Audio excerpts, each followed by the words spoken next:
of business. Message from the Senate. Second reading of bills. Mr. Speaker, the President has signed The House will second take the substitute House following Bill last bill. line. 24, Engross calling for substitute Senate Bill The House- 5167. Hearing no objection, so ordered. With the consent of the House,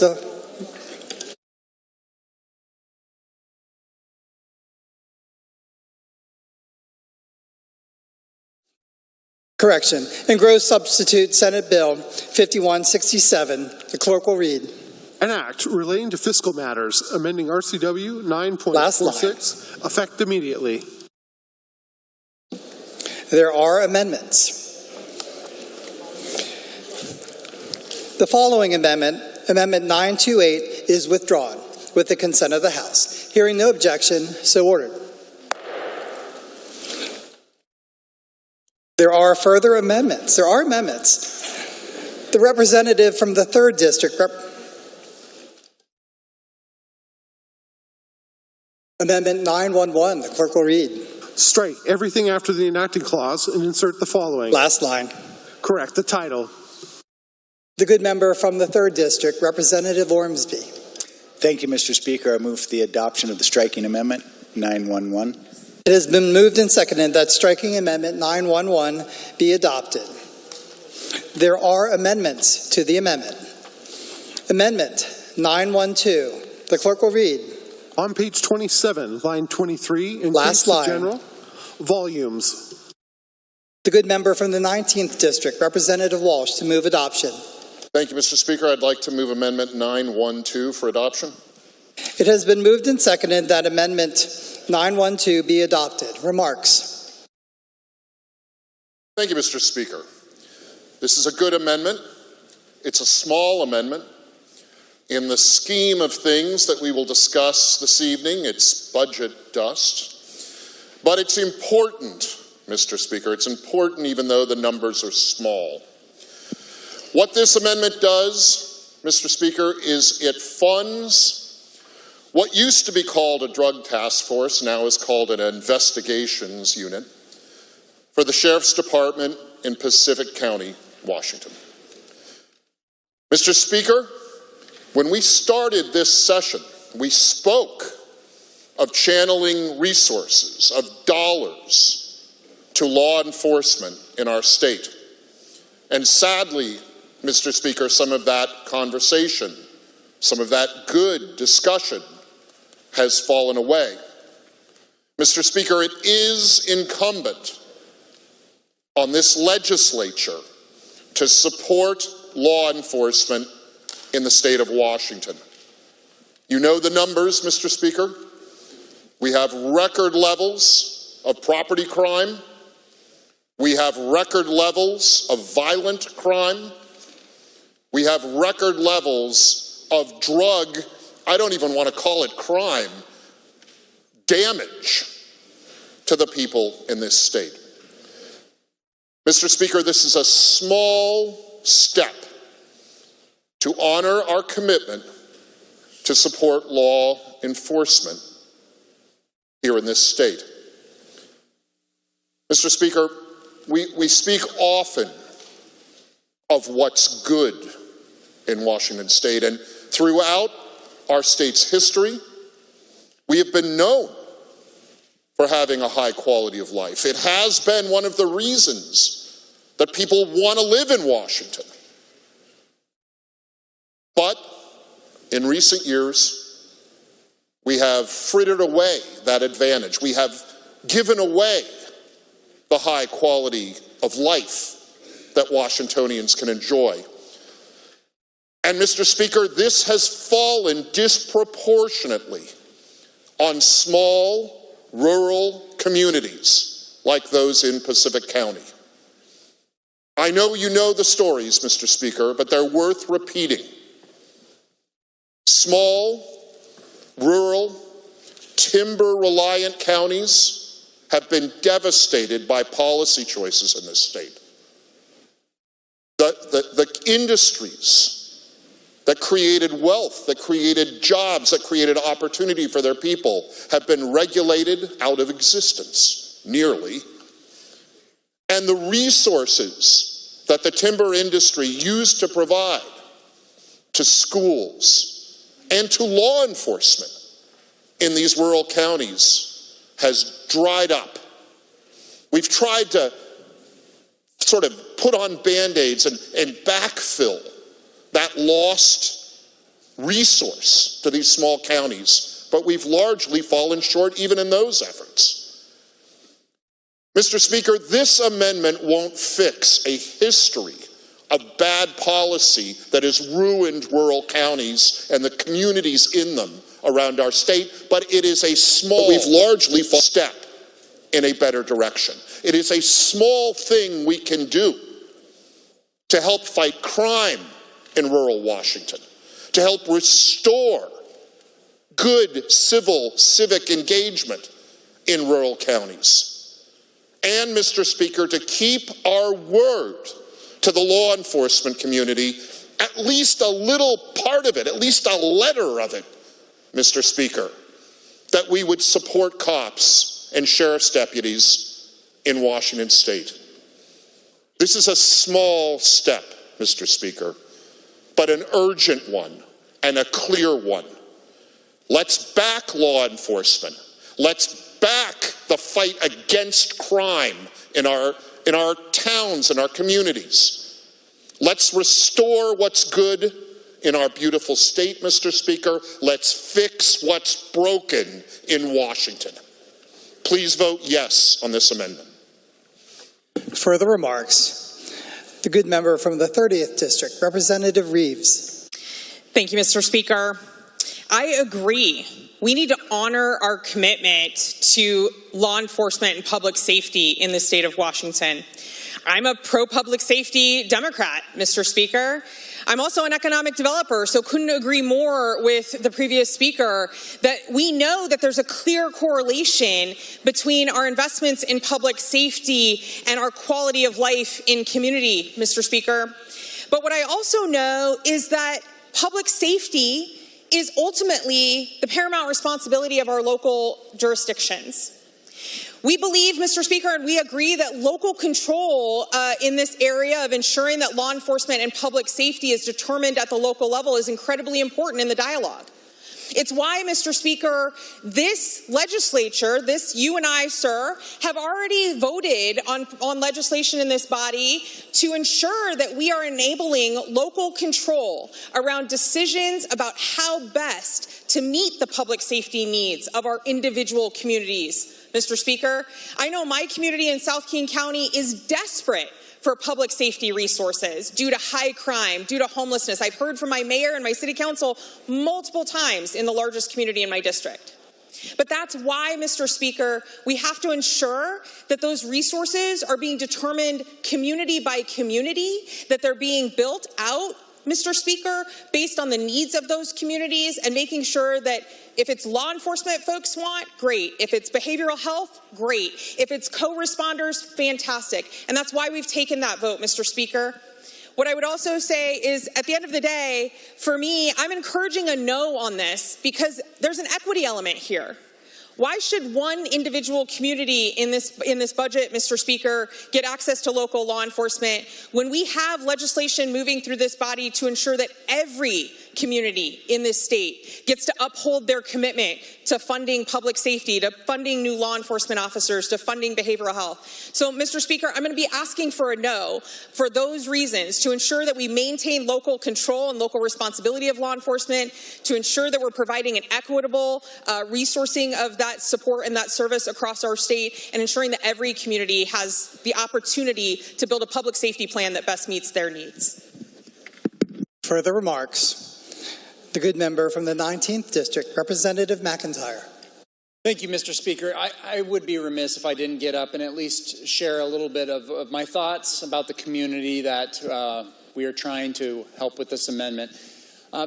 It is true, we're not seeking to take anything away from the local control. Every county has their county sheriff. We elect those sheriffs. So much of our law enforcement is community-based and is done at that community level. We're simply trying to help them out. And we help communities out all across Washington State from this body. We do it all the time. And it shouldn't just be this one community. It should be communities all across the state that are suffering with the problems of crime. We seek to help all of them. This amendment simply is that small admission to help this group in the southwest corner of our state with an issue that they face there. I have to tell you, Mr. Speaker, that it is not a partisan issue. If I could just show you the emails and have you listen into the phone conversations and the meetings that have taken place over this very issue, I can tell you, Mr. Speaker, it is not partisan. I know this because the members that have come and spoken to me in my office and sent me emails have been both Republican and Democrat, and they have said in the same unison voice, we need this. We want this. County commissioners, mayors, city councilors from Pacific County have said this is something we absolutely need. And so my seatmate here has responded with this amendment to see that their needs are met. And this isn't the end-all, be-all, and there's so much more to do. But with this small amount, we can make a huge difference for a small community in a county here in Washington State. Please vote yes. Further remarks? The good member from the 6th District, Representative Graham. Thank you, Mr. Speaker. May I read a small segment? Oh gosh, where'd it go? Please proceed if it relates. It does. Okay, it disappeared. So I did have a chance to look up what is the duty of state government. And as I was reading what it was saying, that under the U.S. Constitution, that it is the responsibility of state government to ensure the safety of our constituents and our neighborhoods. Smaller areas do not bring in the type of money, obviously, that a larger urban area would. And it's for exactly that reason, Mr. Speaker, that we should, as a state, help these smaller areas be able to maintain order, be able to maintain safety in their districts. Often they say it takes a village to raise a child. It takes a village to make sure that we have safety for everybody in that community. And it's for that reason that I'm asking to support this amendment. Further remarks? Seeing none, the question before the House is the adoption of Amendment 912. All of those in favor, say aye. Aye. All of those opposed, say nay. The nays have it. The amendment is not adopted. Further amendment. Amendment 932. The clerk will read. On page 35, line 9, increase Last the line. general. On page 370, line 32, correct the total. The good member from the 35th District, Representative Couture, to move the amendment. Thank you, Mr. Speaker. Please move Amendment 932. It has been moved and seconded that Amendment 932 be adopted. Remarks, Representative Couture. Thank you, Mr. Speaker. Earlier in the session, a lot of promises were made. We have a devastating emergency in our state. We are 51 out of the 50 states per capita for police on our streets. And what has resulted from that is a devastating crime wave across our state and communities everywhere.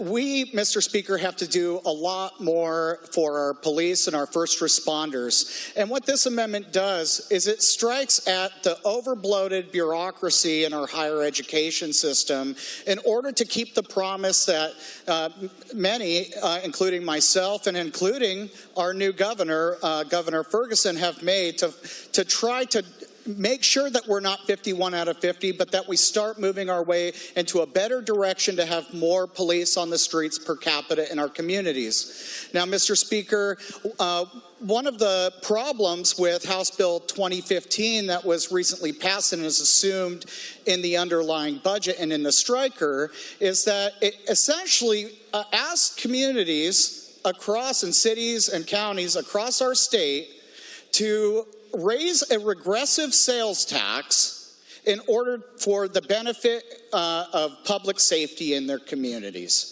Now, Mr. Speaker, we rail all the time against regressive taxes, including our sales tax, but yet the underlying bill assumes public safety funding for police officers, by the way, at a much lower level than $100 million. We're talking $25 million. And we ask communities, if they haven't already, to raise a regressive tax onto some of our rural communities and poor communities that simply cannot afford the extra burden in a state that is already massively unaffordable. And even if, Mr. Speaker, we efficiently spent every single dime of that $25 million in the underlying budget to hire police, we wouldn't even move from 51 to 50. I think that is a devastating problem. It fails to keep up with some of the promises that were made about getting more police officers on our street. And to be clear, Mr. Speaker, it's not just about money, although that is funding for our police is critically important, but it's also the respect for the profession itself. And that's why this amendment comes with another promise, Homes for Heroes, trying to get assistance to our very valuable first responders, firefighters, law enforcement, nurses, you name it, those people who sacrifice it all and go onto the front lines, whether it be an emergency, a fire, a crime that is occurring, or even on the front lines of our public health emergencies to help all of us out. And sometimes they don't get the deepest amount of respect in some communities in Washington. I would very much like to increase the amount that the state of Washington respects those professions by making sure in this amendment that we clear a problem where we have increased the administration and faculty in our higher education upwards of 52% over the last couple decades, while student enrollment has plummeted. We are spending an incredible amount of money in our higher ed system, and we have seen the lowest college going rate, one of the lowest college going rates in the nation, but some of the most generous college financial aid of any state in the nation. Something is devastatingly wrong where we're sending a bunch of state dollars to make sure that we have an over-bloated administration. We don't need an assistant dean to the assistant dean to the dean and having that dean has 5 IT people and 6 administrators per one student. There's one college, Mr. Speaker, in our state that is literally 4 staff per one student. Can you imagine? Per one student, you need 4 staff, and that particular school has seen devastating enrollment numbers, so much so that they're trying to stick out the carrot for kids in different communities that have basically a 2.0 average just to entice them into their school. So we're saying that this is a values proposition. We can change the over-bloated administration and bureaucracy in some of our higher education institutions, and we can actually begin to solve a problem by trying to start funding police, and not in such a way that raises regressive sales taxes, but in a way, and by the way, House Bill 2015, the one that asks you to raise your sales taxes, even if they did all this, with the $25 million, which is pretty much nothing at the end of the day, most communities and cities in our state would not even be able to, once they checked all the boxes, they wouldn't be able to hire one single police officer. That's not enough, Mr. Speaker. But we can solve a problem with over-bloated bureaucracy and have more efficient government and start to drive at the problem. We got some of the highest crime rates in the state, or in the nation. Larceny theft, property theft, #1 in the nation for retail crime with billions of dollars of products flying off of our shelves. Now, Mr. Speaker, the only thing that has really been solved in our public safety crisis lately was the stolen vehicles have went down. And why is that? Because we passed an initiative to allow police to pursue criminals once again. And so at the end of the day, not only do we want to fund and try to recruit and retain more police officers in our state, but to value our promise of at least $100 million or more, which we can absolutely do by cutting down on our bloated administration in our colleges.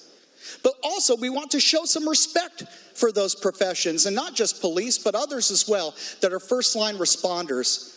And we can do that by helping them obtain the American dream, Mr. Speaker, of owning their own home. Please vote yes. Further remarks? The good member from the 47th District, Representative Entman. Thank you, Mr. Speaker. I'm going to ask you to vote no on this amendment. First of all, I think it's important for us to know that we have made critical investments in higher education. And if we're simply looking at the numbers of staff to students, we are not getting a clear picture of what is happening on our college campuses. I have had the opportunity to work very hard to provide additional wraparound services to students so that we could increase our numbers for completion. When we look at putting higher ed against public safety and law enforcement, I think that that is a false comparison.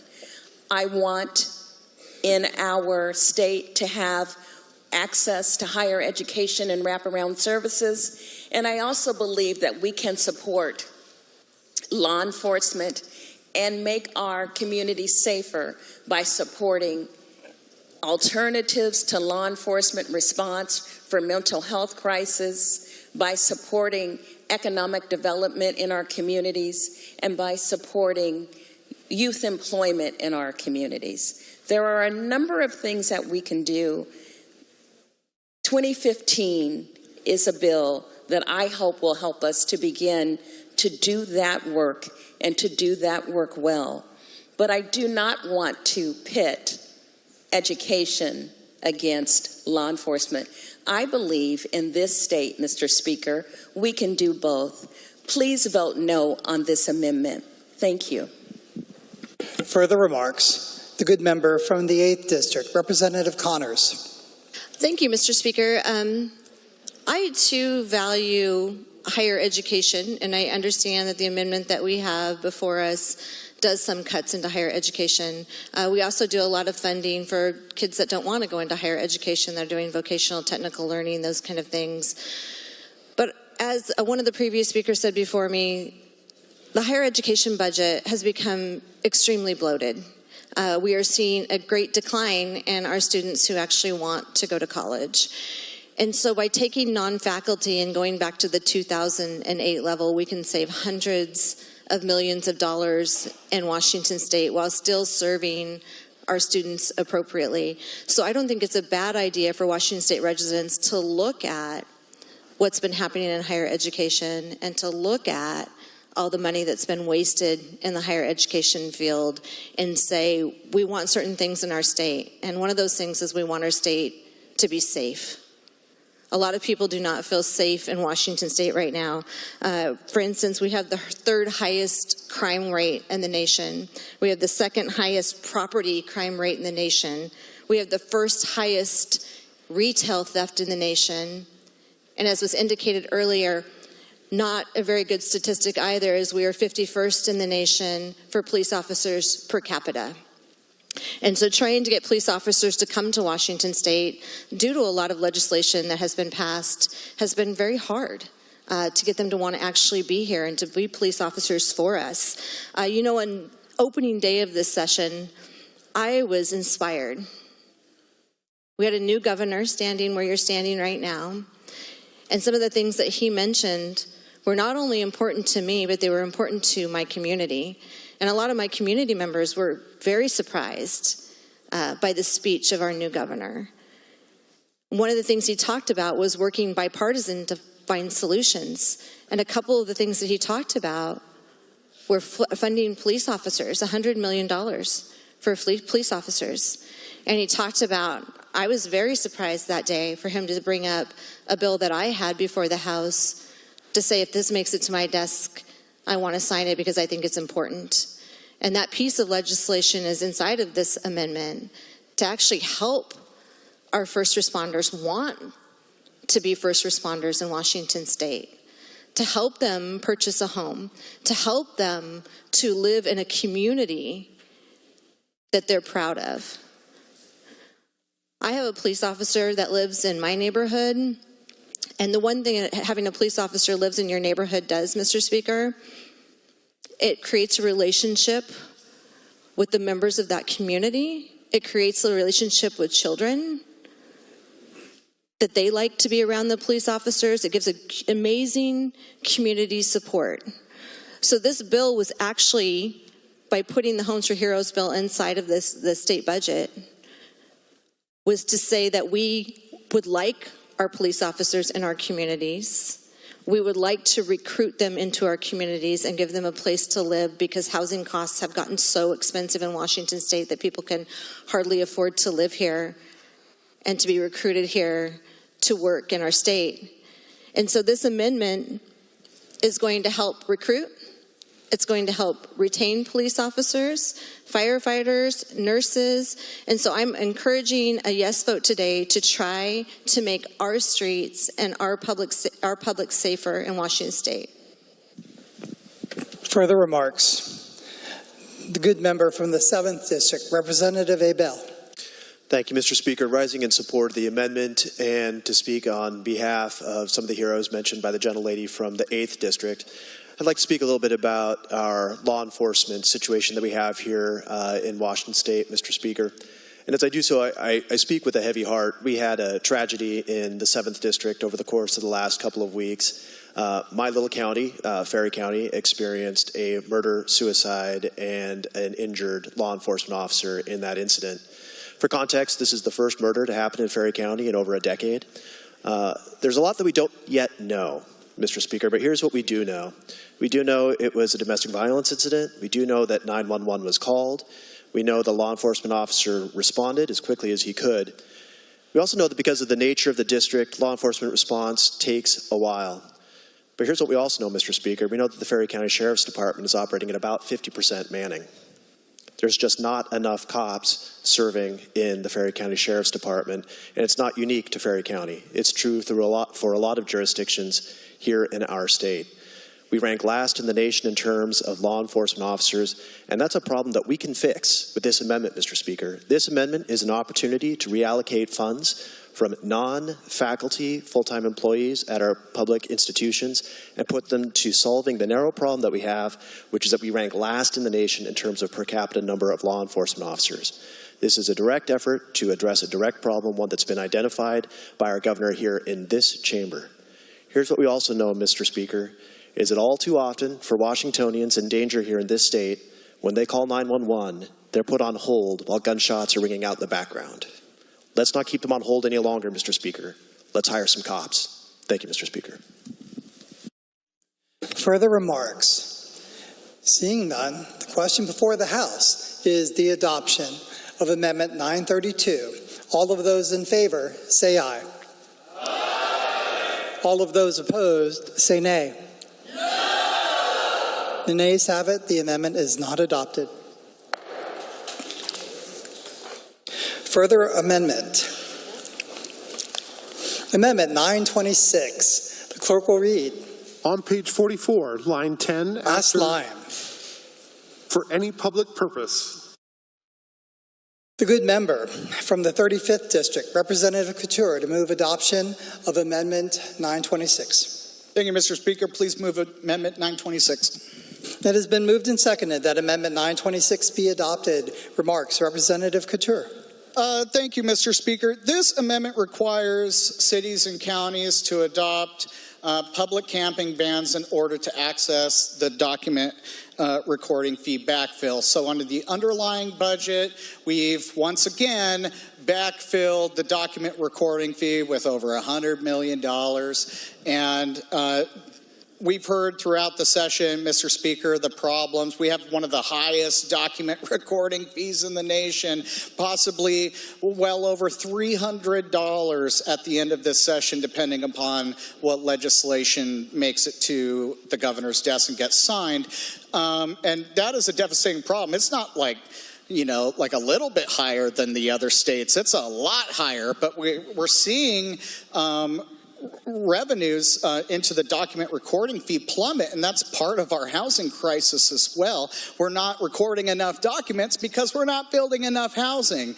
And one of the reasons, aside from some of the regulations and laws passed here that make it hard to build housing supply here in Washington, is the fact that when we're trying to get the monies for the document recording fee, and then we're trying to disperse document recording fee dollars for things like homelessness and other things, we're actually making it harder because we allow just this free flow of public camping in tent cities and encampments in communities all across Washington. And Mr. Speaker, you might have heard about the fight that Burien had recently, especially given the Grants Pass and Boise rulings by the U.S. Supreme Court, which basically said cities have the right to go establish their own camping ordinances and control this problem. Mr. Speaker, the state of Washington hasn't really done anything to control our record homeless population. We are one of the highest homeless populations in the entire United States. And sometimes it's really sad because a lot of the times the homeless population is a combination, it can be, of economic devastation to that person, but also oftentimes mental and behavioral health problems combined with substance abuse.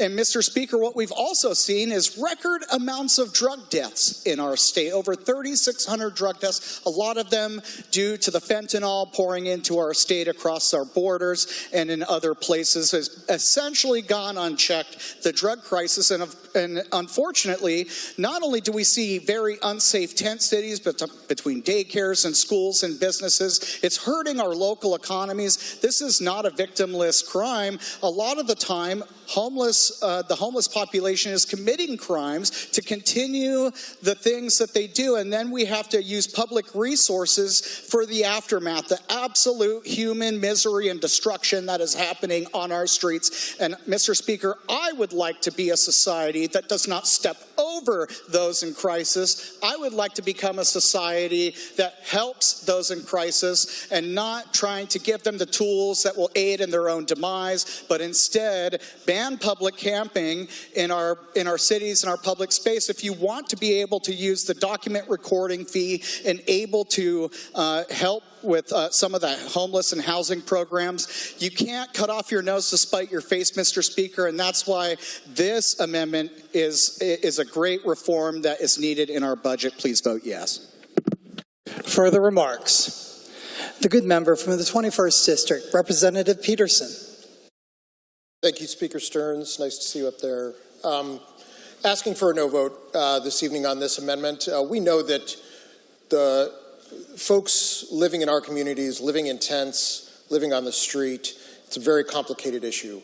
And we have been making investments, Speaker Stearns, in this. And one of those investments, part of those investments, is through the document recording fee. One of the other significant investments is another budget that was released today, and that's the capital budget, making sure that we're building the types of housing that can house people that are facing these dire situations. Speaker Stearns, people in your district and my district know that we have to do whatever we can to help them. Casting a wide ban on camping is not the answer. Banning folks from living in their communities is not the answer. Getting them the help, as the good gentleman from the 35th said, getting the help that they need, that is the answer. And we do that in part through the document recording fee, making sure that we're making some investments in homeless prevention. We're also making investments in landlord mitigation funds to make sure that people can stay housed before they face the onslaught of homelessness.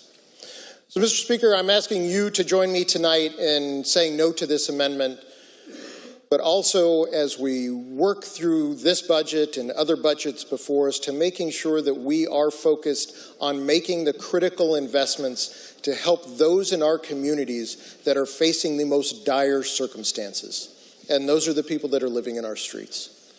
This is not an easy situation. This is not an easy call. There are no easy answers.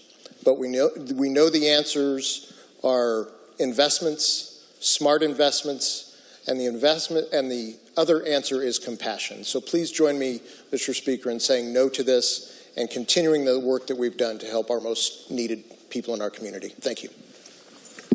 Further remarks, the good member from the 19th District, Representative Walsh. Thank you, Mr. Speaker. Very good amendment. Please vote yes. Cause and effect, Mr. Speaker. Cause and effect. What this amendment does is it recognizes the synergistic connection between cause and effect in the rampant failure of our public policy in grappling with the epidemic of homelessness in this state. Now, we talk about the document recording fee, Mr. Speaker, and that sounds like a very dry thing. It's one of those fees that people don't think about. But you know, Mr. Speaker, people are starting to think about these fees. A constituent of mine contacted me to complain about how expensive it is to file just about anything at the courthouse. And what she said to me is, you know, these aren't fees, these are taxes.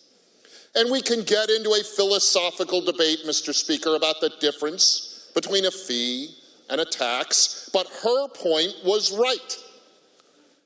At some point, when a fee so surpasses the cost of the public service, the government service provided, it becomes a tax. And what our escalating document recording fee is it's a tax, and Mr. Speaker, it's a regressive tax. It cuts against that pro se litigant. It cuts against a person trying to do a for sale by owner real estate transaction. It cuts against the people who are scraping by and trying to make it work in this world, mostly on the dint of their own labor. So what are we asking for in this amendment, Mr. Speaker? Why should you vote yes? Because we need to do something meaningful about the explosion of homeless campers and crime and violence that comes with illegal camping. And we want clarity in our public policy, Mr. Speaker. We want local jurisdictions, while maintaining local control, to have every incentive to do something. And they want to do something, Mr. Speaker. They want to fix this problem. And yes, you've heard about some of the court decisions. The Grants Pass ruling, Grants Pass after the city down in Oregon. That Grants Pass ruling said local jurisdictions can ban illegal homeless camping on their public parks and their public lands and their public sidewalks. This is a good thing, Mr. Speaker. We have to defend civil society. We have to defend civil order. And we don't need to go very far to see the examples of rampant homelessness in these illegal campgrounds. Just up the freeway, just an exit or two. One of these illegal camps blew up into a massive fire a few months ago. This is a threat to public safety. It's a threat to public health, Mr. Speaker. So in the amendment, we are encouraging local jurisdictions to exercise their local control and do something about this epidemic, about this risk, about this problem. And what we're saying is, if you do the right thing according to your local priorities and your local circumstances, then you can have some of the fruit, some of the honey of this spiraling upward cost of filing things, this document recording fee. Cause and effect, Mr. Speaker. Let's link our escalating cost of living that makes everything more expensive in this state to good action that will defend the quality of life in this state. Mr. Speaker, when we try to de-link cause and effect, we end up with failed public policy. This is a small thing, but it's an important thing. Let's reconnect cause and effect. Please vote yes. Further remarks. The good member from the 3rd District, Representative Hill. Thank you, Mr. Speaker. I am encouraging a no vote on this amendment. This amendment would effectively put every single city at risk of litigation, which is exactly what the city in Oregon that dealt with the grants pass decision is experiencing now. This exact type of ordinance that criminalizes the conditions of being homeless was challenged because it also discriminated against folks with different abilities or who are disabled having access. The big issue around this decision is that these anti-camping statutes and ordinances, which we've already seen cities pass across our state, including in my city of Spokane, are only confusing to the folks that have to be tasked with enforcing them. Law enforcement are being asked to do something that they can't do because it's objectively unreasonable to have anti-camping statutes when you don't have services and places for your homeless residents to go. That's the issue. And the arguments in the grants pass decision and the case law that's at issue right now is dealing with this exact concern. If we don't have somewhere for them to go, where do we ask them to go? We punish them.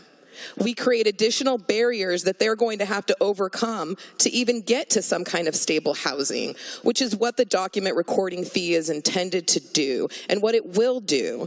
And while we all appreciate this is a regressive tax, this is a system that we have now.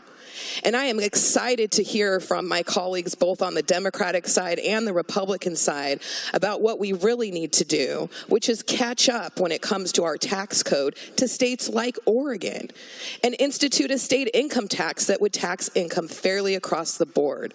What that would allow us to do is meet the needs of residents across our state, folks who are here, folks who want to come here, so that we have enough to meet those needs, whether it's housing for our homeless residents, whether that's food and food pantries that can feed these folks, and job training so that they can get to a place where they can take care of themselves. We do not deny that we have a crisis when it comes to substance use, in particular fentanyl. This is not new. This didn't happen in the last 2 years, 4 years, 6 years, since COVID. There's been an epidemic for over a decade, and there are plenty of folks who've served here that have been in a position to address these concerns. And here today,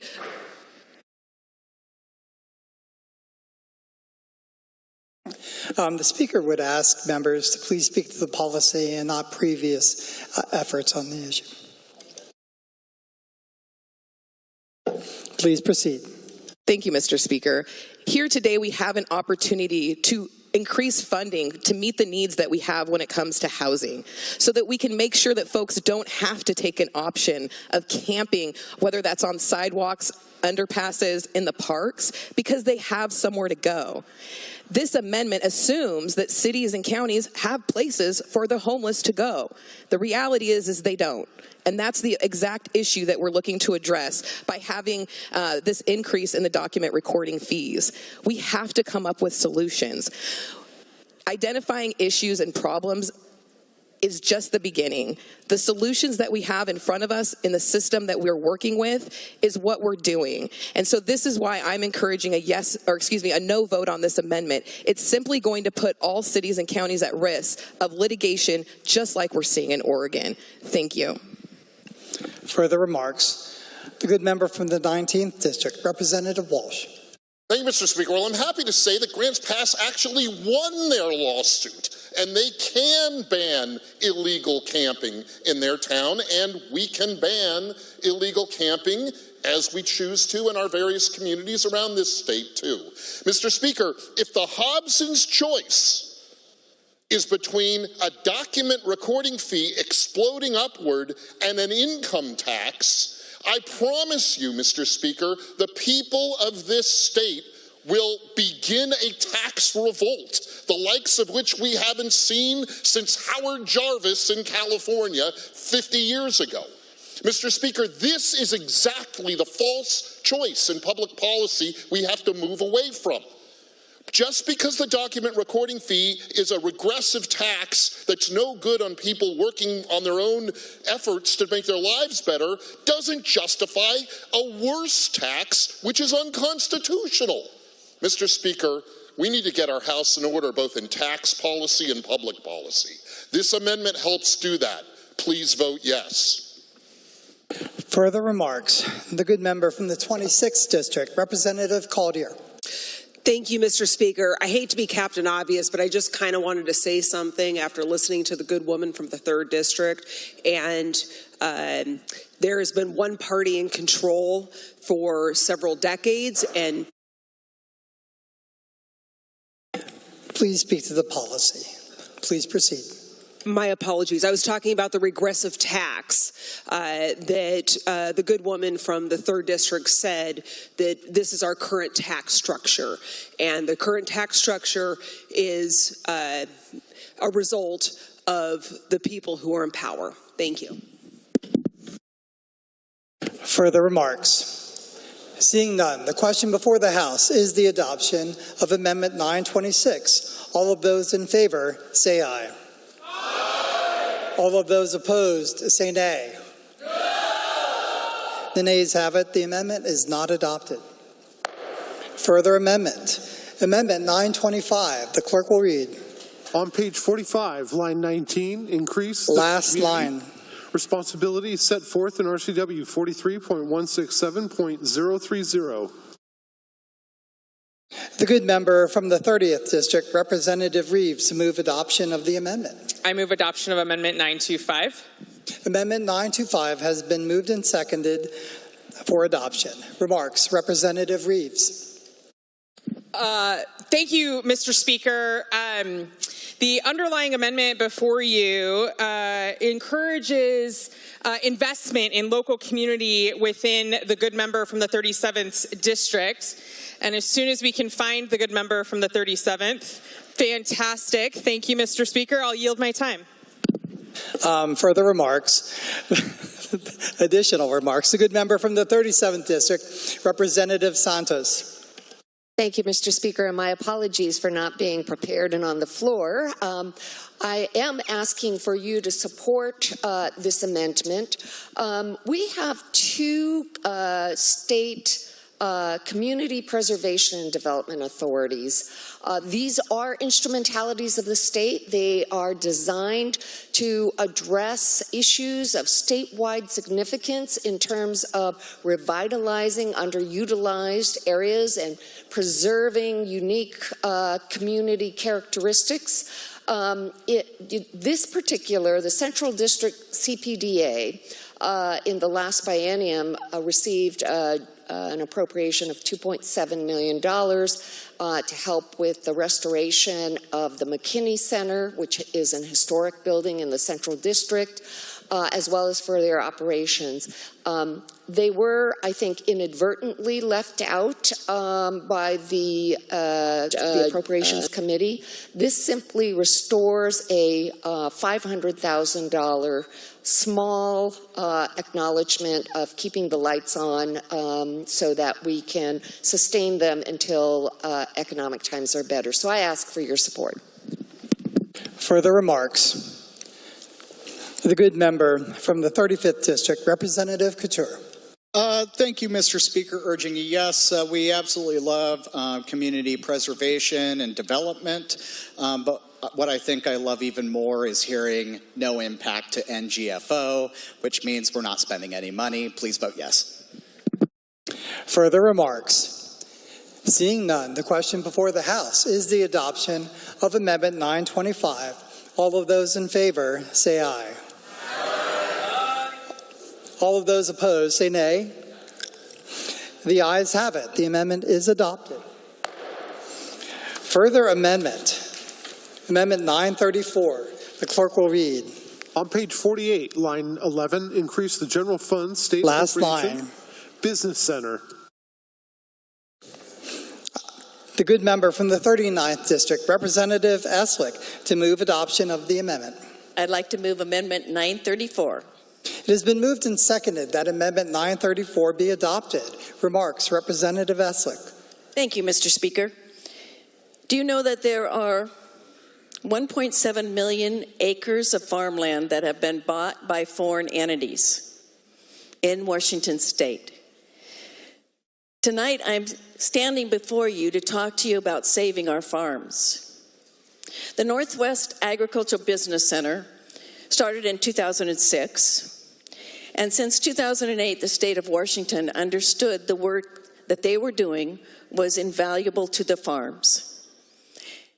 That year, 2008, I was hired by them for marketing and event planning. It was my job to move their business, which was Skagit County, into Snohomish County. I had the opportunity to watch their work and see how they were interacting with the farms, how they helped many farms get started, how they gave training classes on value-added product, how they helped them produce and find manufacturers for their product. Mr. Speaker, I stand before you today because our farms need the help. Farmers are farmers, not business people. And they know that they need this help and technical support to help their farms stay solvent.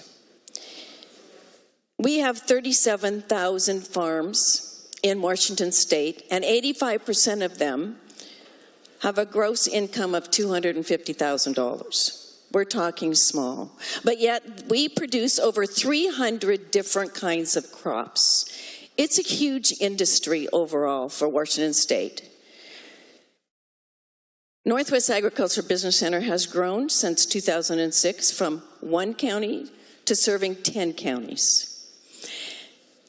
It's imperative that they get the continued support, $300,000 a year, that they help. This money helps them for operations to keep their office open. They now have 10 employees. I was number 4 in 2008. They're growing because they're needed. We need to support farms, and frankly, I don't see anything in our budget this year under operations that's doing that work except the NABC. Please vote yes on this amendment. Thank you, Mr. Speaker. Further remarks. The good member from the 32nd District, Representative Ryu. Thank you, Mr. Speaker. I'm very sympathetic to this amendment as the NABC does great work, as you just heard.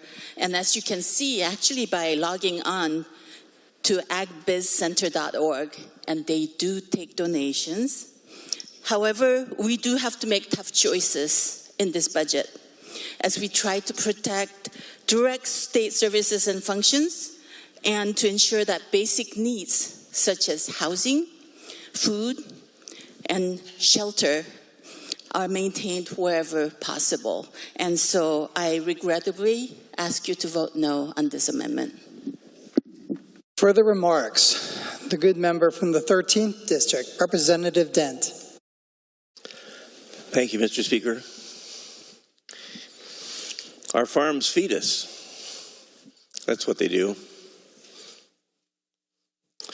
An interesting concept about food. A man with a full stomach can have many problems, but a man with an empty stomach only has one. The Northwest Agriculture Business Center goes a long ways towards supporting many of our small farms and helping new farms come into existence. Farming is hard, and it's more than growing things. If you're a farmer or a rancher, you probably have 20 or 30 jobs out there, 20 or 30 different occupations you're engaged in. And to have an organization that can help you not only plant things and make things grow and learn how to do it efficiently, effectively, and have an abundant yield, but they can help you with the business side as well. And that's important. The average age of our farmers in the United States of America is 58.1 years. 58 years old, the average age of our farmers. And we're concerned, and really those of us in agriculture are concerned where our new folks are coming from. Because our kids have watched us work, and they say, I don't want to do that. That's too hard. I get a job in town, work my 40 hours a week, and go to the beach on the weekend. Because when you're a farmer or a rancher, weekends are just like weekdays. You continue to work, you continue to do the job, because there's always something to do. This organization can help bring up new folks, bring in new farmers, teach them the way of life.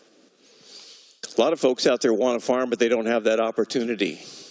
It's hard to get that opportunity. I wanted a ranch in the worst way, and I saved my fly-on nickels for years before I could have one, before I bought the first place I had, and continued to grow. And there's many young folks who would like to do the same thing, but they don't have that opportunity. And organizations like this can help them achieve that goal. We need them. Farmers feed us. The average age is 58 years. Please vote yes on this amendment. Further remarks.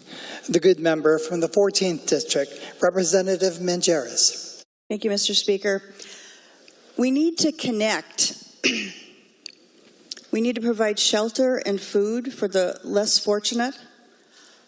The farmers give us that food. We don't have the food to provide the food to our food banks. It doesn't come from Safeway. It doesn't come from Winco. It comes from the dirt and the ground in this state. This is a pittance compared to the rest of our budget. I'm asking for a yes vote. Further remarks. Seeing none, the question before the House is the adoption of Amendment 934. All of those in favor, say aye. Aye. All of those opposed, say nay. The nays have it. The amendment is not adopted. Further amendment. Amendment 921. The clerk will read. On page 58, after line 4, insert the following. Last line. The ensuing biennium. The good member from the 35th District, Representative Couture, to move adoption of the amendment. Thank you, Mr. Speaker. Please move Amendment 921. It has been moved and seconded that Amendment 921 be adopted. Remarks, Representative Couture. Thank you, Mr. Speaker. This amendment helps with our budgeting process. One of the reasons that we're facing this really large budget deficit today is because in the second biennium of the 4-year outlook, of course, we budget in 2-year increments, but we have to balance 4 years worth of budget. We use the Economic Revenue Forecast Council's projections for what we will get in revenue for the first biennium, but we do not use it for the second biennium. Instead, we assume a 4.5% revenue assumption. This is a problem that many in the legislature, including our new governor, Bob Ferguson, and even including just over the weekend, 2 opinion pieces by the Seattle Times editorial board, talking about this 4.5% revenue assumption. Mr. Speaker, if we did not utilize a 4.5% revenue assumption in the second half of the 4-year outlook, we would not have been able to book new programs and expand other programs using one-time funds for money that we never actually had. Now, the problem, Mr. Speaker, is we don't actually get 4.5% revenue in the second biennium of a lot of different years. And that is why we've put ourselves into this hole. And if we don't accept this amendment, Mr. Speaker, then we will continue to practice the same failed techniques that got us into the situation we're debating here tonight. So by taking this amendment, we could use the Economic Revenue Forecast Council's actual projections, which are much lower than 4.5%. And here's the good news, and we'll hear about it a little bit more later. Your end fund balance at the end of the 4 years is well over $3 billion. So you could actually assume less than 4.5% pretty comfortably and still live in what I would like to call a budgeting reality, where you're assuming revenues you're likely to take in, not astronomical revenues that you are unlikely to take in. And I know that, Mr. Speaker, this is a kind of a wonky discussion to have, but this is a critical piece and a critical failure in our budget process that has got us to this place that is going to be causing so much pain for Washingtonians down the line if we do not reform this particular policy and assume the correct revenue assumptions. And Mr. Speaker, when we do that in past years, I mean, just in this year alone, the difference between the projected revenues of the Economic Revenue Forecast Council and 4.5% equal $1 billion. Mr. Speaker, that's balance sheet manipulation when you use money that you never actually had with assumptions that were never actually real to create and expand new programs and then kick them out later into the future. You pass the policy back in 2021 and say, well, we'll pay for it in 2026. Well, now the bills are coming due. We never had the money for it in the first place. Let's reform this process, Mr. Speaker, and actually use realistic, not fantasy, revenue assumptions. Please vote yes. Further remarks. The good member from the 44th District, Representative Berg. Mr. Speaker, I am asking for a no on this amendment. Mr. Speaker, I'm asking for a no on this amendment because I'm proud to be a Washingtonian. As a proud Washingtonian, I'm proud to live in a state, the only state, Mr. Speaker, that has to have a 4-year balanced budget.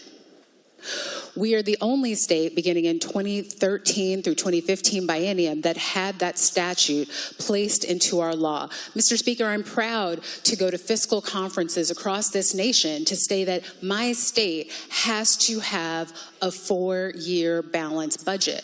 Now, Mr. Speaker, when that statute was put into place, there was a challenge. And the challenge was, how do we forecast 16 forecasts out? How do we do that, Mr. Speaker? And one of the ways the economists that helped put together this statute came up with was to say, let's peg growth at 4.5%. Mr. Speaker, that 4.5% growth factor is in statute. I was going to ask to read, but Mr. Speaker, I realize my reading glasses are not working the way they can. But Mr. Speaker, please trust me that I am looking right now at the statute that says 4.5% growth factor. Mr. Speaker, it's important because I want to bring you back to why I'm a no on this amendment. I'm no because I'm a proud Washingtonian, and that statute assumes growth. That statute bets on Washingtonians. It bets on our innovation, and it bets on our ability to create jobs and continue to grow. And Mr. Speaker, all but this year, the year of our Lord 2025, all but this year, we have beat expectations. Mr. Speaker, as a proud Washingtonian who has continued to live in a growing economy, continue to contribute to that growing economy, Mr. Speaker, I'm asking for a no because we need a growth factor that bets on Washingtonians. Mr. Speaker, did we not grow as fast as anticipated this year? Yes. Yes. Are we dealing with budget challenges? Yes. But, Mr. Speaker, I would say those challenges come from taking care of more of our Washingtonians who had to use the services, the good services, Mr. Speaker, that our general fund pays for. So, Mr. Speaker, by saying no to growth, by saying we don't believe in Washingtonians' ability to grow at 4.5%, Mr. Speaker, that we have beat year over year, we have grown bigger than 4.5% since that statute was put in place. Mr. Speaker, a growth factor means that you believe in the people in this state. I believe in Washingtonians. I am a Washingtonian. I believe that tomorrow will be better than today. And Mr. Speaker, because of that belief, I am asking you to vote no on this amendment, but to say yes to the belief that Washingtonians will continue to grow. And Mr. Speaker, I might add that 4.5% is modest. The economists that came up with that growth factor, it was a modest growth factor, knowing that 16 revenue forecasts out was a pretty hard thing to peg. But they did a pretty darn good job. And Mr. Speaker, did we not hit it this year? Yes. But I believe that we will continue to grow. Please vote no on this amendment, Mr. Speaker. Further remarks, the good member from the 20th District, Representative Orcutt. Thank you, Mr. Speaker. I would contend this amendment has nothing to do with pride. But if we are going to be proud, I would like to say I'm proud of the senator who worked on this and created it, because at the time he was my senator. So I'm proud that we do have a 4-year budget outlook. But I still believe in this amendment. I believe very, very strongly in this amendment, especially because of where we are today. Mr. Speaker, the 4.5% growth was one we did not realize. And because we didn't realize it, it's responsible for $1 billion hole in our budget. Now, I know people are going to quote numbers a lot bigger than that, but it's still responsible for $1 billion hole. If you look at the revenue forecast going out into the next biennium,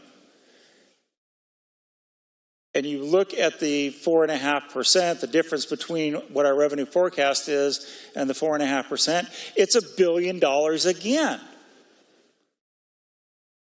Mr. Speaker, I've been on the Revenue Forecast Council for quite some time. First went on it in 2005, had about a 5.5-year break when I was on transportation as a ranking member, and then I'm back on it again. And I remember sitting in an a Governor's Council of Economic Advisors meeting with then Governor Gregoire. And we were talking about our revenue forecasts with all of her economic advisors.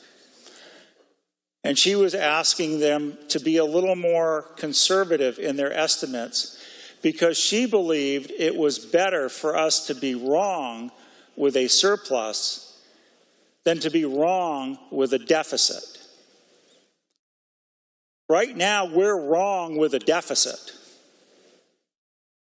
And $1 billion of the deficit we're looking at is directly due to this 4.5% assumption. Now, we've forecasted revenues for this biennium, and we're actually using those revenues. We forecasted for the next biennium, and yes, that's quite a ways out, several revenue forecasts to go. But Mr. Speaker, let me just read some information, if I may, from the revenue forecast documents for March. Please proceed. Thank you, Mr. Speaker. So, March 2025 baseline forecast. Now, it's important to note that not only do we do a baseline forecast, and that's what people typically use, that's the 70 billion, almost 71 billion, it's 70.95 billion. That's the baseline forecast. And our executive director has put a 50% probability that we're going to be at that number.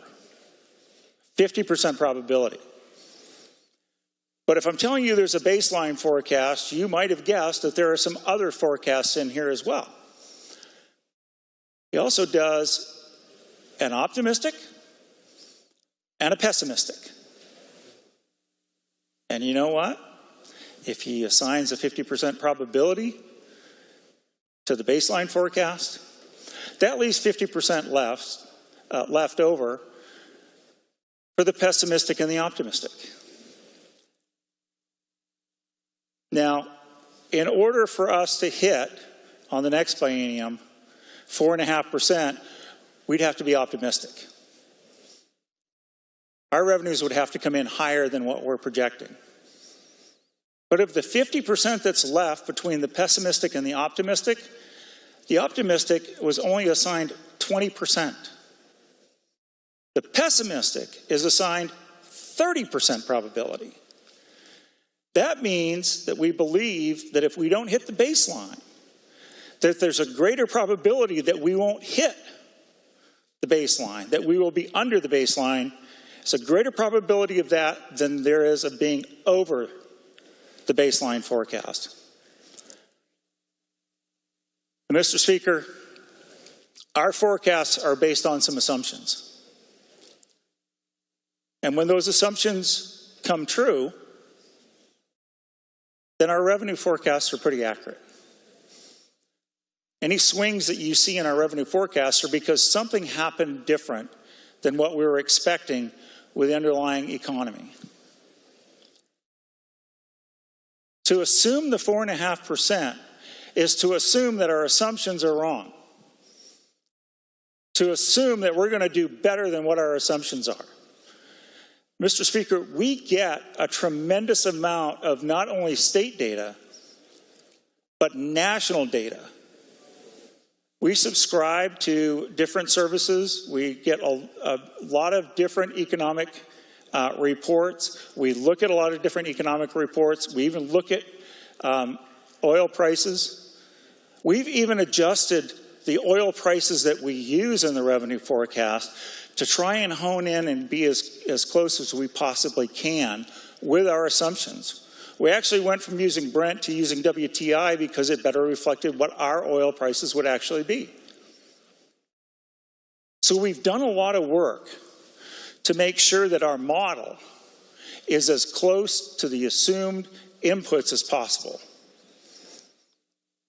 I believe it's the wrong thing to do to continue to assume that our assumptions are going to be wrong and to assume that there's a greater probability that they will come in higher when our revenue forecasts right now are saying there's a greater probability that they will come in lower rather than higher.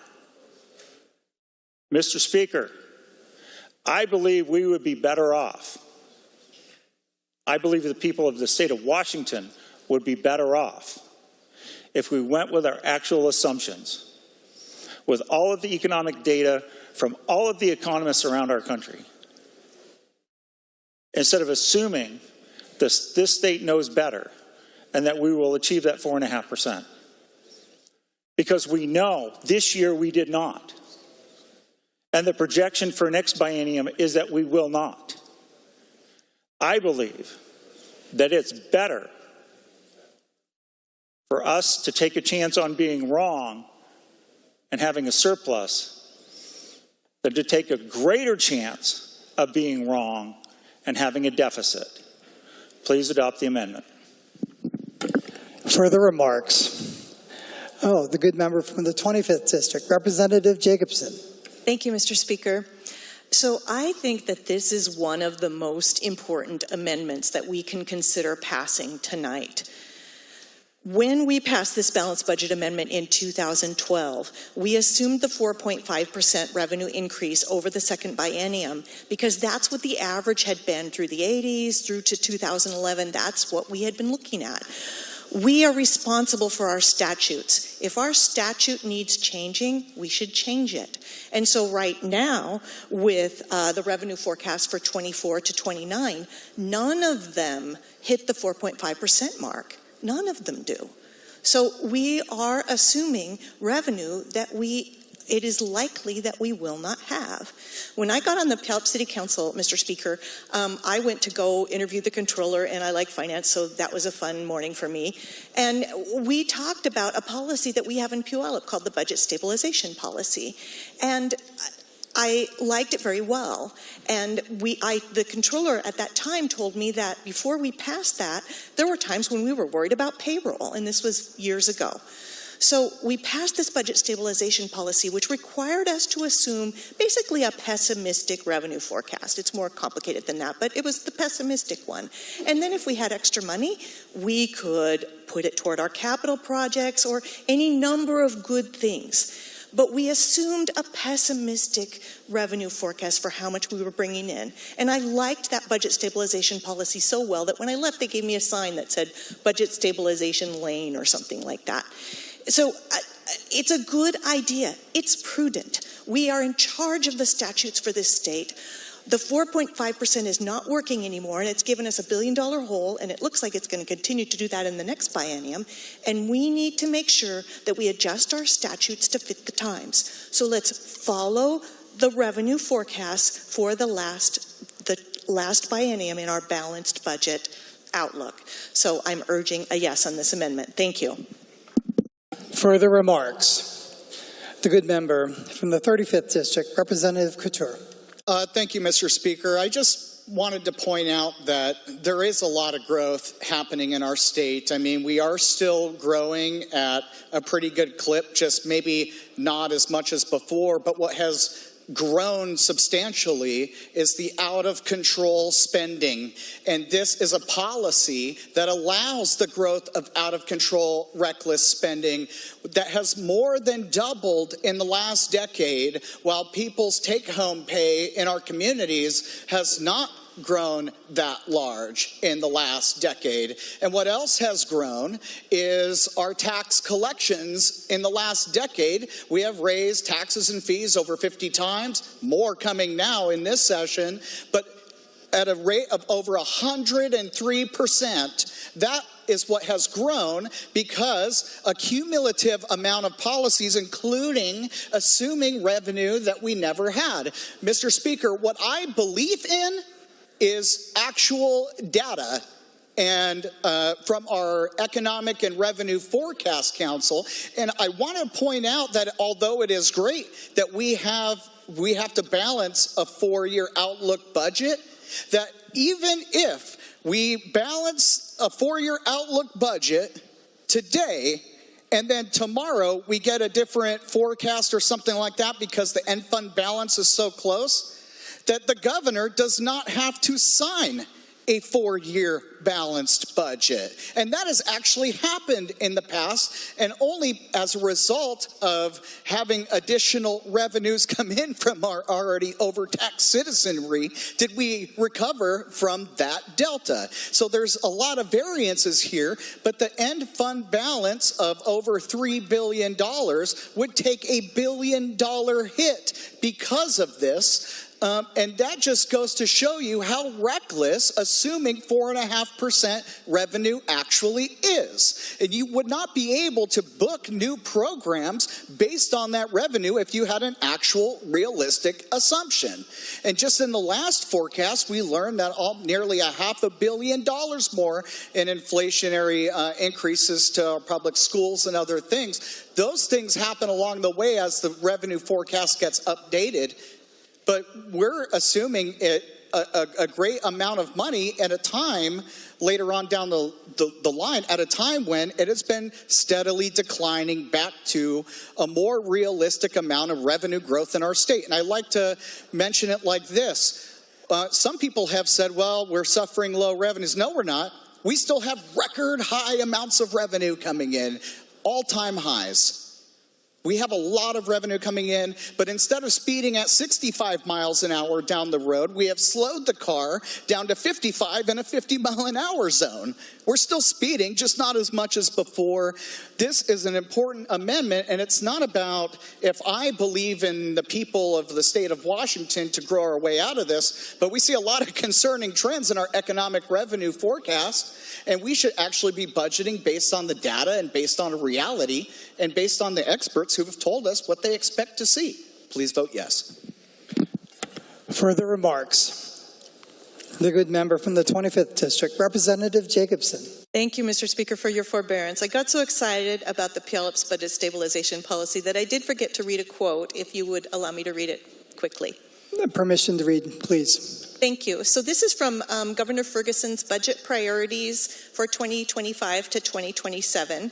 And he says in there, the legislature has routinely relied on assuming the maximum 4.5% revenue growth factor allowed for under the 4-year balanced budget outlook law for the 3rd and 4th years, exceeding the projections of the Economic and Revenue Forecast Council. That unreasonable assumption of 4.5% revenue growth for the current biennium materially contributed to our current budget shortfall. This must stop. Again, from Governor Ferguson's budget priorities. Thank you. Further remarks? Seeing none, the question before the House is the adoption of Amendment 921. All of those in favor, say aye. Aye. All of those opposed, say nay. No. The nays have it. Division has been called. The Speaker is about to open the roll call machine. The Speaker has opened the roll call machine.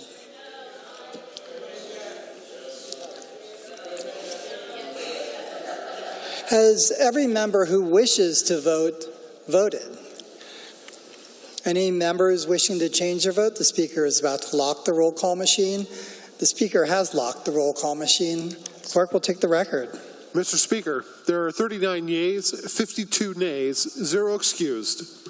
The amendment is not adopted. Further amendment. Amendment 919. The clerk will read. On page 65, line 14, increase the general fund. Last line. On page 370, line 32, correct the total. The good member from the 35th District, Representative Couture, to move adoption of the amendment. Thank you, Mr. Speaker. Please move Amendment 919. It has been moved and seconded that Amendment 919 be adopted. Remarks, Representative Couture. Thank you, Mr. Speaker. We were just talking not too long ago about regressive taxes like our sales tax. And what this amendment would do would allow a back-to-school sales tax holiday for our, not just our families and parents trying to send their kids back to school, especially as inflation has hit those supplies a little bit harder than in the past, but also for all those teachers out there, because we didn't increase MSOC, material supplies and operating costs, in this budget really at all, Mr. Speaker. The teachers will have to actually do a little bit more to go out and buy those supplies at Staples or Home Depot or Walmart or whatever it is. And a lot of times we hear about how teachers are going out and buying the necessary products and supplies for their classrooms out of their own wallet, out of their own pocket. And it's because we have some great teachers in this state who really like to give a little more than they get. But this amendment gives back to them something, and also to our moms and our dads and our grandparents and our legal guardians out there who want a little bit of relief from that regressive sales tax, just so they can go out on that day when I've went out for each one of my 4 kids before, Mr. Speaker, and I've been at the Walmart before, and it's been packed in there. Everyone's snatching up the pencils and the crayons and the markers, and it's a lot of money. And I can imagine if you're a school teacher even more, because you're trying to fill the gap for those families that don't have the funds, because regressive taxes like these hit them even harder.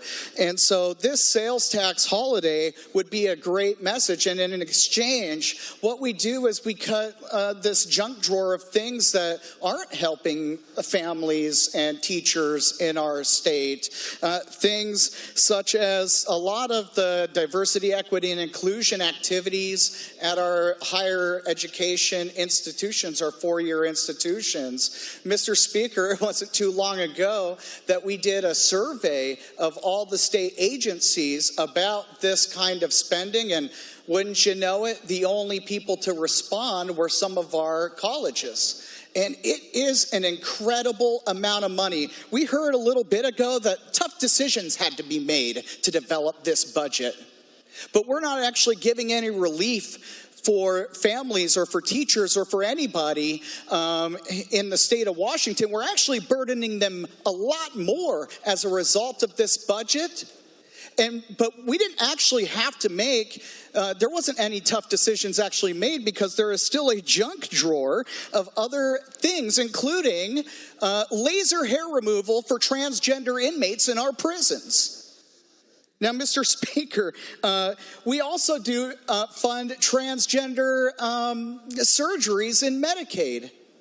Now, we would say, you know what, priorities of government, we should be helping out our families, help our kids get back to school, cut regressive sales taxes, and make sure that we can help children get the paramount duty of the proper education in this state. And we should actually make some tough decisions in this budget, like getting rid of some of these things that don't even need to happen. Mr. Speaker, I don't need to fund a bunch of $100,000 paid pronoun police in our state universities. I would rather give a sales tax break to our families and our teachers so they could send their kids back to school. Please vote yes.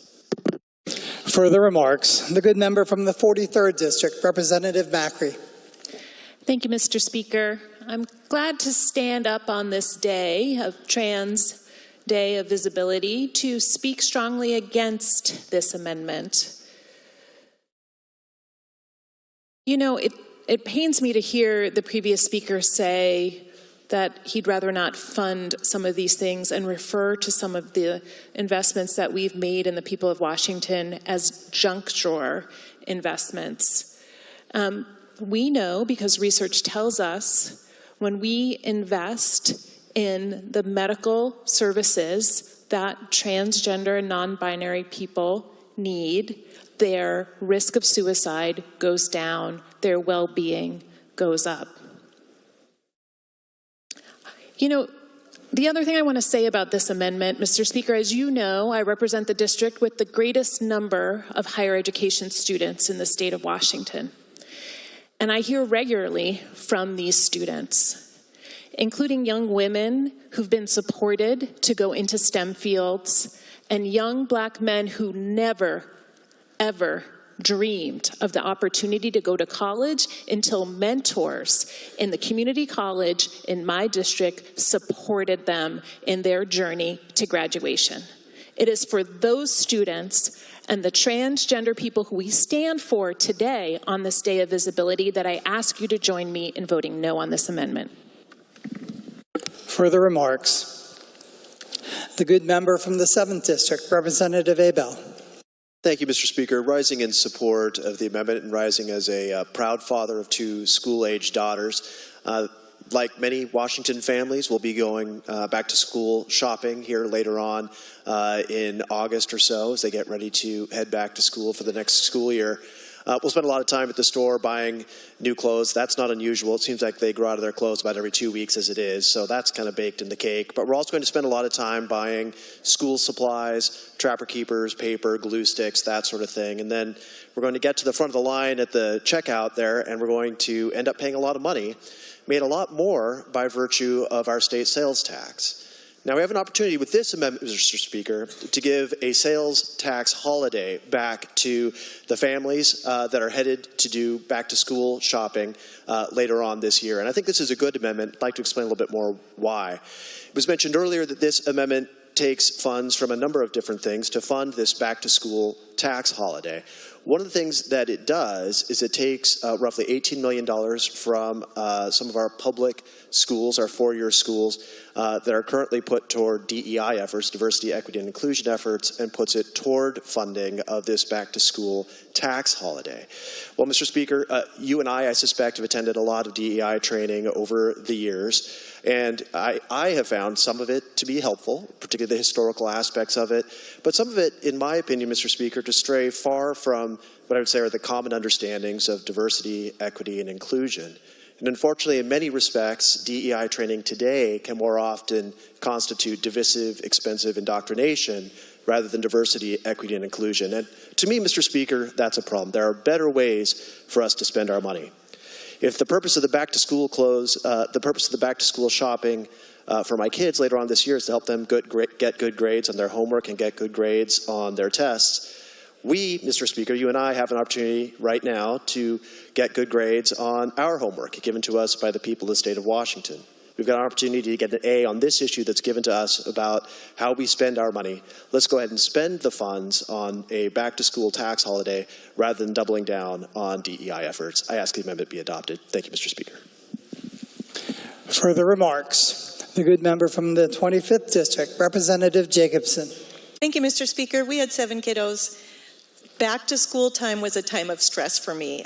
They needed a lot of stuff in the fall, and there was always a big bill.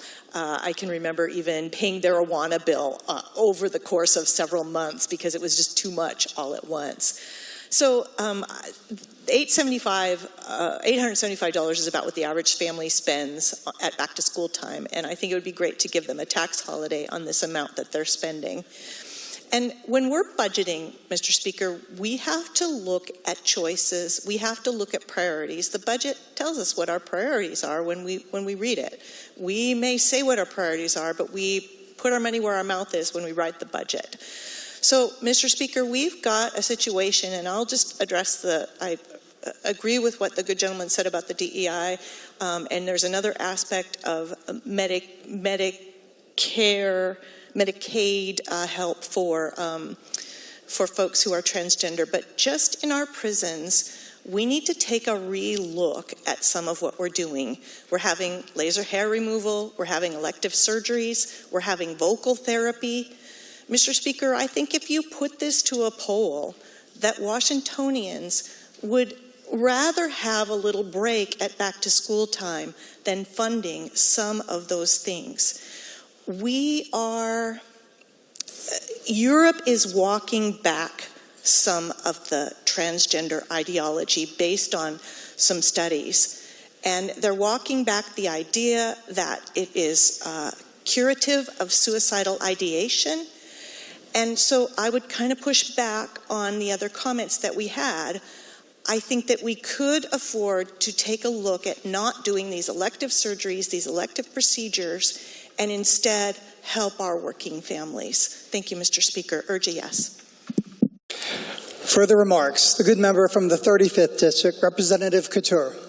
Yeah, thank you, Mr. Speaker. I want to reiterate some of the words from the gentlelady of the 25th. Oftentimes we hear about the Trevor Project that has been widely debunked. It's junk science. There actually isn't a correlation there to help stop suicides. If anything, after a lot of these procedures have been done, there is actually more risk of suicide later. That is the actual truth. But I wanted to just talk about DEI in our four-year universities. Oftentimes, these positions are getting paid exorbitant sums of money, six-figure salaries, and they don't actually help with teaching kids or service delivery of anything. And Mr. Speaker, let's just think about the results of spending tens of millions of dollars at a university like the University of Washington. Of course, we saw over the last year or so just a stunning amount of anti-Semitism on our campuses, spitting and kicking and hurting Jewish students who were being blocked from getting to and from their classes, an encampment of angry demonstrators who were expressing hatred towards our Jewish population in the state of Washington.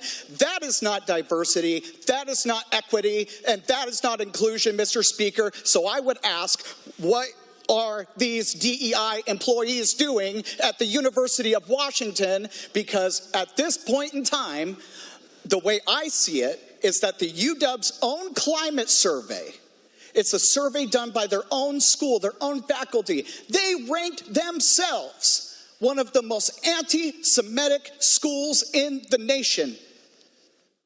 So if we want to actually do something about DEI, we don't need to spend money on positions that have failed to do the job. Instead, we should help kids and families out with our paramount duty and provide some sales tax relief, because this state is one of the most unaffordable states in the entire nation to live in. Please vote yes. Further remarks? The good member from the 30th District, Representative Taylor. Thank you, Mr. Speaker. I know that folks are interested in eliminating DEI, and it is first and foremost an effort to erase history, to erase the contributions of those who are just like me, those who are just like the folks who are trans in our community, LGBTQ, folks who have grown up with disabilities. It is an erasure of our contribution to the fabric of this community. It is about erasure. You know what happens when you erase folks? You put them in the junk drawer. Further remarks, the good member from the 19th District, Representative Walsh. Thank you, Mr. Speaker. Good amendment. Please vote yes. Mr. Speaker, we're talking about a budget here. This is about money. And we often say, Mr. Speaker, that budgets are about priorities. And that's true, Mr. Speaker, they are about priorities. Here, with this amendment, you have a simple choice in priorities. On the one hand, we have a tax holiday for families with young kids in school where they can buy their school supplies and get a break on the sales tax. This is not a particularly new idea. We've talked about this before. It hasn't gotten traction in this state as it has in other states, but it's a good idea. And it is, it's not a world of money, Mr. Speaker, but it is a good break to families with young children. Because as you've heard, I mean, school supplies are expensive. And it's true when you go in those weeks in the late summer, early fall before school starts again. I mean, talk about a community meeting.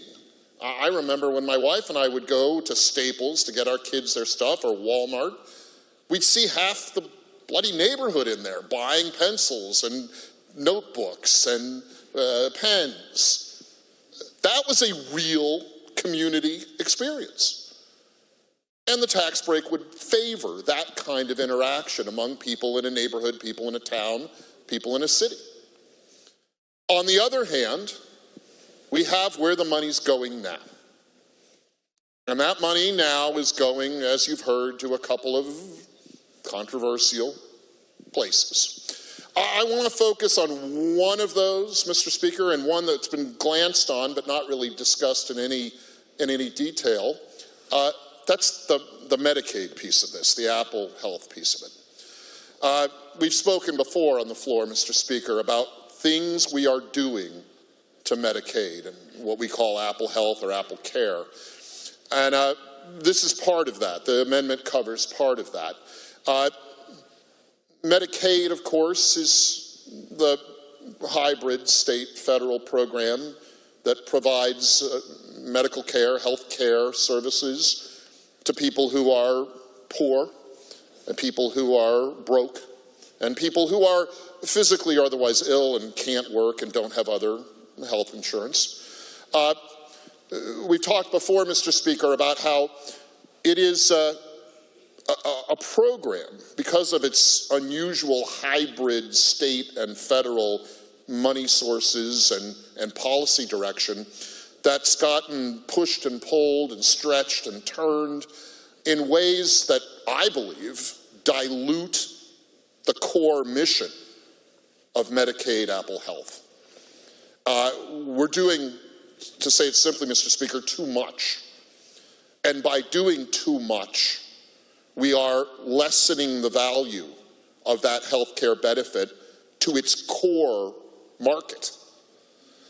And so I'm for this amendment, and think you should be too, Mr. Speaker, because it does tighten up that too broad, that overbroad, that diluting lack of focus in where those hybrid federal state Medicaid dollars can be spent. Now, it doesn't really address the real problem in Medicaid, Mr. Speaker, which is we're not reimbursing providers well enough with those dollars, but the overbroad use of Medicaid dollars is the reason, or at least part of it, that we're not paying doctors and hospitals what we should for services provided through Apple Health. So this is a good amendment, Mr. Speaker, even if it weren't that priority choice between families with young kids going back to school and an overbroad use of Medicaid and some controversial expenditures in the Department of Corrections and then, of course, the controversial DEI stuff at the university level. Mr. Speaker, this is a clarifying amendment in that allows us to show the people of our state what our priorities are, when it comes to these dollars. And again, this choice is not about deep issues of cultural history. This choice is about dollars. It allows us to show the people of Washington State where we think the dollars should go. Continue to dilute Apple Health, continue to be involved in all these controversial things. You see them all over the media about UW and some of the other colleges, or supporting families with young kids going back to school. Mr. Speaker, to me, that's an easy priority choice. We are doing so much to squeeze those families with young kids. We are doing so much to make their lives less affordable, to make their lives more difficult. Let's do something to give them a little break. Vote yes on this amendment, and let's put families with young kids ahead of campus controversies. Please vote yes. Further remarks. The good member from the 38th District, Representative Cortez.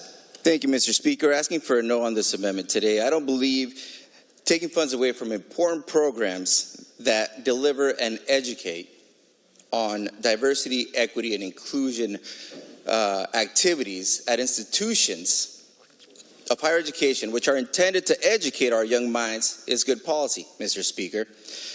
Now more than ever, we need to make sure that we bring people together, and education like this will bring people together.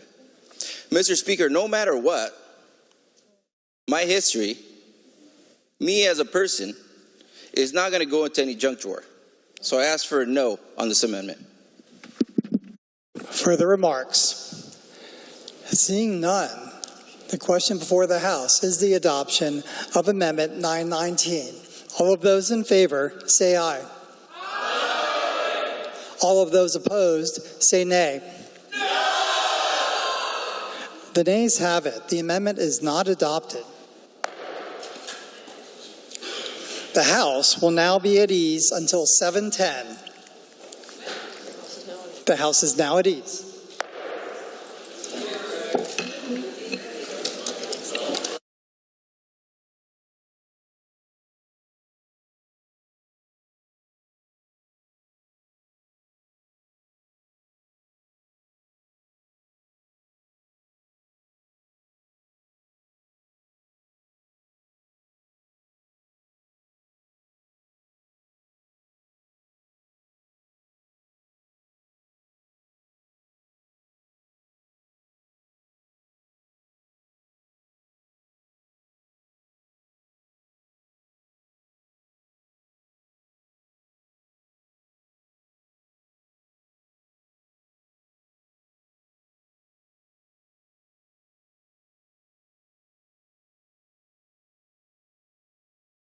Well, the world has 7 wonders that the travelers always tell.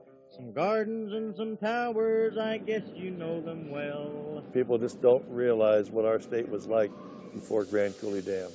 Maybe Woody Guthrie said it best. But now the greatest wonder is in Uncle Sam's fair land. It's that keen Columbia River, some gardens and some towers. There was a fight for many, many years between private power and public power. Private power wanted a dam at Spokane Falls, and public power, and especially the Woods family that owned the Wenatchee World, had this dream about a dam on the Coulee. Clarence Dill, who was a famous congressman and senator at the time, stepped forward, and he's often called the founder of Grand Coulee Dam, but lots of people worked on it. And when the Roosevelt administration came along, everything changed. Roosevelt knew he had to create jobs. The jobs were out there if we could just put the projects together. And the Grand Coulee became reality. Of Grand Coulee Dam, but lots of people worked on it. And when people talk about the Grand Coulee Dam, they often say it's the 8th wonder of the world, and they have a right to say that in many ways. It was the biggest continuous pour of concrete ever, anywhere in the globe.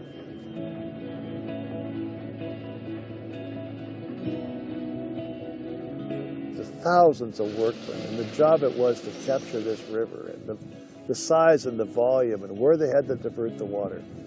The numbers there are just almost unbelievable, but they took it on and they did it. Thousands and thousands of workers were called. Two of my cousins worked on the dam. They worked 40-hour weeks. They made 50 cents an hour.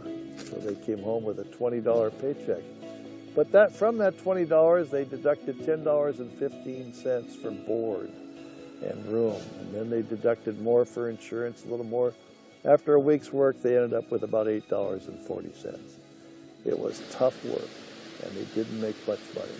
But boy, what they built for our state has a lasting legacy.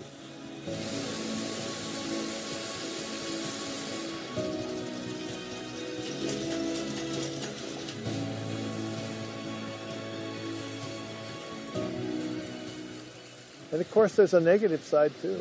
They killed the Columbia River salmon runs that go upstream from the dam.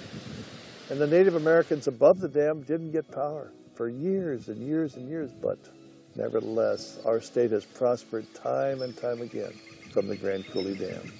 It truly is one of my favorite places.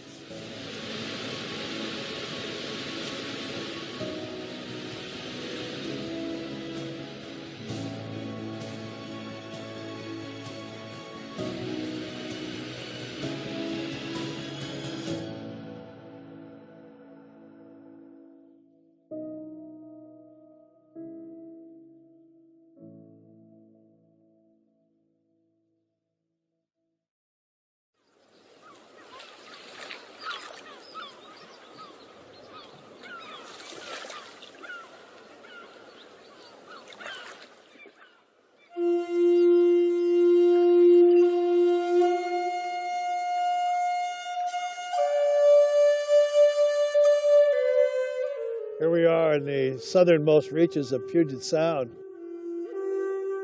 Native Americans lived on this beach for thousands of years, and there's lots of evidence of that.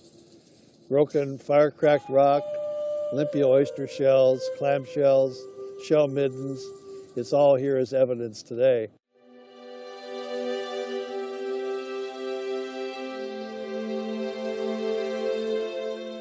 The first explorers of Puget Sound by the European settlers came in 1792 when Captain George Vancouver anchored his ships on the southern tip of Bainbridge Island and sent young Peter Puget and his crew into the South Sound to explore each bay and inlet. When they got to this spot, they met a number of Native Americans who they said looked very fierce and scary, but in fact were extremely friendly. They named this Friendly Inlet, or Friendly Cove. Later, when the United States, with its young new government, started to do explorations on its own, Captain Wilkes also entered Puget Sound and sent people this far south. They changed the names of these inlets and bays to names that reflected the American influence. This one was called Eld Inlet, and way up in the end of the bay here, it's commonly called Mud Bay. When the treaty times came for the Native American tribes, this became a Squaxin location. The Squaxin are the people of the inlets of South Puget Sound. And they provided a tremendous resource and learning opportunity for all of us on how to sustain the harvest, how to restore the environment, and how to help each one of us know to have better practices in our day-to-day lives to make sure that the salmon always run and that there's always clams and oysters on the beach.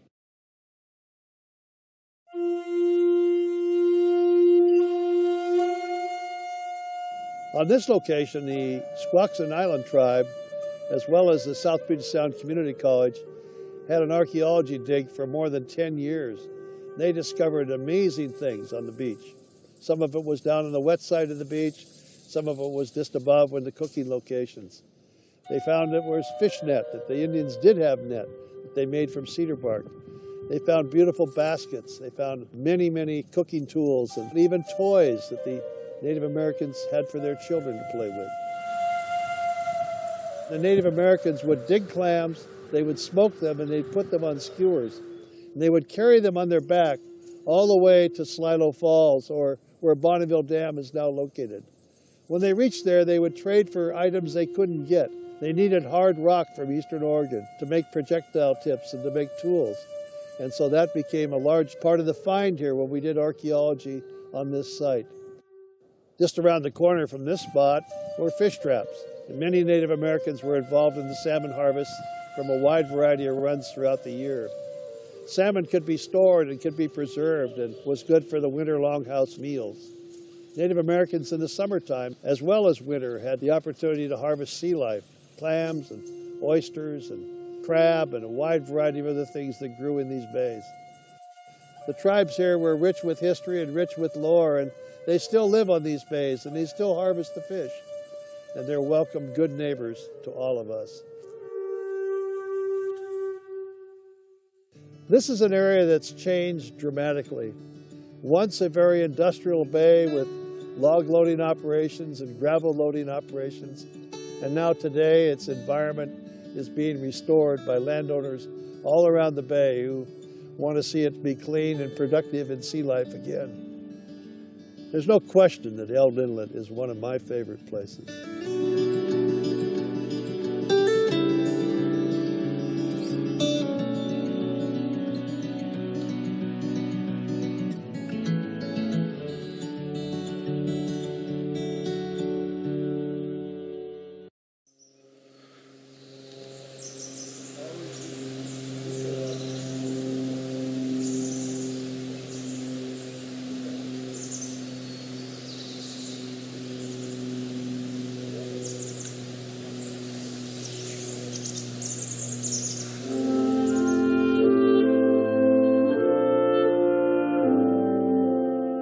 You know, if you ask the average citizen in Washington State about our defense industry and where our locations are, they'll tell you about McChord, or they might mention Fort Lewis or one of the major bases around the state, but hardly anybody knows about Jim Creek.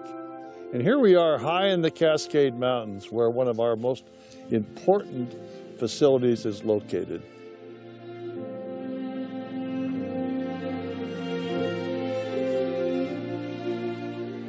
Started in the 1940s and been upgraded many times since then. This is where we communicate to our military all over the world through an antenna and radio system that's still used today. It's the major communication effort that our military has, and it's located right here in Northwest Washington.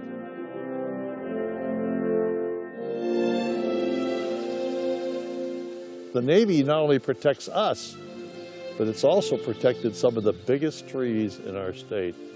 The stump behind me is just one example of something that was logged before the Navy got here. But high in these hills, they've also protected some of our finest old-growth forest.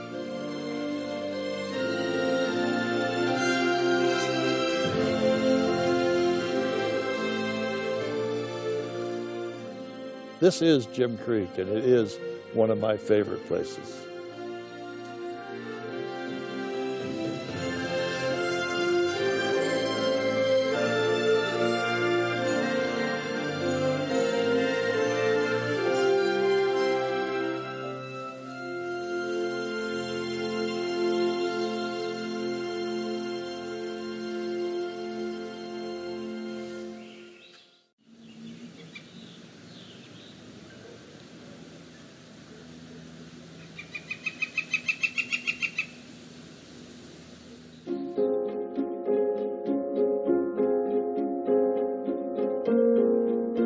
What the Sam Hill?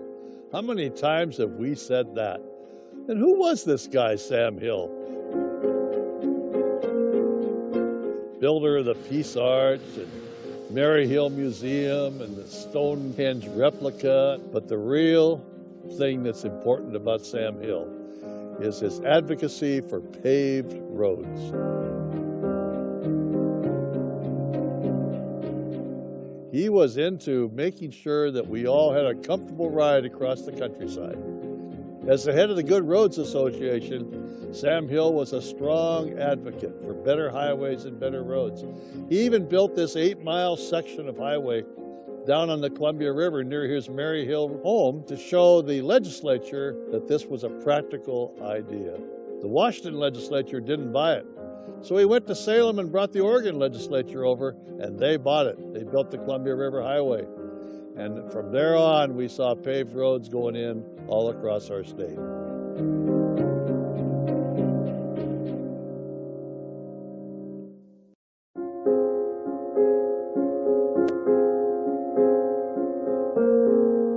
Mary Hill was built and designed to be just across the Cascade Curtain in better weather, and Sam Hill designed it for a house, but it never really became that. And his good friend convinced him, let's make it a museum.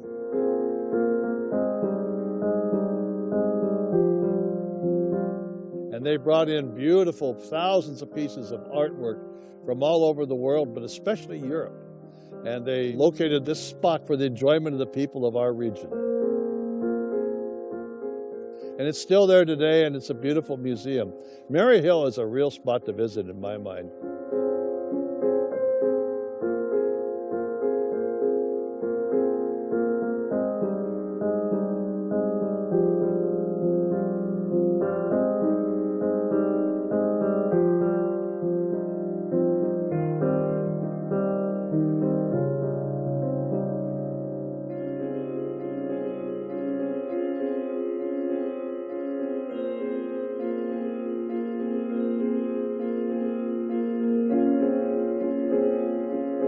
What the Sam Hill, one of my favorite guys and one of my favorite places.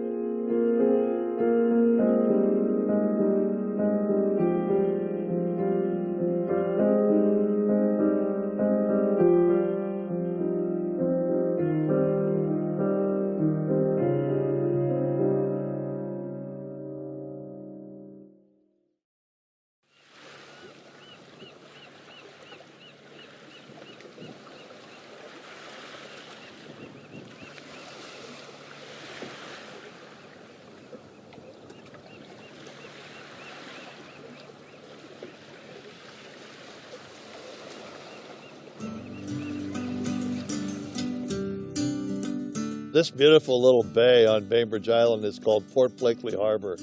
It was once the site of the biggest sawmill in the world. It's a deep water harbor and had as many as 14 sailing ships in here to load lumber that went to every possible location around our globe. There was huge timber around Puget Sound, and they brought it into this harbor in log booms and then ran the logs through the mill. They were massive.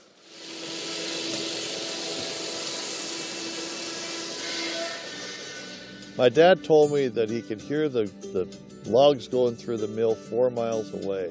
The whine of the saws was that loud. This produced a product that the locals used to call Port Blakely toothpicks. They were beams as big as 24 inches by 24 inches, some of them 90 or 100 feet long. That's a different world than we live in. The timber was huge. They went into the mines in Montana and Idaho.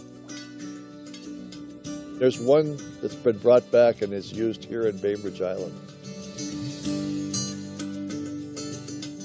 As the years went by, the mill deteriorated, eventually burned and was closed down. Today, it's just a beautiful spot, and it's truly one of my favorite places.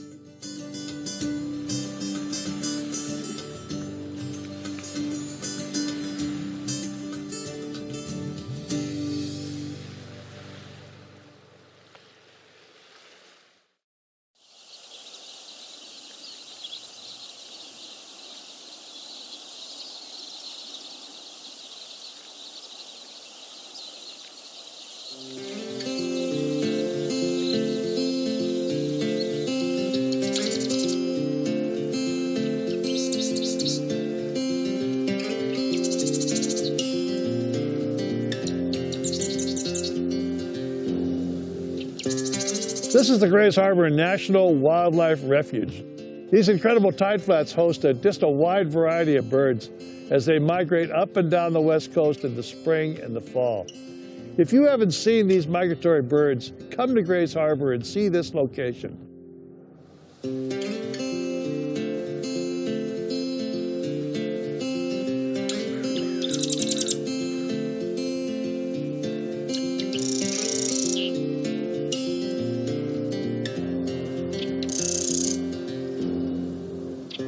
This refuge, this resting spot for migratory birds is one incredible place to watch. you not only see the shorebirds, the sandpipers and the plovers and a wide variety of other shorebirds, but in the sky you see eagles and harriers and hawks and falcons. Boy, if you're a bird lover or ever just wanted to do it for one day, this is the place to visit. This is one of my favorite places in the state of Washington.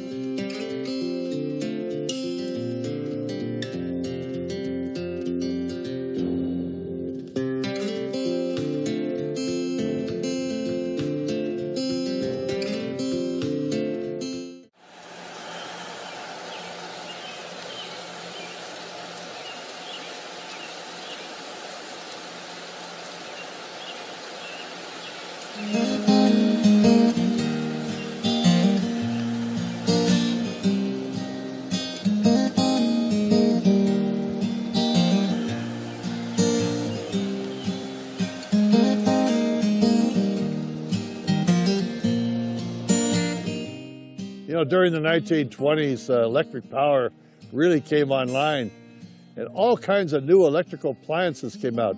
Toasters and radios and electric lights in your home and vacuum cleaners, and everyone wanted electric power.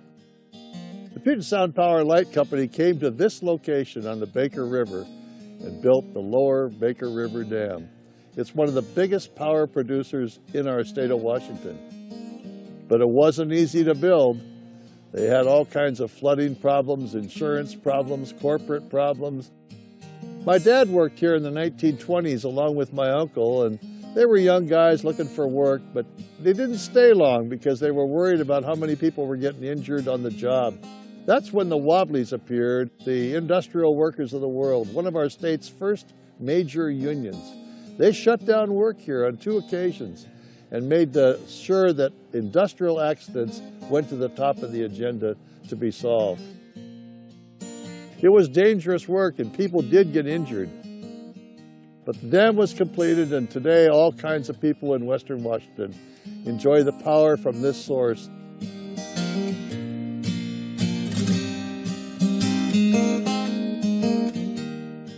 This is the Lower Baker River Dam right here in the Baker River in the North Cascades. It's an incredible source of power for all of us and truly is one of my favorite places.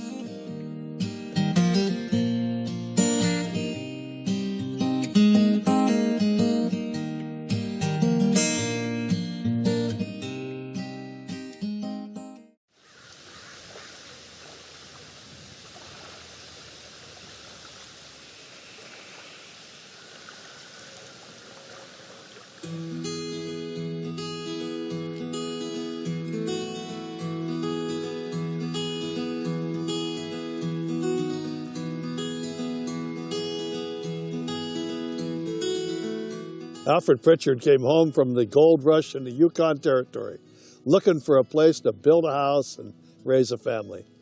He scoured the shores of Lake Washington and found a beautiful island on the south end of the lake, which was later called Pritchard Island. When the lake was lowered for the new locks at Ballard, it became not an island, but a peninsula. And today, it's one of the most beautiful swimming beaches in our state.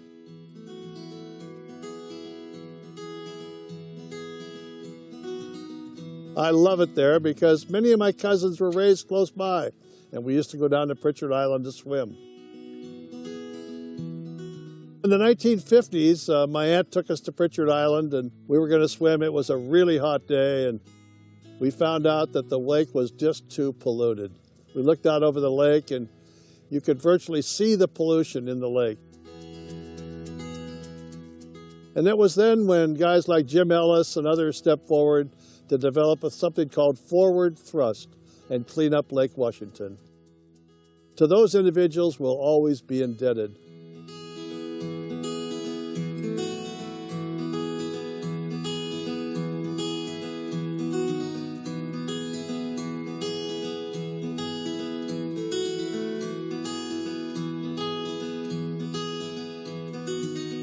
And Pritchard Island Beach is now a great place to swim once again. And it truly is one of my favorite places.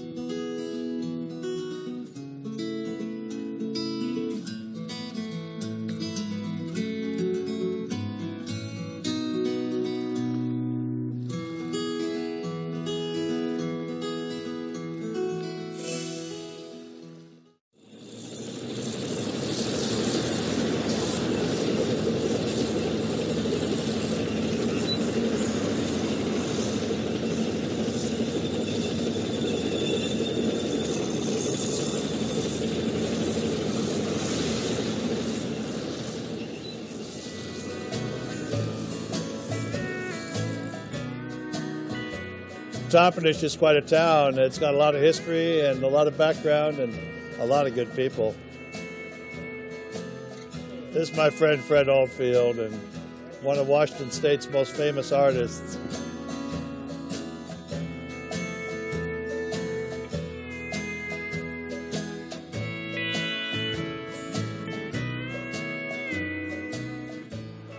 Fred Oldfield helped make that town with the murals that he started doing years and years ago. It involved hundreds of artists and lots of people locally. The first one I'd done was Howler's Defeat. Yeah. And I actually went out on the grounds earlier, about 4 or 5 years before they started the murals. I went out there and found where they had dug the foxholes and everything where the battle was. Yeah.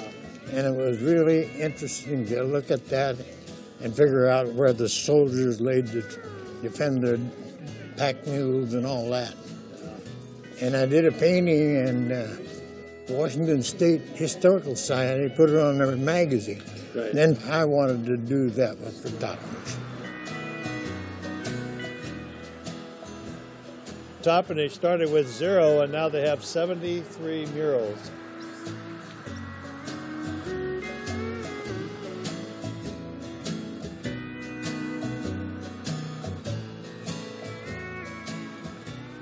It's a beautiful little town with lots of history, and now that history's on the wall. This is truly one of my favorite places.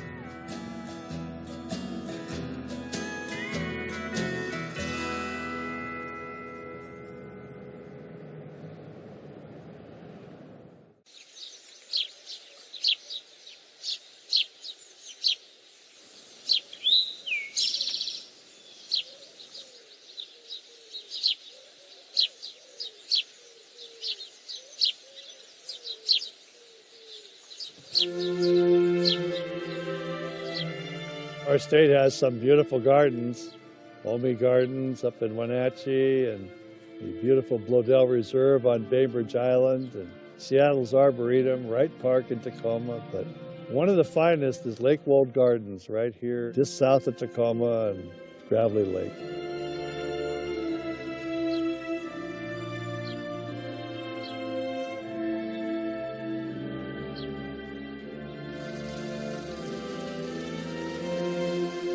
Developed by 3 benevolent families over the last 100 years, using the finest landscape architects in the world. This beautiful gardens is just a tranquil, incredible place to visit.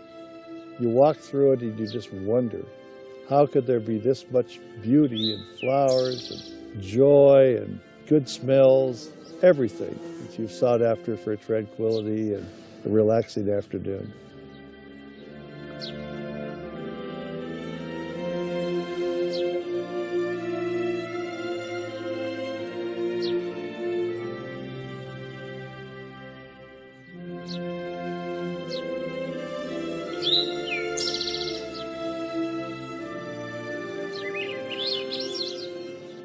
It's close to the freeway, close to Fort Lewis, but hidden from many people. They don't know about it.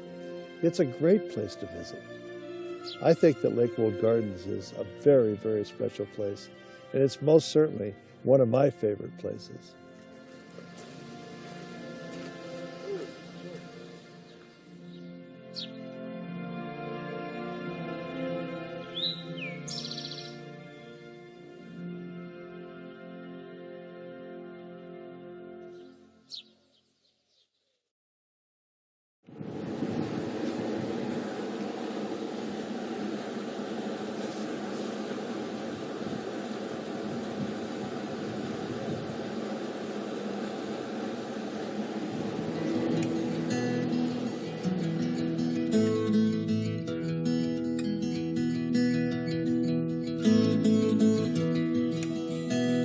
Here we are at Hurricane Ridge in the heart of the Olympic Mountains. What an incredible place, and now the core of the entire park is the Daniel J. Evans Wilderness Area. It's a delight and a wonderful place to visit.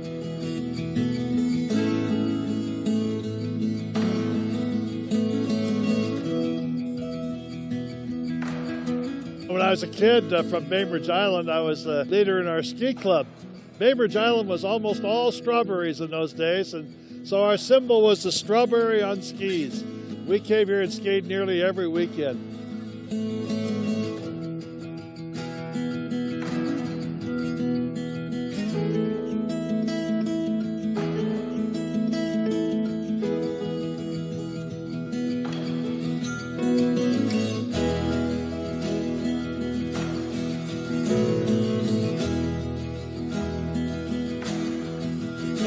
This is a tremendous location, Olympic National Park, Hurricane Ridge. It's a beautiful place and certainly one of my favorite places.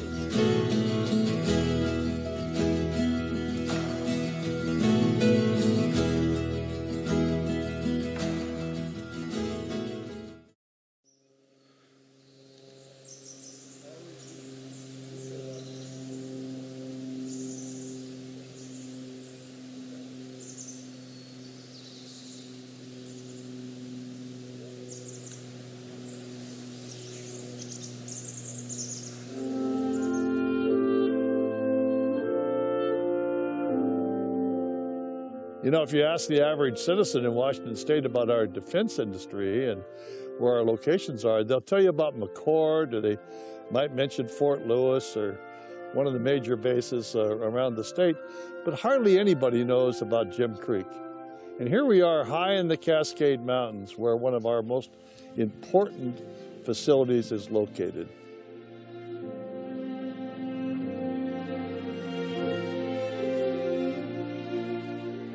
Started in the 1940s and been upgraded many times since then. This is where we communicate to our military all over the world through an antenna and radio system that's still used today. It's the major communication effort that our military has, and it's located right here in Northwest Washington.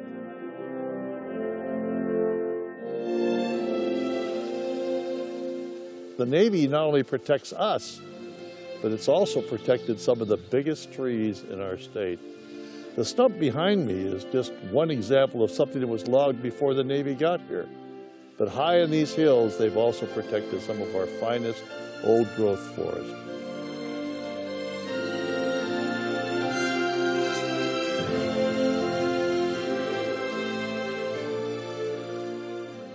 This is Jim Creek, and it is one of my favorite places.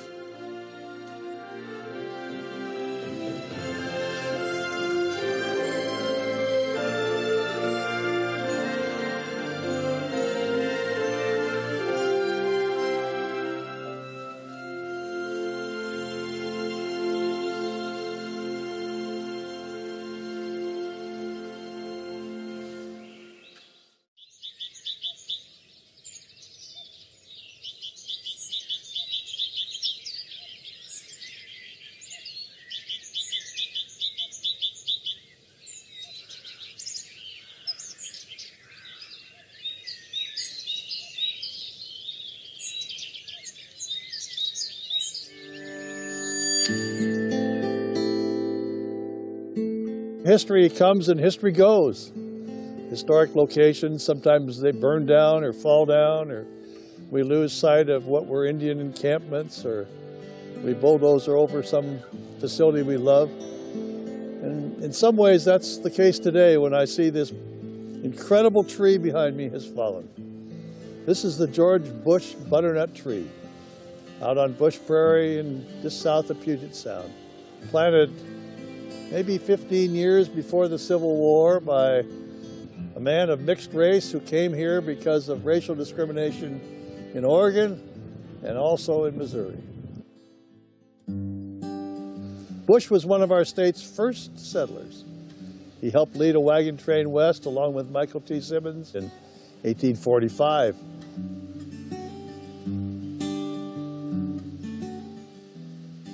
They settled in the valleys right around where now the state capitol is located.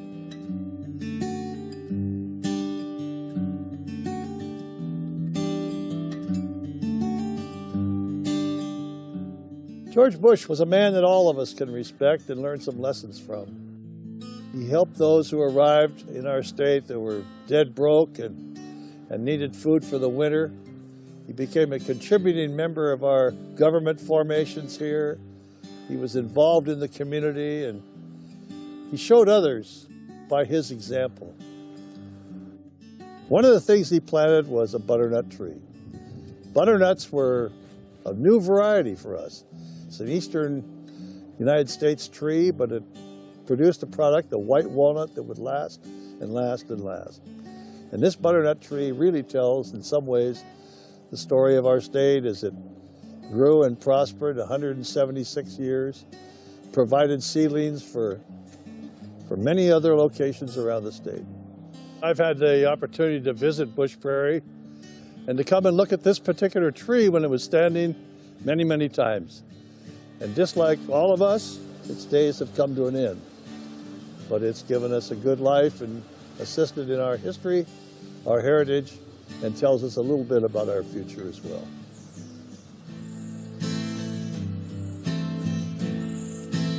Even though the tree's gone, I can see the seedlings of it all around us and all around the state. And they remind me and they make me remember this is one of my very favorite places.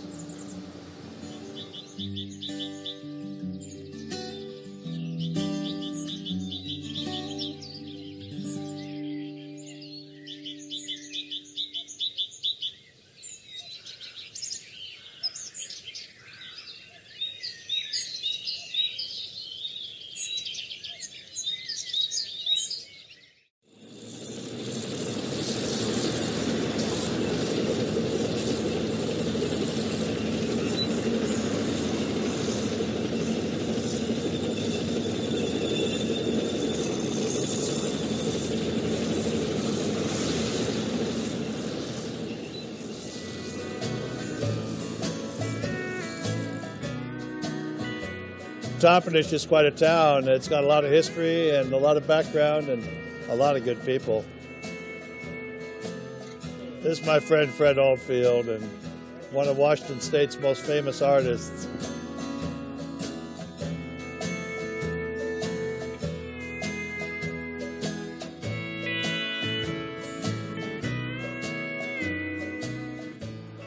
Fred Oldfield helped make that town with the murals that he started doing years and years ago. And involved hundreds of artists and lots of people locally. The first one I'd done was Howler's Defeat. Yeah. And I actually went out on the grounds earlier, about 4 or 5 years before they started the murals. I went out there and found where they had dug the foxholes and everything where the battle was. Yeah. And it was really interesting to look at that and figure out where the soldiers laid to defend their pack mules and all that. And I did a painting, and Washington State Historical Society put it on their magazine. Right. Then I wanted to do that with the Toppenish. Toppenish started with 0, and now they have 73 murals.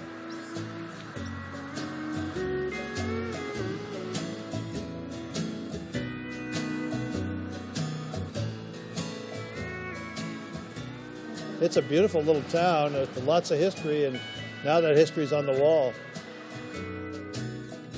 This is truly one of my favorite places.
across the Cascade Mountains. The North Cascades Highway didn't exist. But as that road came closer and closer, the people in this town got busy. The owner of the lumber mill and the town leaders got together and they said, let's convert this town and make it a real attraction, a destination. Let's make it an Old West town. And that's exactly what they did.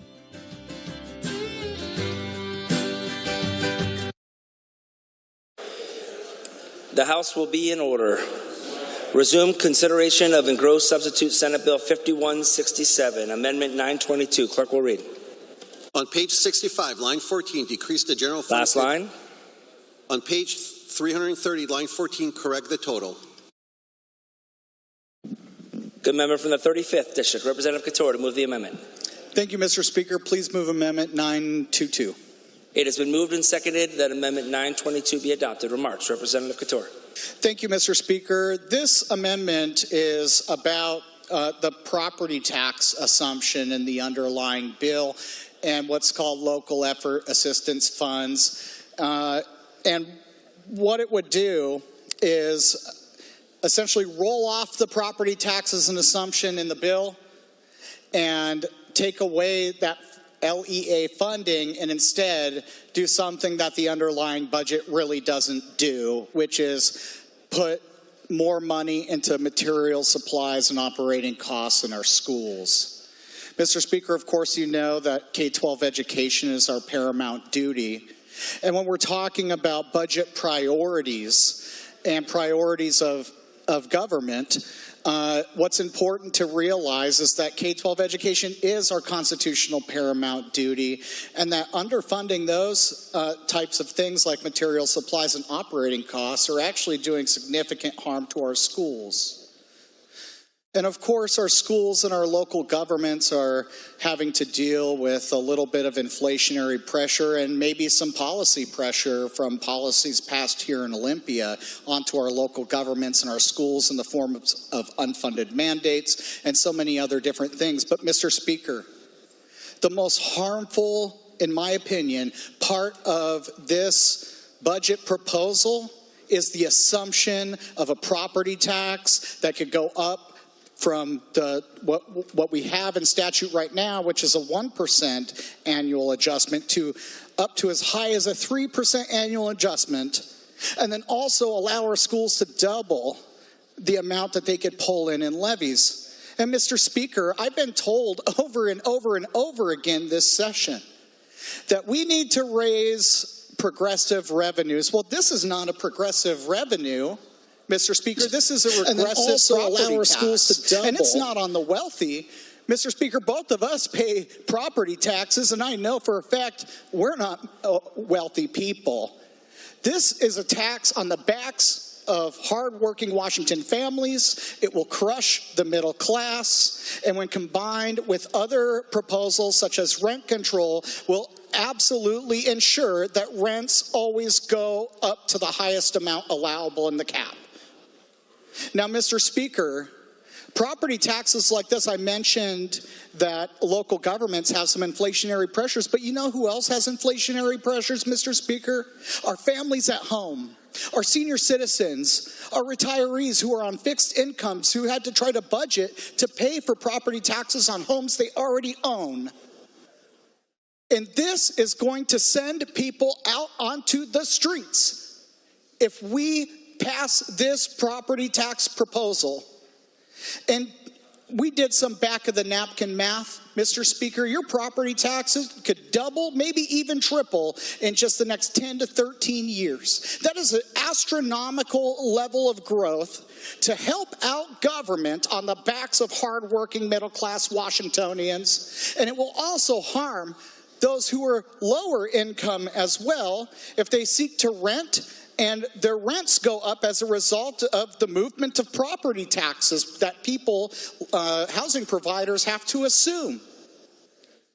This proposal, we didn't even have to do it. Between the BSA, the rainy day fund, as some people call it, and the end fund balance of over $3 billion at the end of the 4-year outlook, you have a total reserve of $6 billion or more at the end of the 4-year outlook, and we raise property taxes? That's not helping people who need us the most. I was told that if we don't raise progressive revenues, then people will die. We will leave people behind. But that's exactly what proposals like this do, this property tax. And we've been told if we don't raise property tax, well, how are we going to fund our schools? Well, it's actually kind of odd, Mr. Speaker, because right now we've never invested more money into our public schools than in our state's history than we do at this very moment. 3 times that of inflation, and by the way, some of the lowest outcomes in 3 decades in reading, math, and science. But we need to raise more property taxes?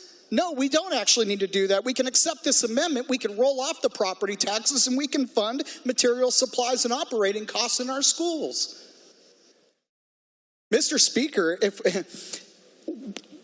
the reason that we have a budget deficit was a totally predictable set of consequences based on decisions that happened here in Olympia over the last handful of years. And right now... Will the member please speak to the policy at hand? Please continue.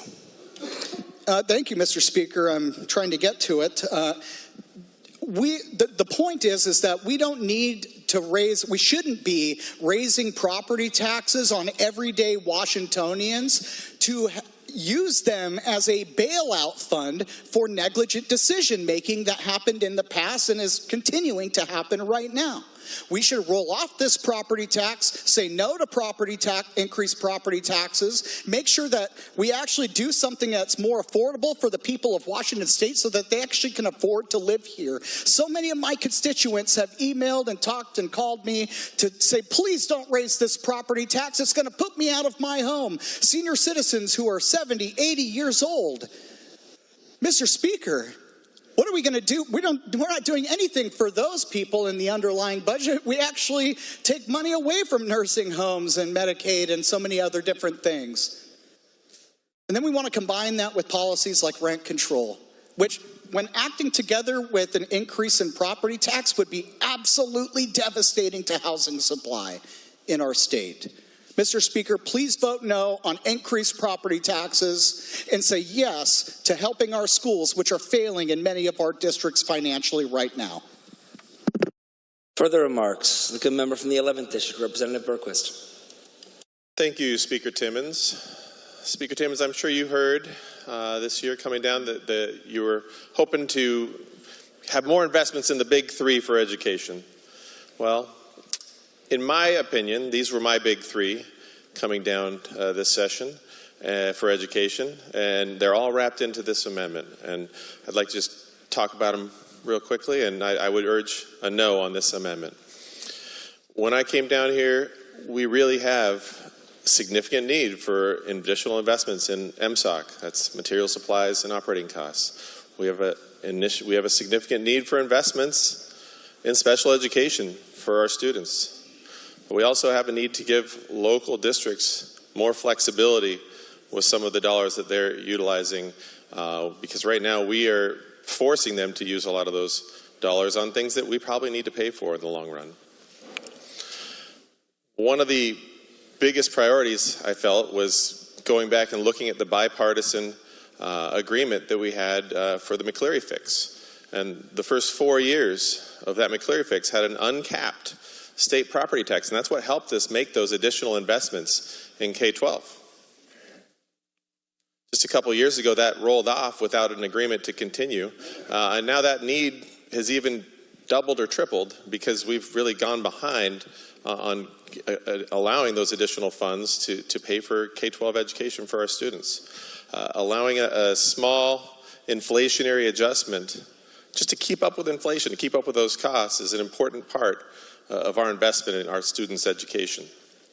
If we just focus on the local enrichment levy side and not on the levy equalization or the local effort assistance side, which this amendment takes away the local effort assistance for more property poor districts that might be more rural, for example, we really are losing the equity of that opportunity for our state. And so I think it's very important that we keep our investments in both our local enrichment opportunity for districts, but also the local effort assistance. We look at the the two bills that have already come over that we still need to consider in Appropriations Committee on special education funding and MSOC funding, and we can do all big three before we get out of here. I'm urging a no. Further remarks? The member from the 4th District, Representative Schmidt. Thank you, Mr. Speaker.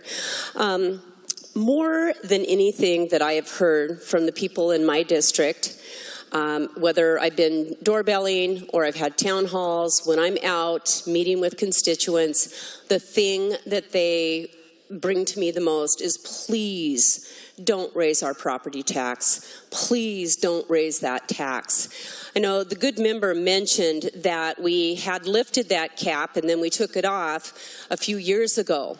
But what's happened in that last few years? In the last 5 years, our assessed values of homes have sometimes doubled.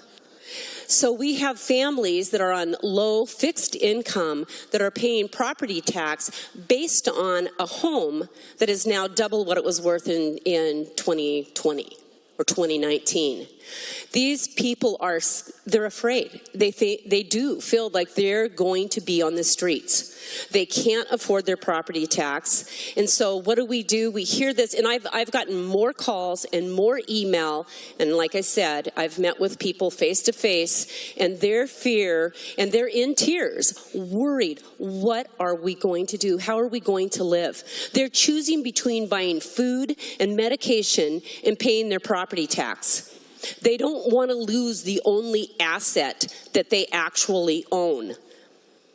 How can we raise taxes, property taxes, on people when inflation has increased the value of their home? Again, in the last 5 years, homes have doubled in the price, in their assessed value. And so does property tax. What I'd like to, in this amendment, we remove that. I think that we need to. I think we need to listen to the population, the people of Washington. We need to listen to them, to their cries for mercy. Please don't do this to us. Please don't do this to us. But here we are talking about we're going to do it to them. We're going to.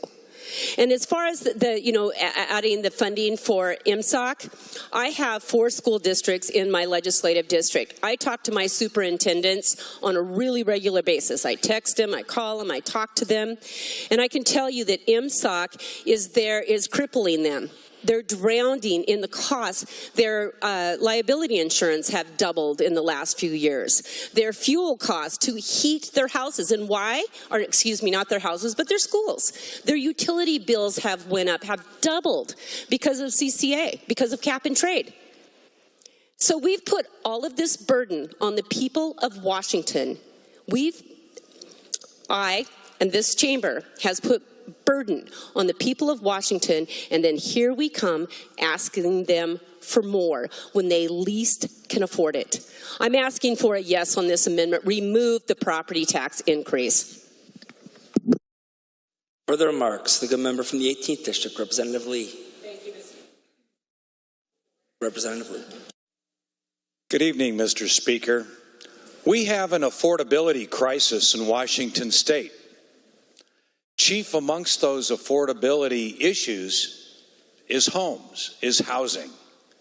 You can't have affordable housing when property taxes are unaffordable. Every single one of my constituents talks repeatedly about their problems making ends meet. This is a great amendment because it will restore a cap on their property taxes that is being removed in the underlying bill. A decade ago, this body wrestled with the McCleary solution. The entire point of the McCleary decision was to lower local property tax burdens on hardworking Washington citizens. The promise was that as the state paid more, local property taxes would be reduced, lowering that burden on our citizens. And yet somehow we have failed to honor that promise of the McCleary decision. So I urge your support to keep housing affordable by adopting this amendment. Thank you, Mr. Speaker. Further remarks, the good member from the 14th District, Representative Mendoza. Thank you, Mr. Speaker. I'm going to ask you to vote yes on this amendment, Mr. Speaker. We cannot raise property taxes anymore. I'm going to talk to you about two vulnerable populations in my district. And the representative from District 35 and the 4th District already talked about senior citizens. In my district, Mr. Speaker, I just had a conversation with a retired teacher who lost her husband and said that she had to go back to work as a substitute teacher because she could no longer afford to pay the expenses. And she talked about property taxes. Property taxes are already too high, Mr. Speaker, and our senior citizens are struggling because, as they mentioned, they are in a fixed income. But I also want to talk to you, Mr. Speaker, about another vulnerable population in my district, and that is seasonal farm workers. In my district, most individuals work in agriculture. Seasonal farm workers do not even begin to work until April. So they begin to work in April in cutting asparagus, and then they go on to other work, which is picking, etc. But most individuals will finish their seasonal farm work in September, which is hop harvest and apple harvest. When you look at seasonal farm workers only work 6 months out of the year. And I can tell you that because my family raised me on a seasonal farm work budget. So we would not start work until April and work all the way up to September, and then take off all of October, November, December, January, February, March. Not only do these families have to deal with high cost of living today, but they're having to live on a 6 to 7 month budget. So seasonal farm workers, they take joy in being able to purchase a home. I can tell you that because my own family, when we purchased a home, it was something that we could relate to the American dream.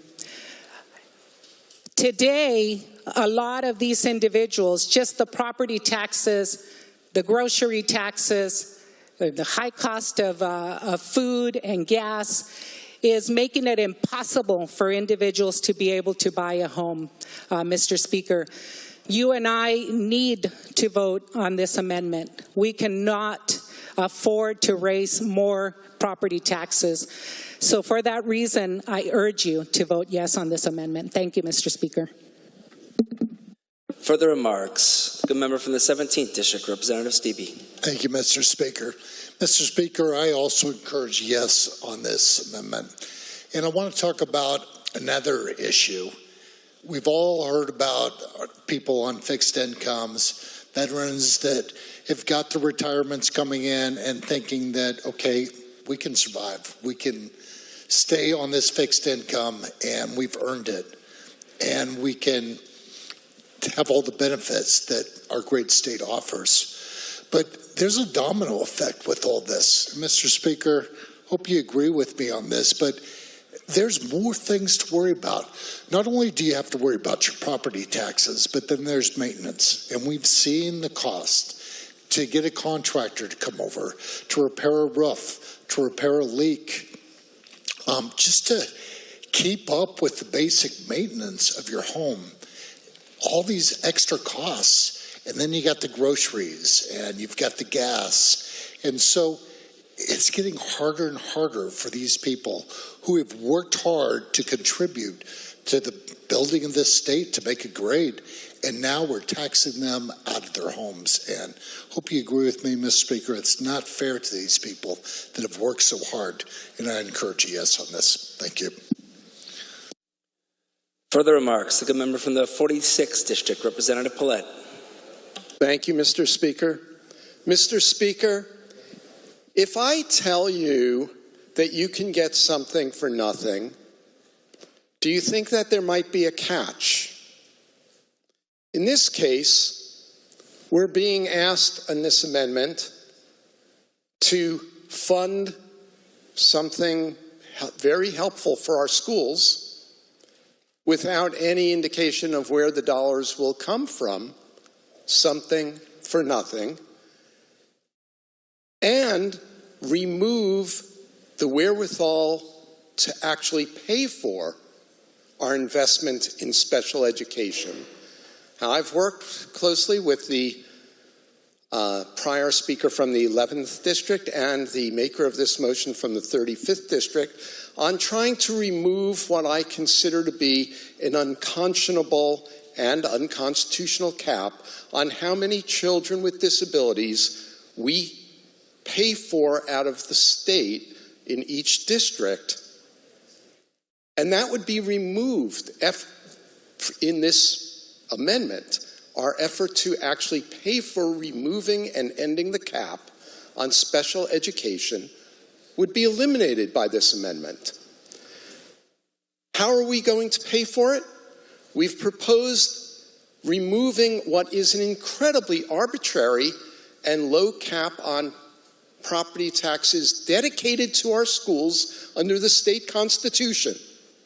The state property tax is dedicated to our paramount duty, paying for our children's education, and it would go from 1% way below inflation, unable to keep up with those operating costs that have been referred to, certainly unable to pay for the $500 million a year that our districts are having to fund out of their own school levies for special education for those students with disabilities. That's what the underlying bill would fund and presumes, with the property tax going up to 3%, the average of inflation. And what does that mean for the average homeowner? It's not nothing, but it's about $30. How long does it take to double your property taxes at a 3% increase? 24 years. Do we see anything that is only going up at 1% a year? The bill that would be removed, the funding that would be removed by this amendment, also addresses the incredibly dire need of our local governments to have more than 1% revenue growth when their costs for police, for jails, for courts, for maintaining streets, for pedestrian safety are all going up more than 1% a year. But for our counties, the property tax is the major revenue source they have. And property taxes are not a very regressive tax. They're not regressive because, guess what? The people who actually have tens of millions of dollars worth of value in a property pay more than those who don't. And we have taxpayer homeowner exemptions and veterans exemptions. We have support for people. But will we pay $30 a year more to end an unconscionable cap on how many children with disabilities we fund from the state? I ask to reject this amendment. Thank you. Further remarks. The good member from the 19th District, Representative Walsh. Thank you, Mr. Speaker. Great amendment, maybe the best amendment we've heard so far. Please vote yes. I'm going to try to bring the conversation back to the amendment. A couple of terms we need to consider, Mr. Speaker. LEA, MSOC, and assessment. LEA, this amendment would move off the LEA. We call it local effort assistance here. You've already heard a few other speakers trip over the old thing we called it, which was levy equalization. Basically what this is it is designed within the kind of rigid constructs of the McClary decision to give some support to districts that have lower property values overall than other districts that have higher property values. It's a good intent. It's a good in spirit, Mr. Speaker.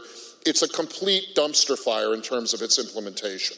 And many of the small districts, including almost all the school districts in my legislative district, are unsatisfied with the way that LEA is structured currently and the effort and the assistance it gives them. MSOC, materials, supplies, and overhead or operating costs.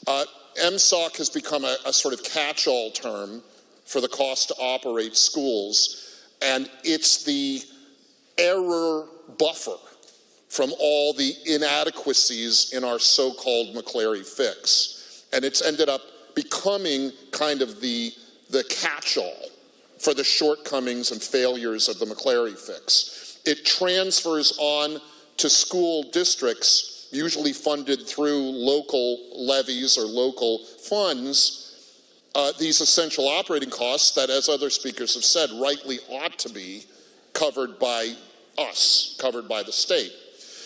And then finally, Mr. Speaker, the idea of assessed values or assessments and their effect on the overall property tax burden, which this amendment also tries to clarify and lighten on people. The problem we've got when we start talking about this 1%, 3% automatic increase thing, Mr. Speaker, is that isn't the real problem. I mean, it's a problem, but it's not the real problem. The real problem is the assessed value that's charged to property owners and homeowners, and the thing that's breaking the backs of homeowners living on fixed incomes is the way we assess taxable value is from Alice in Wonderland. It is started with the budgets that are required by the state or by local jurisdictions. They determine the assessed value for tax purposes of property, not the market value. So it's not that your house has doubled in value in the last few years. It's that the budget demands of the taxing districts have doubled. And your assessed value is essentially a fiction created to fund that. And then the 1% automatic increase currently, or the 3%, or Lord knows what it'll be, 4%, 5%, 7% automatic increase on top of that, that's been proposed, ends up being a force multiplier on this assessment that's from Alice in Wonderland. Mr. Speaker, what this amendment does, and the reason that you should vote yes, and the reason that it may be the most important amendment we're going to consider tonight, is that it attempts, and I think pretty effectively, rationalizes all of these elements. The screwed up local effort assessment program, which means to do well but isn't that effective. This sort of shell game of MSOC, which ought to be paid for by us, but is being sloughed off onto the local taxpayers and the local school districts. And the absolutely bonkers notion of how we calculate property taxes in this state. Now, it is impressive to me that one amendment can do a pretty good job of fixing 3 different screwed up elements in tax policy and public policy on school funding.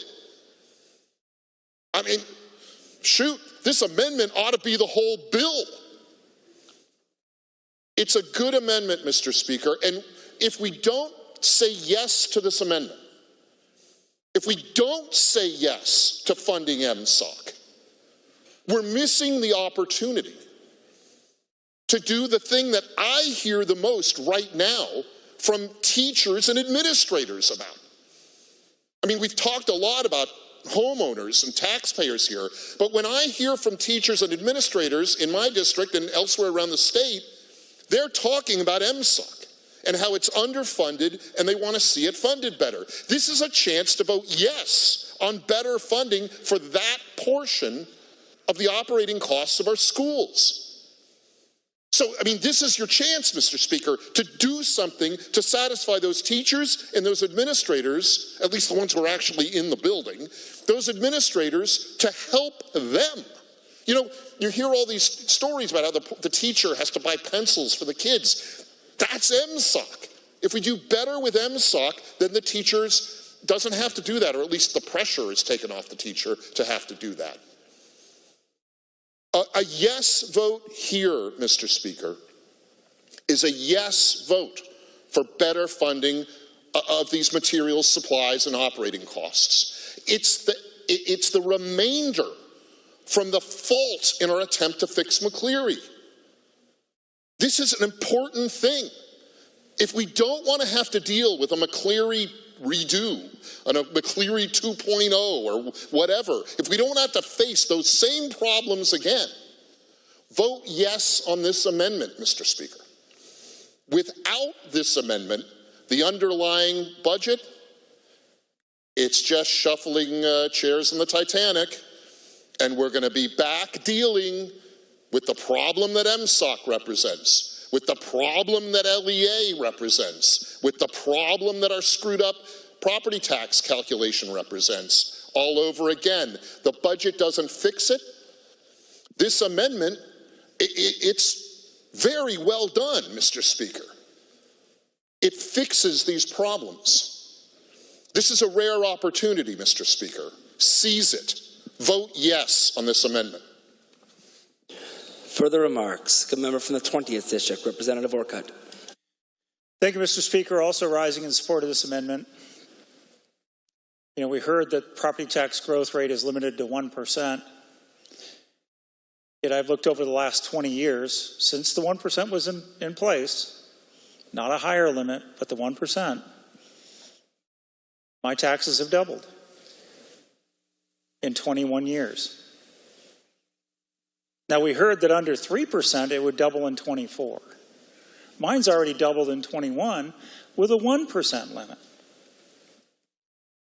Stands to reason, Mr. Speaker, that it would double a lot quicker than 24 years if at 1% it's already doubled for me. And we've heard people come testify in front of the Finance Committee that have said theirs are going up on average 7% per year. That's with a 1% limit. That's with a 1% limit. And it's going up 7% per year. Imagine what it would do with 3%. We're talking about MSOCs on the other side of this. Well, Mr. Speaker, not all of this tax increase is going to be on a homeowner. Some of it's going to be on the very businesses that supply these materials to our school districts.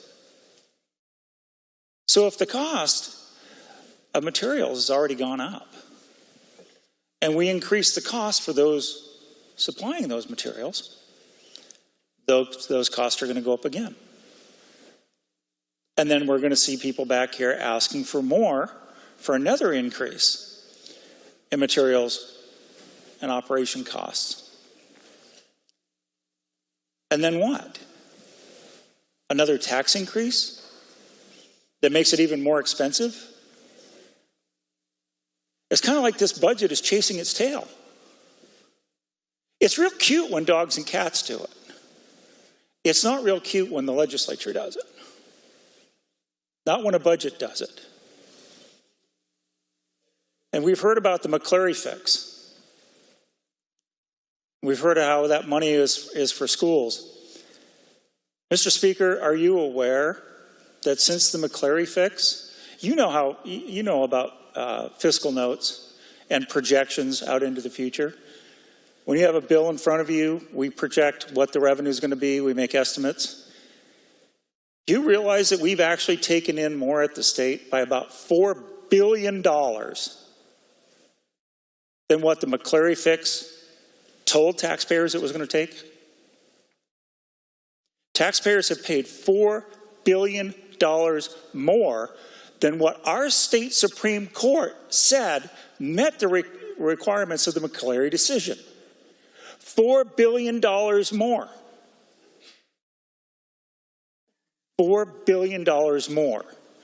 And the underlying budget is based on an assumption that we're going to collect another $200 million on top of the extra $4 billion we've already collected. Above what we expected, above what the court said was necessary. And we've also heard that property taxes fund schools, and that's our paramount duty. But Mr. Speaker, What percentage of our revenues coming into the state are from property taxes? And what percentage of our spending going out is for schools? They're not equal, I can tell you that.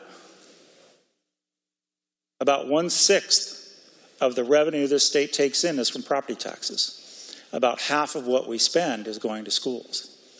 So clearly there's more than property taxes that are being used. It's a question of priorities at this point, Mr. Speaker. And when I've got taxpayers that are contacting me, and the biggest concern that I hear is about property taxes. And most I hear it from senior citizens that are complaining about how much their valuation has gone up and how much their tax bill has gone up. And they don't correlate perfectly. But you know, when somebody gets a 50% increase in their valuation, and you look, and it's really hard to explain to them, yeah, but your taxes only went up 33%. Because that ain't going to make them feel any better. They couldn't afford the taxes they were paying before. They certainly can't afford them when they go up 33%. And I've got people that are calling more and more frequently for us to eliminate the property tax entirely, because they no longer feel like they own their home. They feel like they're only renting it from the state. These are comments I have actually heard from my constituents. We no longer get to own our homes because we're just renting it from the state. Because you know what happens if you don't pay your property taxes on your home? They auction it on the courthouse steps. That's what they do if you don't pay your property taxes. It's pretty important that we adopt this amendment. Stop assuming that we can take another $200 million from the property owners of this state. Because from everything I'm hearing, they just can't afford it. Please support the amendment. Further remarks. Good member from the 8th District, Representative Connors. Thank you, Mr. Speaker. I'm going to be pretty brief, but I wanted to hit on a point that I don't think was hit on when we were talking about schools and property taxes that we're talking about in this amendment. And yes, property taxes have gone up. We've heard it a lot tonight, 50%. I've been looking tonight as this conversation's been coming about. But I also want to say, when property taxes go up, people kind of want to not spend money anymore. And do you know where they don't want to spend money anymore, Mr. Speaker? On schools. Do you know how many times it took Kennewick to pass the school levy this last year and a half? 3 times. So if we go after the people of the state of Washington and say we're going to continue to increase your property taxes, I can guess what's going to happen to school levies, and I can guess what's going to happen to school bonds. They're not going to happen. I'm encouraging that we vote yes on this amendment today, because if we don't, our schools and our kids are going to absolutely suffer. Further remarks. Seeing none, the question before the House is the adoption of Amendment 922. All those in favor say aye. Aye. All those opposed say nay. No. The division has been called. The Speaker is about to start the roll call machine. The Speaker has started the roll call machine.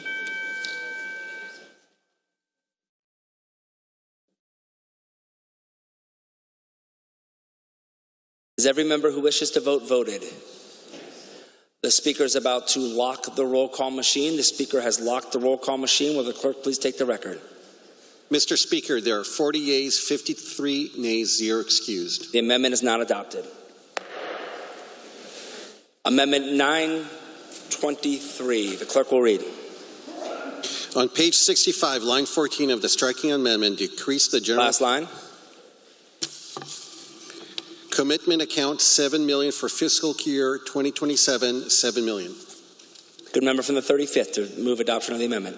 Thank you, Mr. Speaker. Please move Amendment 923. The amendment has been moved and seconded. Remarks. Representative Couture. Thank you, Mr. Speaker. This amendment is trying to do something that we've been talking about tonight, lower the regressive sales tax, especially on people who need us the most. And particularly here, it's to provide a sales tax exemption for diapers and child care products, and it includes a host of child care products. It could be safety products, strollers, car seats, baby gates, all the different things that a young family could need that has just brought the miracle of life into this world. And I think what's important to realize is that these things are very, very expensive. Diapers themselves are expensive. Studies show that in the short span of a year, a family could spend just with one child upwards to over $1,000 on diapers. And in the underlying budget, we have something in our state called diaper banks. Well, the underlying budget cuts diaper banks by 50%. And so at a time when we have a stunning lack of child care in our state, but also, these are costs that working families will sometimes go into debt to be able to afford that car seat, that stroller, that baby gate, those diapers, those wipes. And Mr. Speaker, I think we should be, as we're talking about being one of the most unaffordable places to live in the entire United States of America, we should be looking at lowering regressive sales tax for those families. And one way we can do that is to shift the working families tax credit, which is another thing that we support, over to the Climate Commitment Act account. And for those who might not know, that the first allowable use of CCA is working families tax credit. And in order to be able to shift it cleanly over to the CCA, we have to be able to get rid of some of the things that aren't the highest priorities in the CCA. And Mr. Speaker, I'm reminded that every time I fill up my gas tank and I'm paying an extra, what could be 50 cents or whatever it is at the pump, because of the carbon tax in the CCA, that oftentimes what it's going to fund doesn't actually do, some of these things don't actually do anything measurable for our environmental outcomes. For example, in this amendment, we would cut something called HEAL grants, which I think often, probably all of the time, equate to giving state taxpayer money for ideological activism for the environment. And just in my district, in my county, Mason County, the city of Shelton was forced to put people onto their planning commission because of policies like this in the CCA.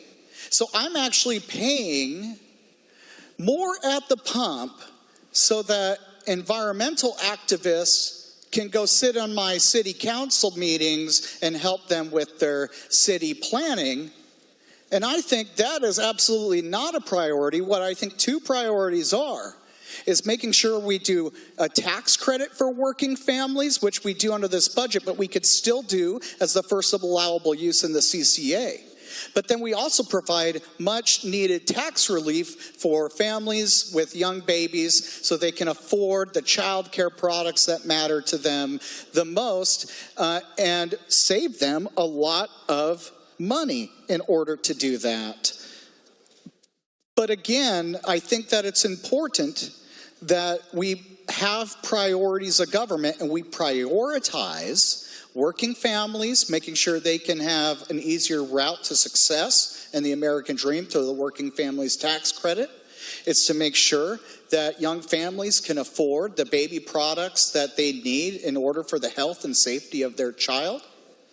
But and by doing so, we remove some of the things under the CCA that maybe some in this body may value or like, or maybe not, but it actually doesn't really matter because those things aren't a higher priority than working families or young babies and children. Please vote yes. Further remarks? The good member from the 22nd District, Representative Dolio. Thank you, Speaker Timmons. Respectively rising to ask for a no on this amendment this evening. Just this past November, voters overwhelmingly affirmed their support for the Climate Commitment Act.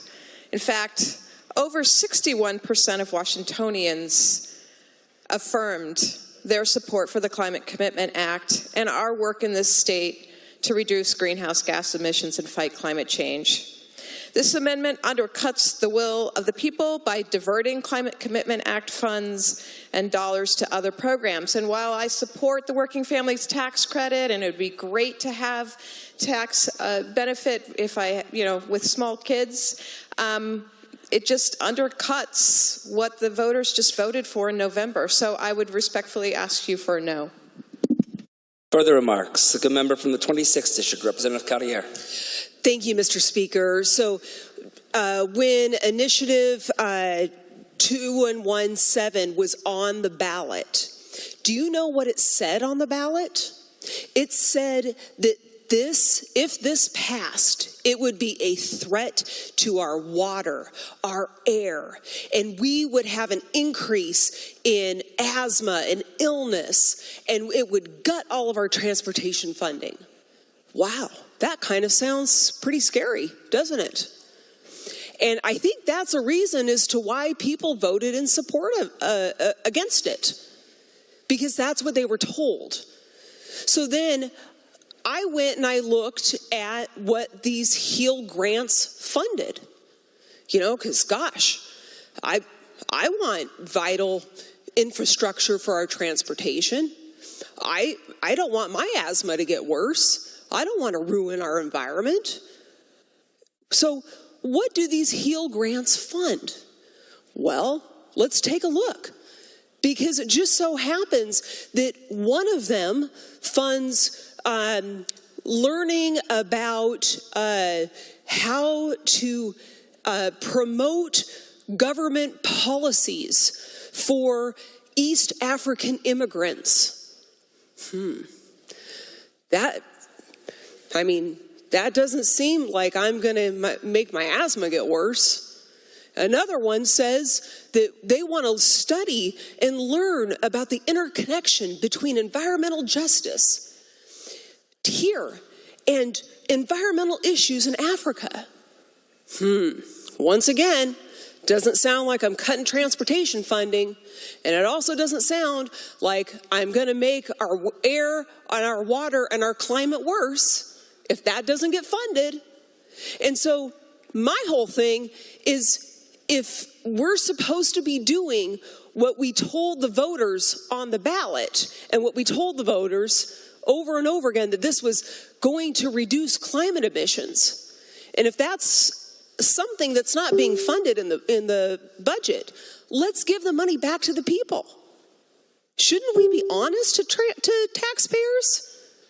Because I have a hard time looking at people who are struggling to survive and telling them, no, we got to increase your taxes. We got to increase your taxes so we could study the interconnection between environmental justice here and what could happen in Africa. That doesn't make any sense. And so for those reasons, I urge adoption of this amendment. Thank you. Further remarks, the member from the 18th District, Representative McClintock. Thank you, Mr. Speaker. I just want to point out, and excuse my voice, I'm getting over a cough. I was a stay-at-home mom for 8 years. I had, at one time, 2 kids in diapers, a newborn and a toddler, and we were surviving on one income. That was the scariest financial time in my life, trying to sacrifice my career to stay at home with my kids and make every dollar count. And I'm having emails sent to me asking for no new taxes and we need a break. And this amendment proposes that we provide a tax break to those struggling young families in a time where they need a tax break the most. And I'm listening to this, and I guess I'm expected to go back and tell these constituents, permission to read, Mr. Speaker. Please proceed. I'm to go back and tell them that my amendment that I recommended here on the floor, that to transfer some money from a HEAL grant that focuses on building climate resilience and enhancing community-led decision-making to advance environmental justice is more important. I do not agree with that, and I encourage a yes vote on this amendment. Further remarks? The good member from the 29th District, Representative Mena. Thank you, Speaker Timmons. I'm asking for a no vote today. I think that the Working Families Tax Credit is wonderful. I think it is something that working families rely on, and it is funded in the underlying budget. This is not an either-or situation. As the good lady from the 22nd said, people have also spoken. They also want clean air and clean water. Our babies, our children, our families need many things to thrive. Yes, they need access to those dollars. They also need clean air to breathe, clean water to drink, healthy parks, healthy communities to live in, and all of that is reflected in this budget. And I'm not sure, Mr. Speaker, what we're talking about when we parse out the environmental justice piece that is a part of those CCA dollars that go toward greenhouse gas reduction into healthier communities. But when we're talking about overburdened communities, communities that have lived in the shadow of industry, that live with dirtier air and less resources, we are primarily talking about people who are lower income and often people of color, because people live where they can afford to live. And guess what, Mr. Speaker? They're also working people, so we are not talking about two separate populations. People of color can be working people, and working people can be people of color and live in these communities. So this is not an either-or situation. We have to take care of our families holistically. Please vote no. Further remarks, the good member from the 9th District, Representative Dye. Thank you, Mr. Speaker. I think this just goes to talk about the differences that we see in what will help people who live in overburdened communities, people who qualify for the benefits that are put into the Climate Commitment Act for communities who are disparately impacted by climate change. And so in this budget, people voted to keep the Climate Commitment Act because they were afraid that if we didn't change the transportation modalities, we didn't change our energy policies, we didn't do that something catastrophic might happen. But when you look at how the money is spent for the community grants from the HEAL Act, you see that it's largely for NGOs and nonprofits to have many, many different kinds of gatherings, those gatherings to do community organizing for causes of their particular group. And they run anywhere between $250,000 to $750,000. One was for $1 million this year. And that's what we're buying with this money. But what we're seeing is for families who are needing that leg up, giving the tax credit allows individual families who may be disparately impacted, may fit inside the categories that would be benefited by the HEAL Act. They actually are given the opportunity to have agency over their own decisions and their families, and that the money would be much better spent rather than community organizing for these groups, these disparate groups that are heavily funded NGOs and nonprofits that are fundraising, and both privately and through the government, that they're doing this community organizing, but it doesn't help the families that live in those communities. The thing that helps families the most is being able to achieve those milestones to self-reliance and independence. And that's what's important. And that's why we want to transfer the funds for community organizing and advocacy and activism right to the families that need it the most.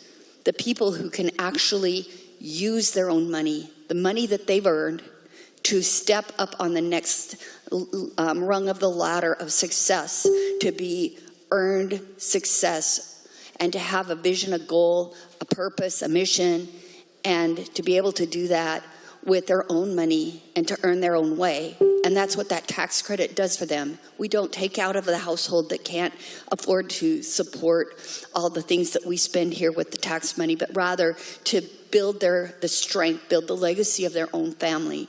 And that, to me, is really important distinction between the way we use the HEAL Act money. HEAL Act money should be for helping those communities that are lower income, living in communities in rental housing, to be able to save, to afford the things, the basics for their families to grow and prosper. That's why it's important that we think about how we use this money to really empower individual families to be successful in this state, in these communities that are disparately impacted by congestion and poor air quality, to be able to move up, to afford to live a better life. That's the American dream from the beginning to the end, and that's the purpose of this working family tax credit. And to be using HEAL Act dollars for advocacy and community organization for NGOs and nonprofits seems to be a bait and switch on the people, the very people that are most impacted and need the leg up the most.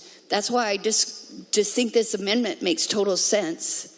And to give also to just put in that we could, with that money that's being given to these, well-funded nonprofits and NGOs, money that could be used to help people for diapers and baby care items when they are building that first step in the rung of success in the American dream. It just seems right and proper and just for people who qualify under the HEAL Act. And so I hope that you will join me in voting yes for this wonderful amendment. Thank you. Further remarks? Seeing none, the question before the House is adoption of Amendment 923. All those in favor say aye. Aye. All those opposed say nay. No. The amendment is not adopted. Amendment 936. Clerk will read. On page 67, after line 6, insert the following. Requirement shall lapse.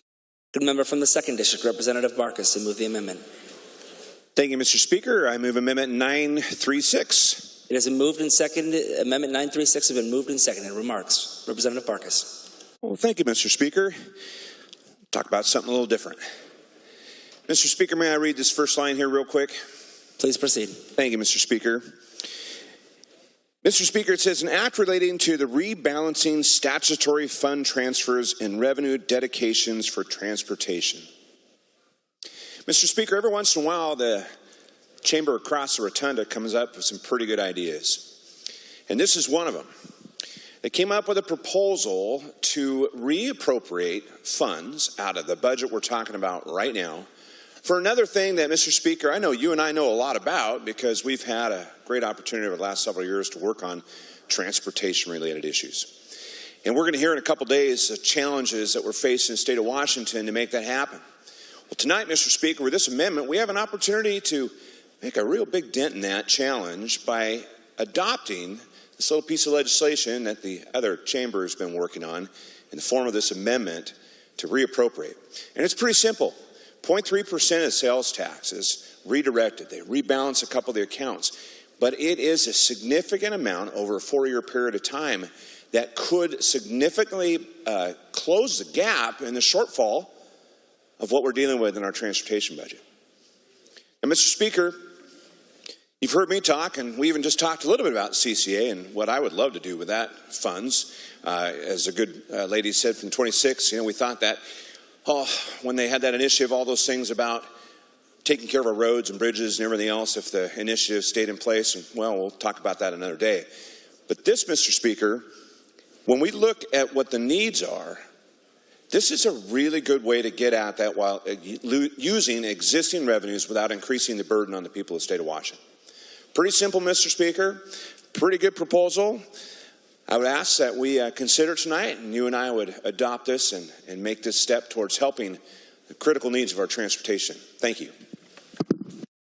Further remarks. The member from the 27th District, Representative Fye.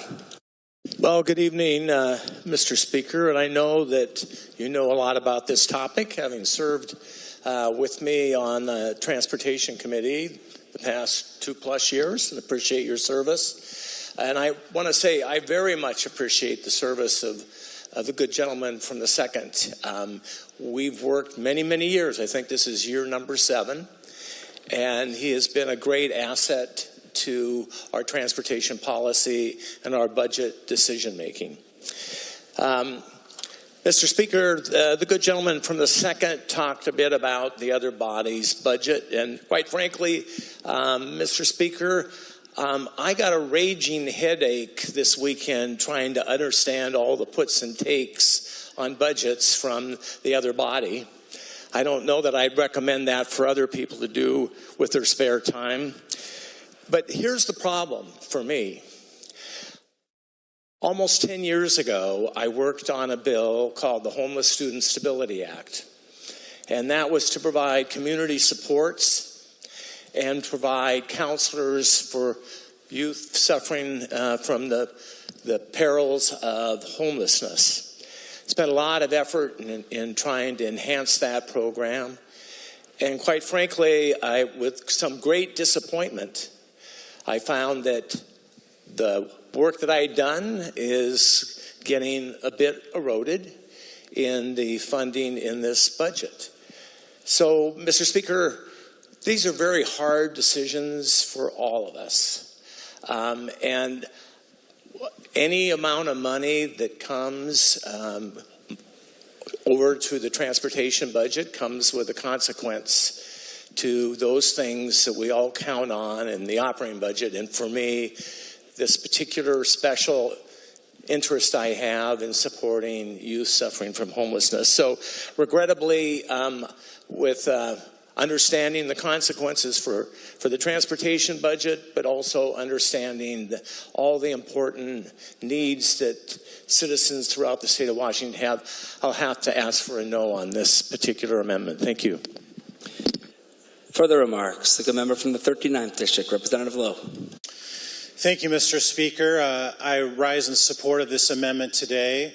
And as we heard from the chair and the ranking member of that Transportation Committee, I've had the great honor of working under both of these great leaders in our state. And as we've worked through transportation issues, there has been a shortfall.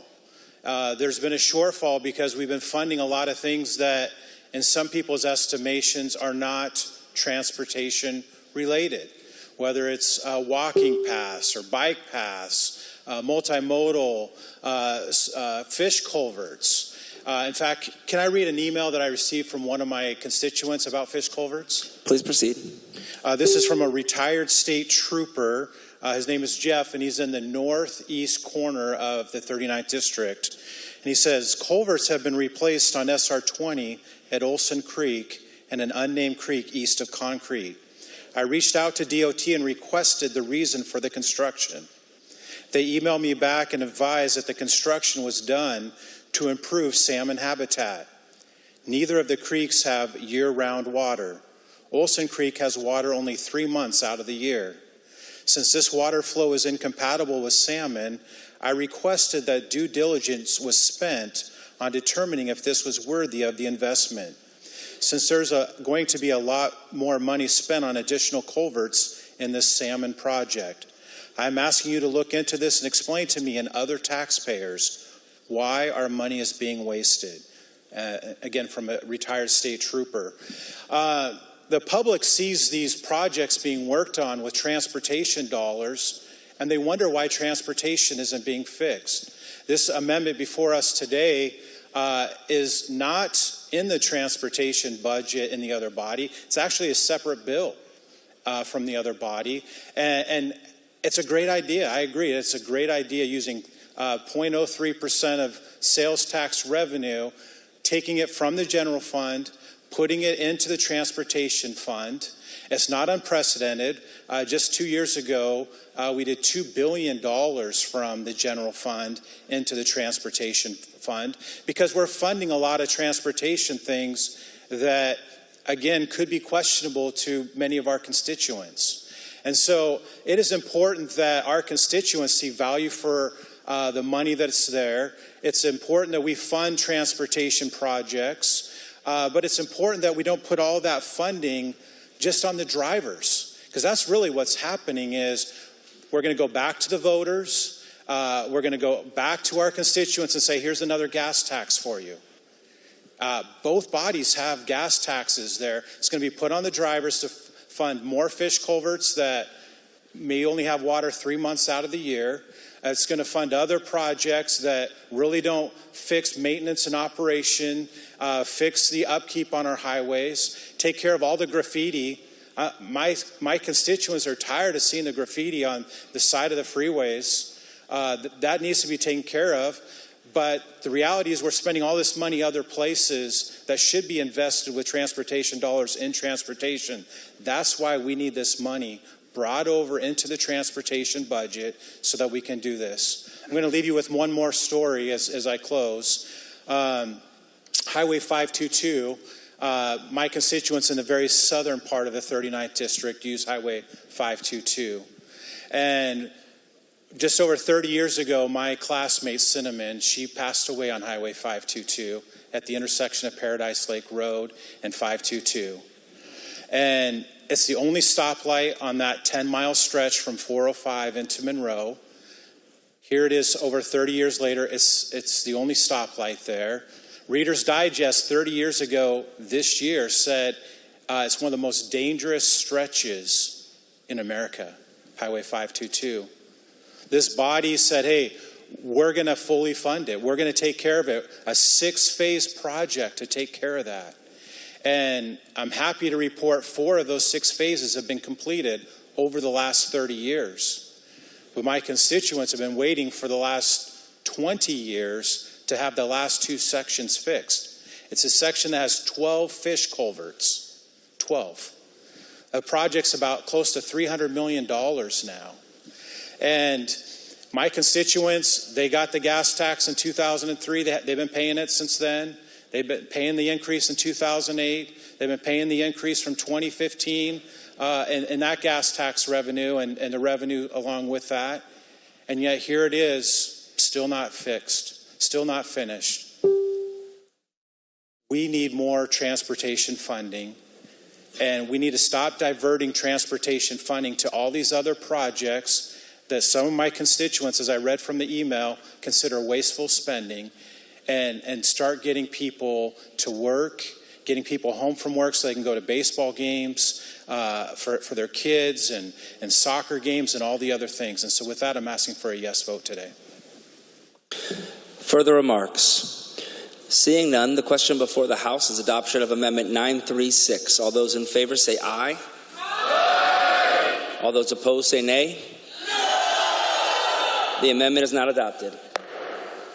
Amendment 920. Clerk will read.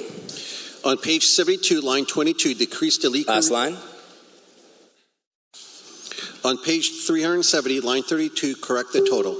Good member from the 35th District, Representative Couture, to move the amendment. Thank you, Mr. Speaker. Please move Amendment 920. Amendment 920 has been moved and seconded. Remarks? Representative Couture. Thank you, Mr. Speaker. You know, as we've heard a couple times tonight, budgets are about priorities, and we've talked a little bit about some of the taxes that this underlying budget assumes in order to fund an 8% increase in spending from $72 to almost $78 billion state budget. And what this amendment will do is, once again, strike at our over-bloated administration within our 4-year institutions of higher education, and in exchange for, realigning those FTE counts with administrators and faculty when we have a severe reduction in students in the college-going rate. What we're then saying is that we should eliminate a lot of the smaller taxes that are also assumed in this budget, smaller than the devastating property tax we recently talked about and some of the other potentially legally dubious or unconstitutional taxes that the budget also assumes. These are smaller taxes, Mr. Speaker, but they absolutely will just tax all the fun and the joy out of living in Washington State. I mean, we're talking about increases to the Discover Pass. We're talking about increases to hunting and fishing licenses. And we're not increasing the limit of how many fish we could catch either. We're just increasing the fees. And on top of that, just so many other different things, including the assumption of the bottle tax. And lo and behold, if that bottle contains your favorite alcoholic beverage, then you'll be taxed for that as well. So, I mean, just going out and having a fun weekend, many of my constituents will at least imbibe in one of these different kinds of things along the way. And it's just, again, raising taxes and fees on people that, they're just trying to enjoy living here in our great state. But it's getting harder and harder to do so because everything is so unaffordable. And we're making some of the fun things unaffordable as a result. And I think somebody mentioned it earlier that fees are supposed to cover the administration of certain things. But some of these start to creep past being a fee and start to become a tax because the stated purpose of some of these that aren't already a tax is that they're going to replenish our general fund and help out with our deficit. We heard this with the liquor tax, the beverage, the liquor permit fees. It's currently fees right now, and the fees are supposed to cover the cost of some of these permits. But they already cover the cost of administrating the system and the permits. But when the stated purpose as it was going through committee was to help replenish general fund, that, Mr. Speaker, is not a fee anymore. That's a tax to help cover for a totally preventable budget deficit that we face today. And so, Mr. Speaker, this amendment is about priorities and about a choice. Should we choose to fund an over-bloated administration in our four-year institutions when we have a dramatic decline in college students going to college?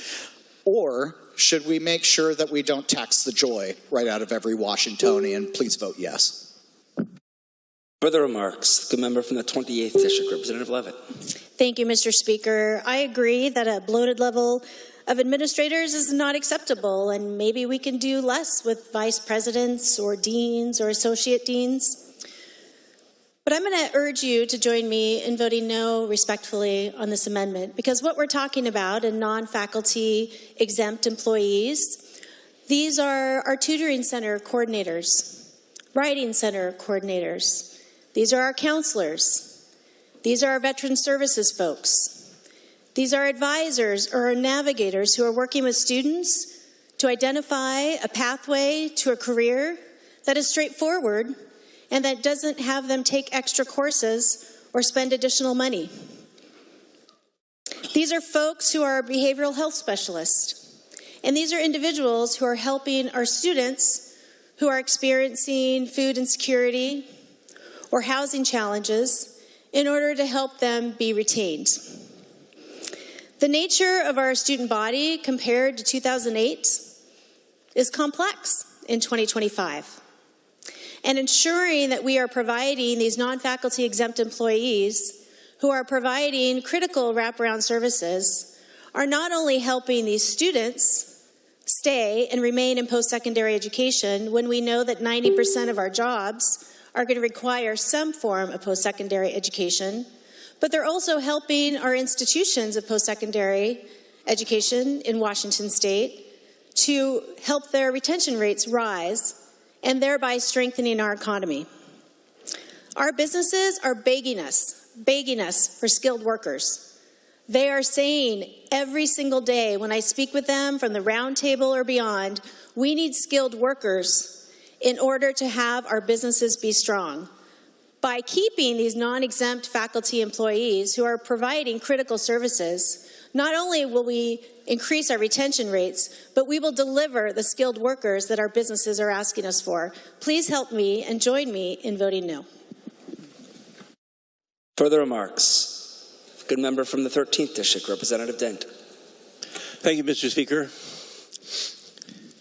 So on my ranch at home there, I have a pond. See, it's about 10 feet deep. It's approximately a half an acre. And I usually buy trout. I go over to Ephrata and I can buy trout and put in my pond. And then I bring kids out, foster kids and other neighbor kids, whatever kids I can gather up to bring out. And I'll teach them how to fish. And I can teach them how to fish because they're going to catch something. Now, the alternative to that is they go down to Moses Lake and they can drown worms all day long and never catch a fish, and pretty soon they don't like to fish anymore. But I'll get them hooked on fishing. And that's better than being hooked on something else. And you know, but then I was advised by the game warden that these kids had to have a fishing license. So now we're going to raise the cost of the fishing license. Well, I don't mind buying some fishing license, but pretty soon it gets to where it's over the top. How much do we spend? How much can we continue to spend? And I used to go, and I still do, I would take some of the older kids and we would go deer hunting every year. And it didn't matter if we harvested an animal or not. We went to deer camp. And there's nothing like it. And if you haven't been there, I encourage people to go because it's a chance to bond and to be with adults and friends and to learn about nature. But we're going to raise those fees. And it gets to a point that people can't afford it.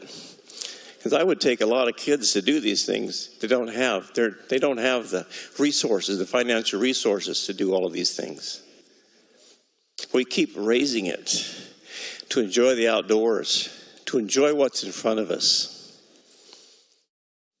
And on my place, we have wildlife there. We have deer that are there. We have pheasants, we have birds. And I feed them and I don't complain.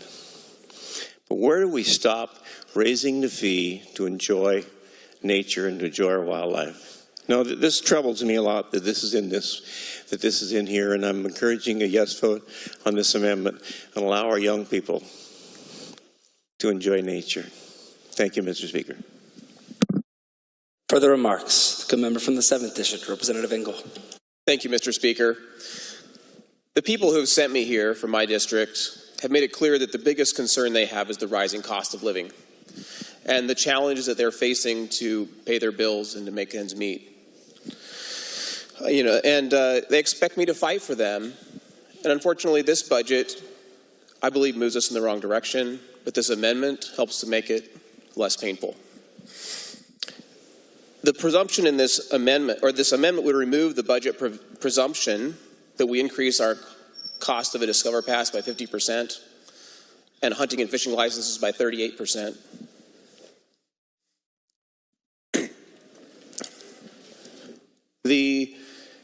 These costs are significant. And for many people in my district, they're already choosing not to purchase a Discover Pass and spend time on state lands or go fishing with their children. I grew up in a time in a large low-income family where before there was a Discover Pass and when you could go to state lands for free.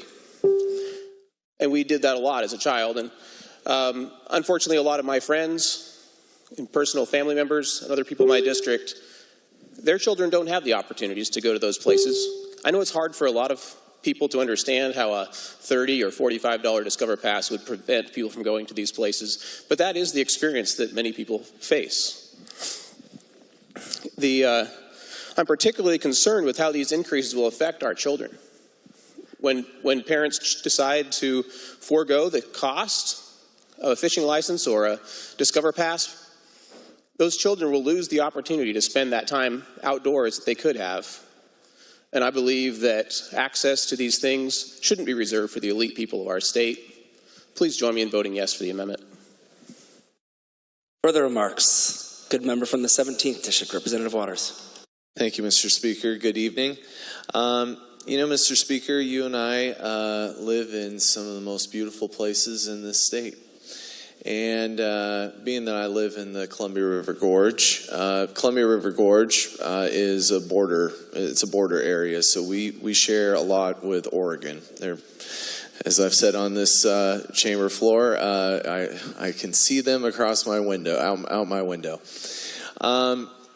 when we think about upping the fee on the Discovery Pass, that bothers me because for those that don't live there, don't recreate there, don't have businesses there, we're in constant competition with Oregon. And Mr. Speaker, I looked up the fees. The Oregon Pass right now is $30. Our current pass right now is $35. And we are in constant competition to get travelers to come to the Washington side on Highway 14.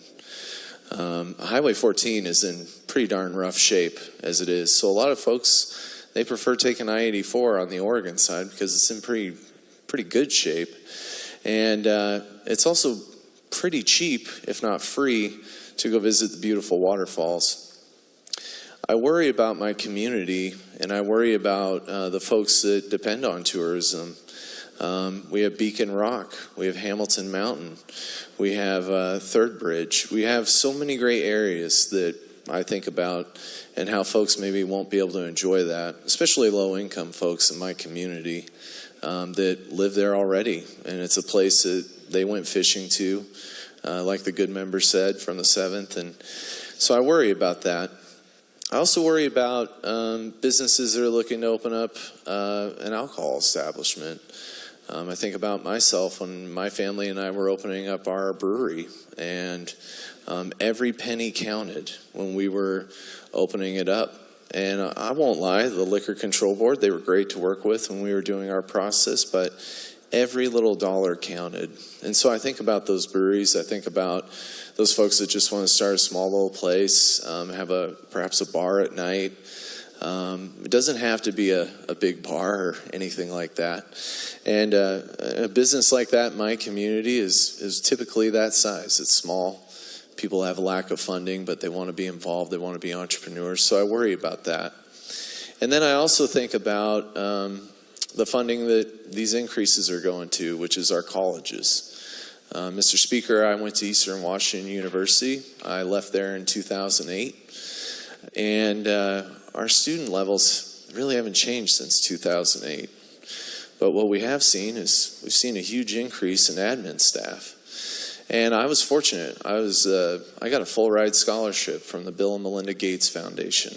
I was really fortunate to get that grant. What did that grant come with, though? That grant came with people that helped me along the way. Like the good lady said, I did depend on my counselors. But we're seeing, I couldn't imagine if I would have had 3 more counselors helping me. I might have gone nuts, to be honest with you, Mr. Speaker. But with that, I just ask that we say yes to this amendment. I think that some of these fees, I could see it needing to be a reasonable request, but with this, I just worry about the impacts all across the board. And, it's tough. It's tough when you live in an area that you're in direct competition. I don't know what it's like being next to Idaho, but I'm sure they're in direct competition over there in Spokane and on the east side. So with that, I ask for adoption of this amendment. Thank you. Further remarks? A good member from the 47th District, Representative Intiman. Thank you, Mr. Speaker. I'm going to respectfully ask for a no on this amendment. I am sympathetic to having access to discovery passes and fishing licenses. I know that in my community, you can borrow a discovery pass from the local library. I hope that is available for folks in other communities as well. But I do not want to remove funds from higher education when we have worked so hard to get to a place where we can support students not only in the classroom, but outside of the classroom. May I tell you a brief story, Mr. Speaker? Thank you. As a member of the Post-Secondary Education and Workforce Development Committee, I heard from many students talking about basic needs. Students told us stories about living in their cars, hoping to be able to take a shower in the gym, and sometimes coming to class and they knew that they were dirty and didn't smell good, but it was more important for them to complete their studies than it was for them to be concerned about being a little bit offensive because they had body odor. They knew what was important. I think that we can support students without hurting others. Please vote no on this amendment. Thank you. Further remarks. The member from the 25th District, Representative Jacobson. Thank you, Mr. Speaker. So I think we are doing a good job in this state of taking care of our higher education students. We have arguably the best financial aid system in the country, and I'm proud of that. I want students, Mr. Speaker, to get moving forward in their jobs and get training and move on and, become happy taxpayers. So I like our higher education system. The truth is, though, that we're looking at a budget where we have to make some tough choices. And these amendments, a lot of them have been, let's remove this and add this. Let's try to figure out what our top priorities are. And so the truth is that since 2008, we have had 52% increases in administration jobs, and our enrollment since 2008 is down 11%. We need to right-size this, and a good way to do that would be to use that savings to make sure that people can get out in nature. And it shouldn't be just the purview of the wealthy. So I think we can take these small cuts in the higher education, or small, not even cuts really, just moving things back to a different level, Mr. Speaker. When I was teaching at community college, and I taught there for 10 years, and I was making, I liked my job, and I thought it was a calling, and I was teaching math to students who needed to get back in the workforce. It was foundational math. It wasn't for the engineers or anything. And when I would get in my email inbox, and it was a little discouraging to make such low pay. I was making, like $30,000 a year. I would get in my email inbox, and I would receive week after week after week, I'd receive these notices. Welcome so-and-so. They're our new trio director. Welcome so-and-so. We have this newly created position of, whatever the flavor of the month was. And I remember commenting on that. Gee, we're adding a lot of people to staff. And I don't remember very often seeing that we're adding new teachers, although teachers have gone up in that time frame, the amount of teachers that we have, but not as much as the administration, 52% increase in administration in our colleges. So I think that this is reasonable. I think we have to make prudent, reasonable decisions about our budget, and I think that I urge a yes on this amendment. Thank you. Further remarks? The member from the 31st District, Representative Stokesbury. Thank you, Mr. Speaker, and good evening. I'm also rising in support of this amendment. The underlying budget bill before us is deeply, deeply flawed, as I think some of my colleagues have pointed out, and as I expect we'll continue to talk about later this evening. The budget itself increases spending this biennium by 8%. That is after revenue growth is slowing, and depending on who you ask and what time of day it is, we're facing a structural budget deficit of somewhere between $5 and $15 billion. And even in spite of that, the underlying budget raises spending by 8%. And to finance that spending growth, it raises taxes by about $15 billion. The revenue that the budget purports to rely upon is supposedly only affecting Washington's biggest corporations and wealthiest residents. But that's simply not true, Mr. Speaker, as this amendment before us points out. If the budget were only relying on those new taxes, my only complaint would be that we were going to be taxing the jobs out of Washington. But that's not what the underlying budget does. In addition to relying on taxes that will tax the jobs out of Washington, this budget relies on a series of other tax and fee increases that will tax the joy out of being a Washingtonian. And that's what this amendment tries to stop.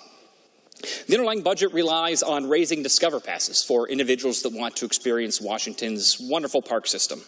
It raises hunting and fishing licenses for individuals that want to experience Washington's great outdoors, and hunting and fishing licenses on children and seniors, I might add, Mr. Speaker.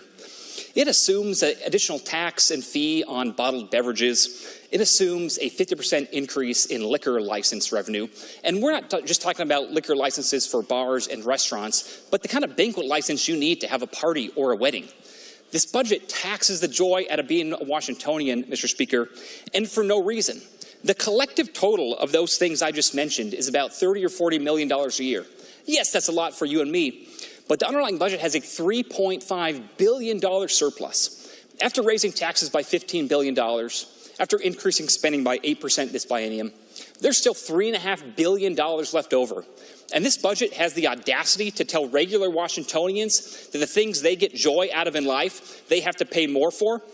Why, Mr. Speaker? The budget doesn't need that extra money. The budget has a $3.5 billion surplus. So why are we telling ordinary Washingtonians they have to pay $40 million more when we have $3.5 billion we have left on the table? That's not fair, Mr. Speaker. That's not right. And I wish those were the only things that regular Washingtonians would have to face this session.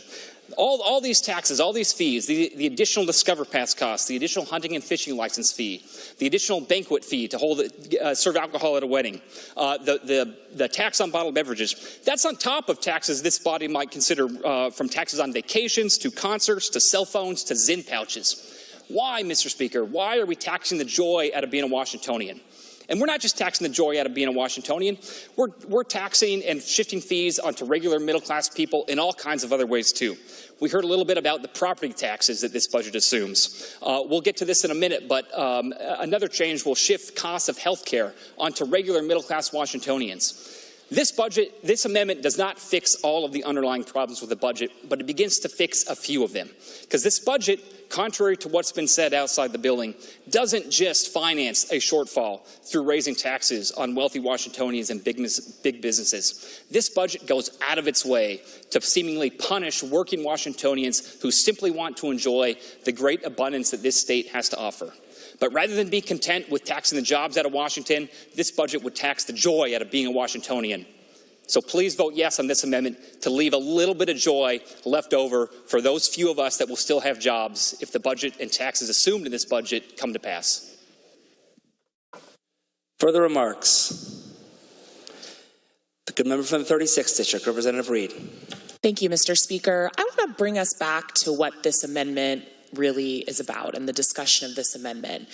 I know, Mr. Speaker, that you're a great reader, as am I, and so I'm sure you've meticulously reviewed the budget bill, and therefore you know that there is no language in the bill that ties any type of fee increase to the levels of support that are given to advisors and college supports in our state. There is no direct correlation. But if I might rise from the junk drawer to make a comment, Mr. Speaker, what there is a direct correlation for is the connection between student success, student completion and enrollment, not just in college, but in apprenticeship programs and career training programs and all kinds of certification programs, and the supports that they receive from counselors, from college and career specialists, from people that connect employers to the workforce and to our higher education institutions. I talk a lot, Mr. Speaker, or I hear a lot on this floor, Mr. Speaker, about a fact that Washington State has some of the lowest rates of college going in the nation. What I don't hear a lot about are the states that have some of the highest rates of college going in the nation. What those states have, Mr. Speaker, is an investment in the supports that help students thrive.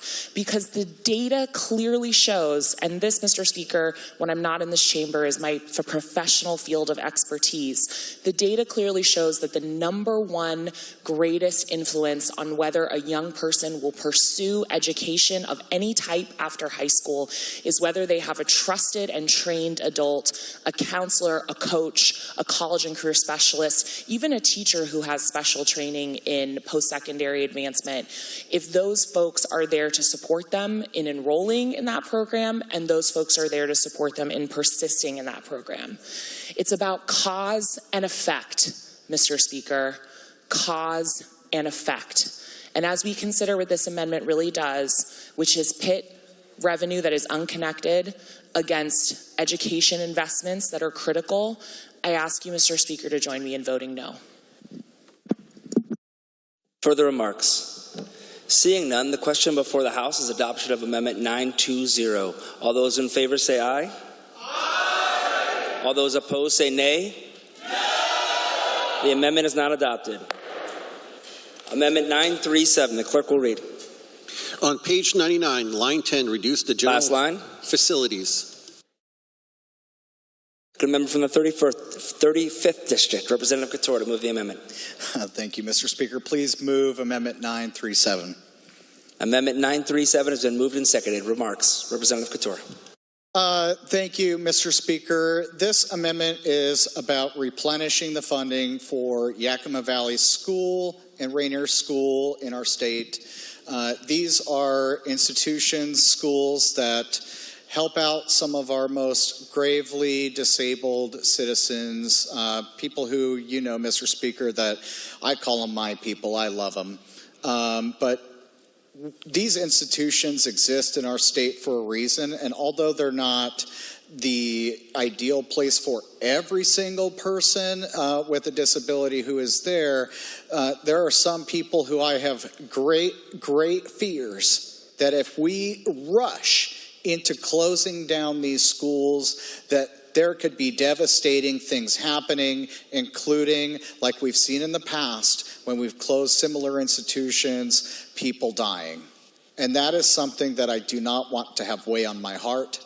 That is something I do not want to have weigh on my conscience. And I think that when we're talking about a very, very, very vulnerable population of people, we are rushing in this budget to close down these institutions in order to save us a couple quick bucks. That is going far too fast, far too soon. This is a consequential decision in the underlying budget to close these places down so quickly that we really need, this is something we absolutely need to measure twice and cut once.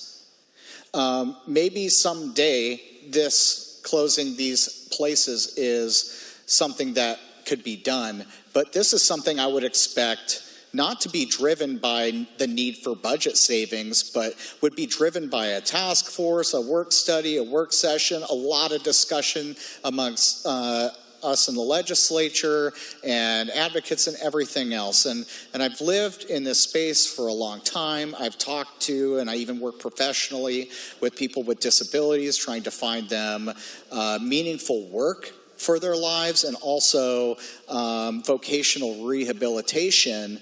And of course, as you know, Mr. Speaker, even, and not this gravely so, but even some of my kids have disabilities. So I care very deeply about this community, and I'm very afraid of the rush into closing these institutions down, just so that we can save a couple bucks in the next biennium.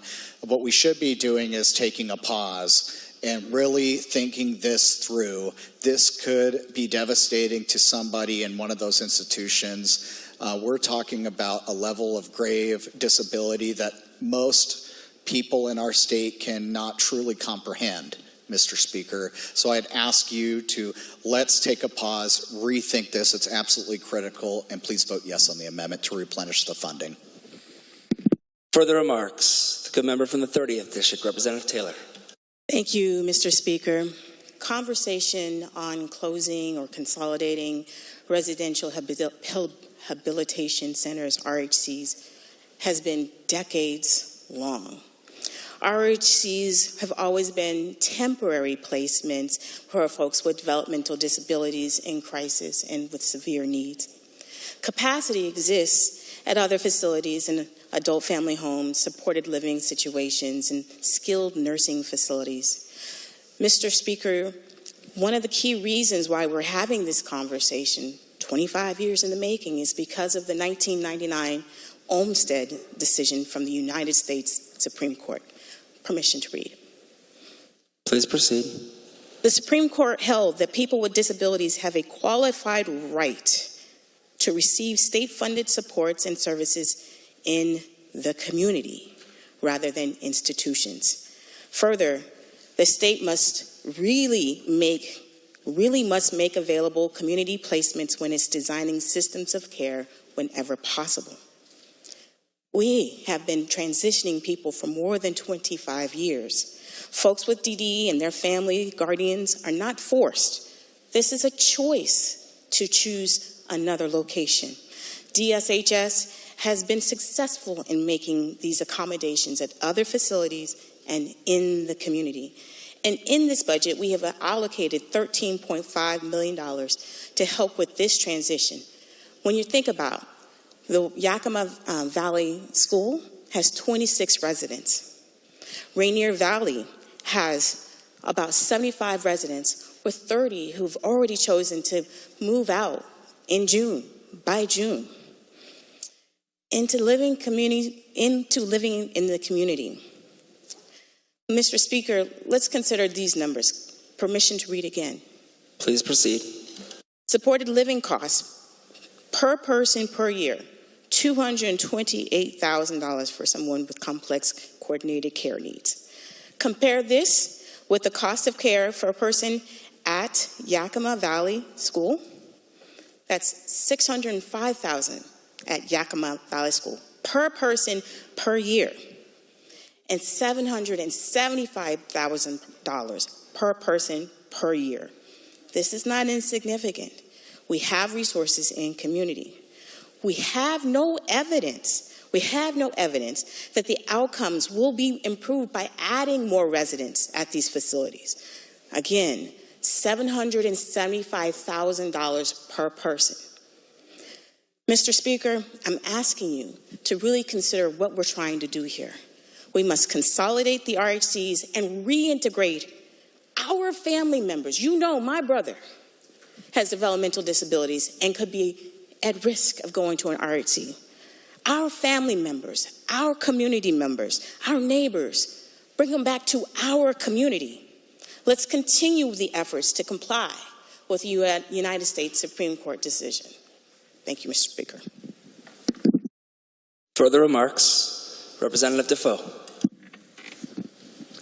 Thank you, Mr. Speaker. Please vote yes on this amendment. It's extremely important to our state. We should not be balancing our budget on the backs of severely intellectually and developmentally disabled individuals and their families. The good lady who spoke before me talked about the Olmstead decision, and it's very clearly, I appreciate her recitation, included the whenever possible language that was in that decision. Mr. Speaker, sometimes it is not possible to house individuals in the community. I'd like to tell you a story about one individual in my community that was shared during the hearing on the underlying bill that would close the Yakima Valley School by the Union Gap Chief of Police, Craig Cobb. He talked about this individual. I'm going to call him GW. He's 5'10", 280 pounds. He lives in a home with his parents, who are now in their late 60s. GW has a big heart, but he also has severe bouts of violence in certain situations. Chief Cobb has interacted with his family for many years. Sometimes he'll get a phone call from GW's parents saying he has literally ripped the door off the refrigerator and thrown it at us. Can you please help? The police go over and help the family with this young man. Chief Cobb has taken GW to the emergency room in Yakima. On multiple occasions, they will no longer accept him for admission. He's taken GW to jail, much to his regret, but he had no other place to take him because the emergency room would not accept him. And importantly, to the good lady's point, good lady from the 30th point, the Yakima Valley School is prohibited by statute from accepting new admissions in its permanent census. That's why those numbers are so high, because we, the legislature, Mr. Speaker, have artificially capped the amount when there is significant demand. Every once in a while, the chief of police is able to get a temporary admission to the Yakima Valley School for GW. And he receives the care that he needs. And importantly, his parents receive the respite that they need. Because one thing that's being lost in this conversation is that it's not just the permanent census at the Yakima Valley School, Mr. Speaker. There's also a respite care facility there, where families who are living with developmentally disabled individuals and helping them stay in the community, stay with their families, have a place where they can take these individuals when they need a break, when they need to travel for a funeral, for a family wedding outside of the state, and are not able to take these individuals with them. There's also a dual diagnosis facility at the Yakima Valley School that is not reflected in the permanent census of 26 members or 26 residents. Mr. Speaker, there is an image from the Olmstead decision that these institutions are all derived from One Flew Over the Cuckoo's Nest and Nurse Ratched. That is not the case. And anyone who has visited the Yakima Valley School will see that this is a wonderful facility that is an asset to our state, an asset to our community, and needs to stay open. We have community centers for developmentally disabled individuals in our state, in our community, in Yakima County. GW could not function in one of these communities. He would be cycled around from community to community who could not deal with his outbursts. The cost of this to the state is significant. It exceeds the cost that it will be to have a respite care facility at the Yakima Valley School servicing GW. Individuals like GW, Mr. Speaker, are not eligible for ITA holds. They're refused admission at emergency rooms. Jail is not an appropriate place for them because they are not competent to stand trial as a result of their disabilities. Whenever possible, Mr. Speaker, we should be placing individuals in community care settings, like the Olmstead decision required. However, there are certain circumstances, Mr. Speaker, when it is simply not possible. When GW's parents eventually pass away, GW will become homeless. He will live on the streets like so many other developmentally disabled individuals in our state are living right now, because we have no places for them to go. This is one small tool in a toolbox of options for severely intellectually and developmentally disabled people, some of the most vulnerable individuals in our state. And for the sum of $19.5 million in savings in this budget, we are going to throw them out on the street, because that's where they will end up. And it's not just Yakima County, it's the whole area that's served by the Yakima Valley School. The two RHCs that will remain open if this budget is accepted do not have the capacity, do not have the proximity to these individuals and their families. Even if GW could get a placement at Fircrest or Lakeland, his family does not have the resources to travel to visit him. He would lose the one support system that he has in his life, the one source of stability, the one hope for a normal life when he is able to reach his equilibrium. For many, many months out of the year, those months will shrink to weeks, will shrink to days, and will eventually disappear. Mr. Speaker, for $19.5 million, we can keep open the Yakima Valley School. Mr. Speaker, I ask you to accept this amendment to do that very thing. Because as I said at the beginning of the speech, Mr. Speaker, we cannot balance our state's budgets on the backs of the most vulnerable individuals in our state and exacerbate our mental health crisis, our homeless crisis, and our crime crisis. by losing the opportunity and the hope that RHCs like the Yakima Valley School create for a very narrow set of individuals who cannot be serviced anywhere. Mr. Speaker, you think of the movie Love Actually, that is kind of a Christmas tradition for many individuals. You think of the Laura Linney character and her brother. She's in love with this man, but she's so dedicated to her brother that she takes his phone calls whenever they come in. And she goes to visit him on Christmas Eve, and he's a large man like GW. Big heart like GW. She sits across from him patiently as he talks to her. The only source of support in her life, the only person that he can call, the only person who can go visit him when he has the need to connect with a human being who cares and genuinely loves him. And she sits across from him in that movie, Mr. Speaker, and at random moments raises his hand to strike her, the only person who loves him and cares for him in the world. And the helpers run out and they hold his arm. It takes two of them, maybe three of them. But they calm him down and she says, "You're okay. You're okay. Don't do that. You're okay. I love you." Mr. Speaker, we cannot separate people like that from their families. We cannot close the institutions that have the capacity to service these individuals, these most vulnerable individuals. Mr. Speaker, I beg you, for the great state municipal workers who are servicing these individuals, the union employees who are keeping these facilities open, beautiful facilities, beautiful option of last resort for some of the most exposed members of our community. Please, Mr. Speaker, vote yes to keep open these facilities. Further remarks. The good member from the 9th District, Representative Dye. Thank you, Mr. Speaker. One of the best things about being a state representative is the casework that we have the privilege of being able to do for families. And we had in the 9th District a particular case that was really troubling, a family with a young autistic kid who, when he hit puberty, became very frustrated and anxious and bit when he was very frustrated and anxious. And the family was really struggling with this behavior.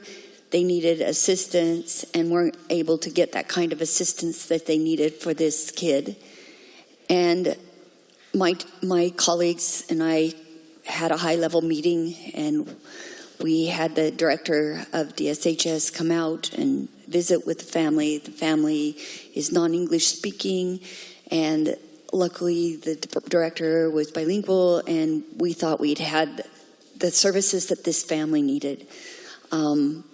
It was really touching to see the communication that happened between the state and this family, and we felt like we had done it. Flash forward a few years, and we get a call that the kid had hit 18. He was still lashing out in frustration occasionally, and then he would bite. And the state had failed. It had not provided them the resources that they needed to overcome the problems that this kid had. And so upon the advice of people around the family, they suggested that they file charges, which they did, and the kid ended up in the Benton County Jail on a 364-day sentence in the jail. That was the longest they could hold him. And they sought to get a placement for this kid at Eastern or one of the RHCs in order to get him into a care center that could handle the biting behavior.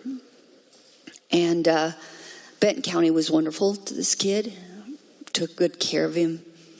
And the agency dragged its feet.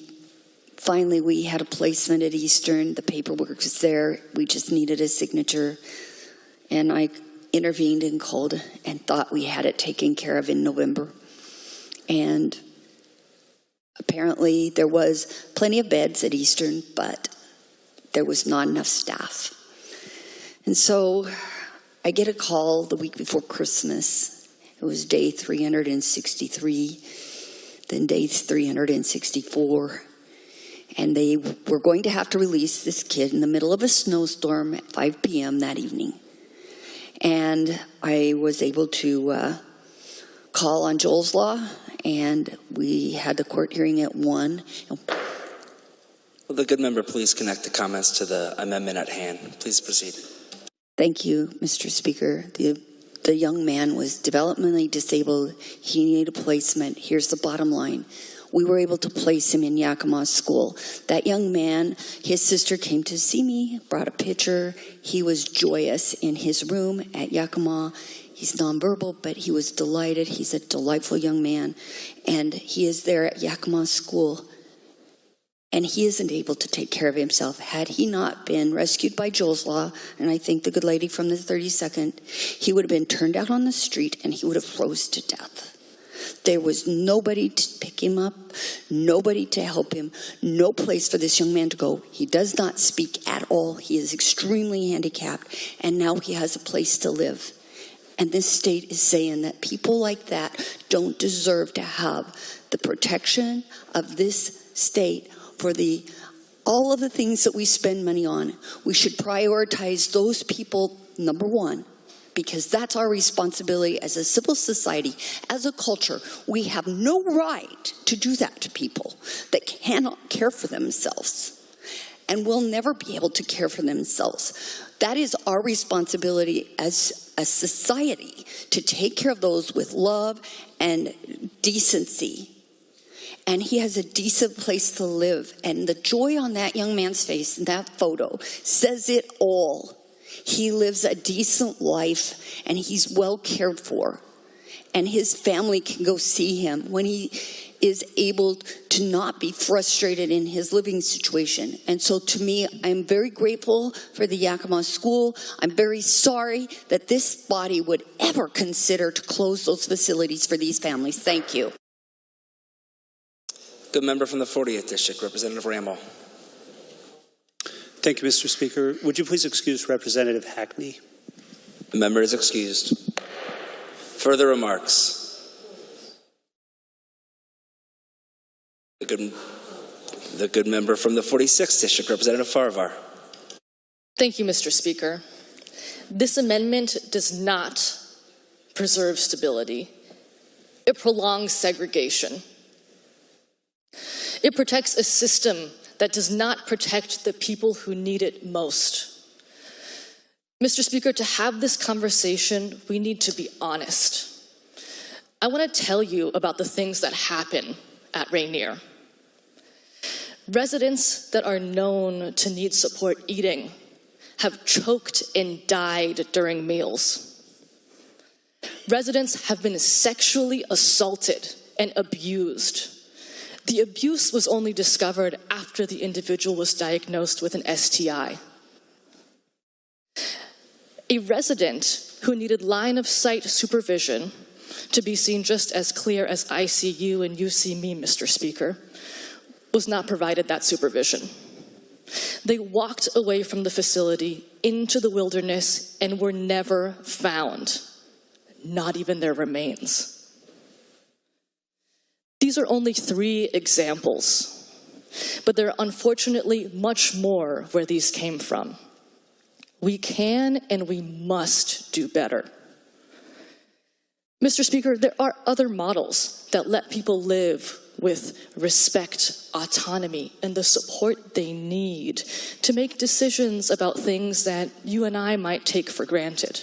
Things like where to eat for lunch, when to go to bed, and where to live. Residents can choose where they want to live, whether they want the opportunity to live in community, in a state-operated living alternative, in an adult family home, or the opportunity to transfer to another RHC, like Lakeland Village, like Fircrest. Mr. Speaker, do you know how many residents live at Rainier and Yakima that are from Buckley or Yakima? Most don't. Most don't live in the area. What we're asking for, what I am asking for, Mr. Speaker, is an opportunity for true choice.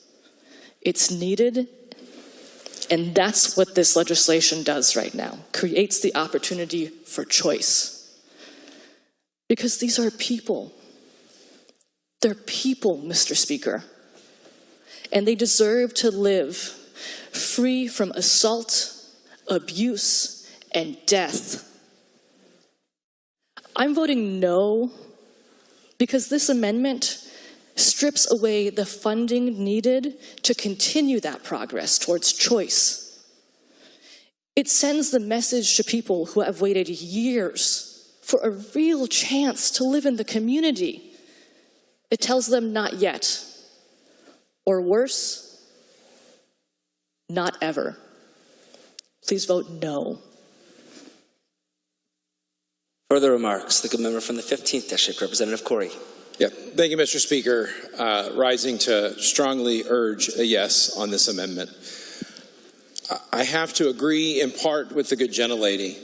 Any abuse like that should not be tolerated, and it comes to light, and we should prosecute it and hold those accountable who do it. But RHCs are not the only place where accidents like that have happened, where mistakes have been made, where victims have been harmed. They've happened in our community living settings as well. And we're not going to close those down either. We should hold people accountable when they abuse the most vulnerable in our community. I disagree with the gentlelady in a lot of areas. This is not segregation.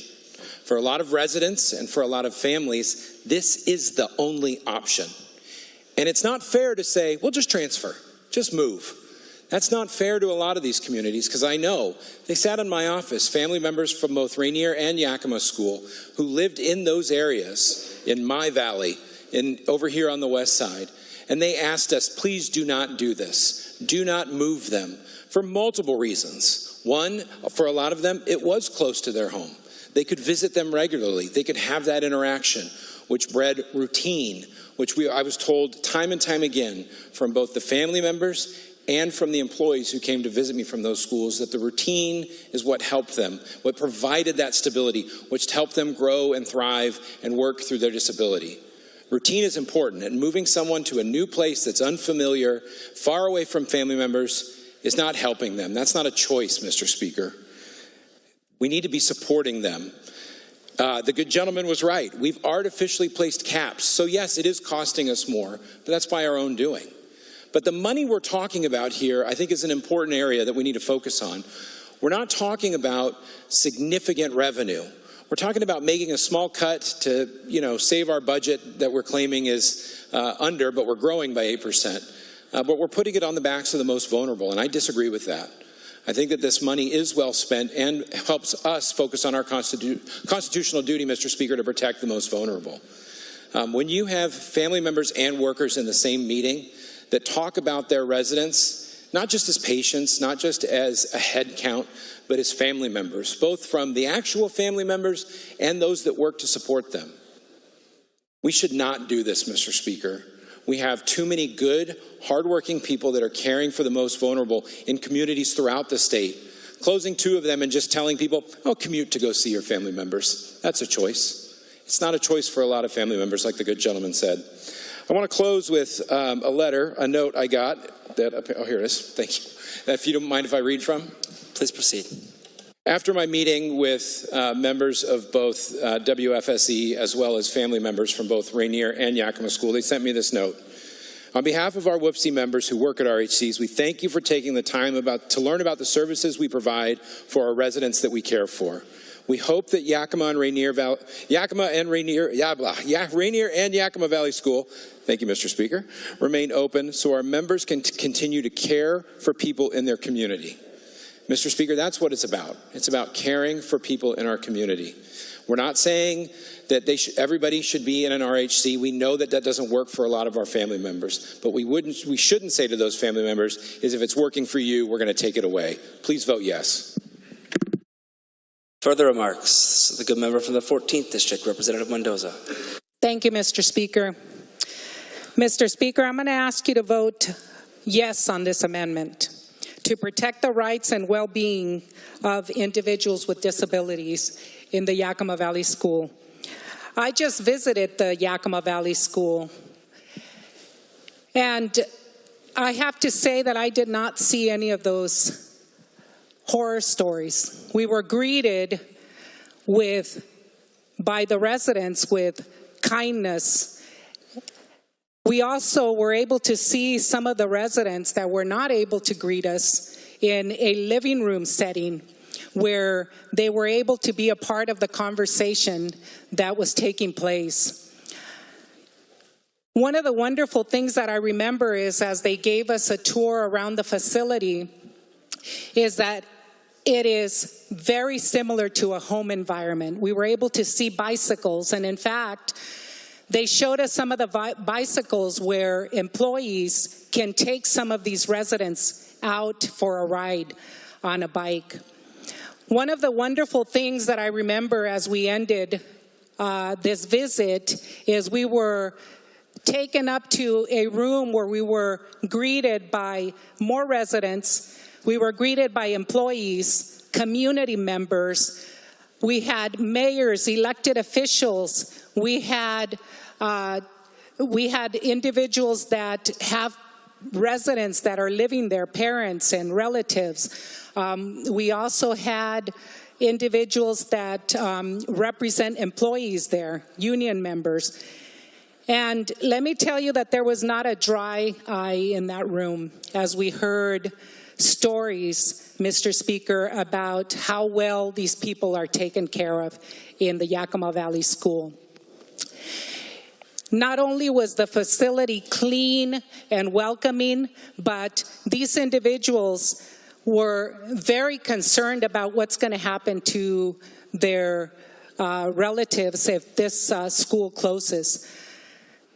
So, Mr. Speaker, one of the other impressive things is that residents receive dental care there. They receive medical care in the facility.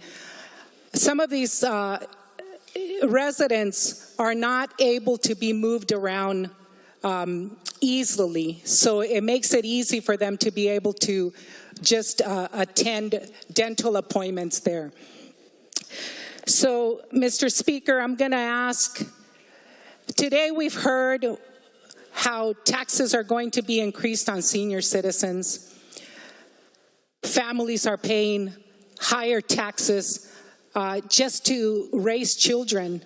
And now we're talking about closing facilities for the most vulnerable individuals. I am very concerned about the direction that we're taking as a state, Mr. Speaker. I ask that you really consider keeping the Yakima Valley School and Rainier. For most of these individuals, it's easy for us to say, close it down, but for these people, this is their home. And so for that reason, I urge, Mr. Speaker, that we approve this amendment and not close the Rainier and Yakima Valley School. Thank you. Further remarks? I think a member from the 31st District, Representative Penner. Thank you, Mr. Speaker. I rise requesting your support in this amendment. I'm not going to be angry.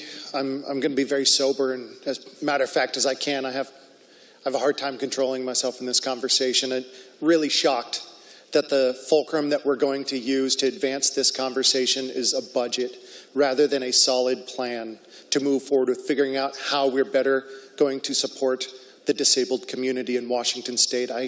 I think between you and me, we can agree that there's got to be a better way to support this community in Washington State, and we should establish that. And we shouldn't be doing that through a budget debated at 9:30 at night that absolutely kneecaps it. Mr. Speaker, the disability community is not a monolith. We heard amazing testimony in the Early Learning Committee from folks who have tremendous disabilities. But I want to throw something at you, Mr. Speaker, that the differences between the most abled and the least abled in the disability community are greater than the differences between you and me and Usain Bolt. Because through some amount of training, maybe we could be really good runners. Through no amount of training can somebody bridge the gap between the least abled and most abled in the disability community. I find it really difficult to describe what I'm about to describe because if you haven't lived through it, it's hard to itemize it. But I'd like permission to read and refer to my notes, Mr. Speaker. If it relates to the amendment, please proceed. It does relate to the amendment, and it's going to relate specifically to community-based care. I want to tell you about a young man named M. And M likes to draw. He likes to go to school. He likes to ride in the car. He likes to sing. M also rips walls from their studs. His family has had to become carpenters, plumbers, electricians. M punched a hole out of a window and had to get 10 stitches. His family didn't find out because he didn't cry out for help. That's not how he thinks. He sat there in a pool of blood. Somebody heard the window break and came running. He had to have 10 nurses and doctors hold him down in the emergency room to sedate him long enough to get stitches in. His father had to handcuff himself to M for 2 weeks so the stitches weren't pulled out in the middle of the night. M smears feces. Mr. Speaker, this is uncomfortable if you've never had to clean feces out of fingernails after cleaning it off a wall, hoping to paint it up in time so people don't come by and call CPS. M has pica. He eats things he shouldn't. When the Francis Haddon Morgan Center closed down, the resident that died from pica. The caretakers at the facility let the community-based support know that the person who died had a tendency to eat things in the facility. They had special windows that locked up so that way that person couldn't eat leaves outside a window. That person died from eating laundry detergent in a community-based setting. M has a lack of caregivers and respite in the community. M has inward-facing locks in his home so he doesn't get out in the middle of the night. We heard in testimony from somebody in community-based setting, a community-based care setting, whose son is now at Rainier School. Their son got out from a community-based care setting, walked for miles in sub-zero temperatures, has frostbite on their feet, and now can't walk and is taken care of at Rainier School. M has the adolescent curiosity with adult capabilities. That includes with gas in the home, with electricity in the home, with water. Did you know autistic individuals are 160 times more likely to die of drowning? M has compulsive violence without understanding of danger. Mr. Speaker, there was a Kent State professor who ended up divorced, alone, and watching her son, who tweeted, "I wish people understood how lonely I was," shortly before she was killed by her adult autistic son.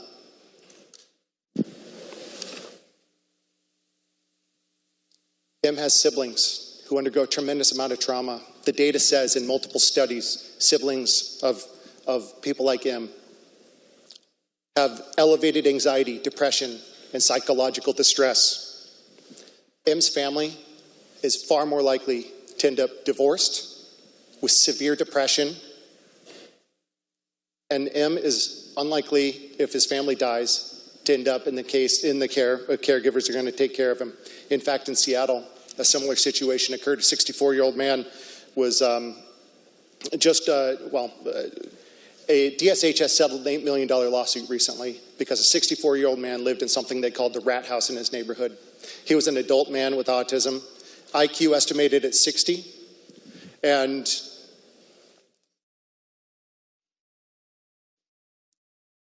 DSHS was notified about him for years and did nothing.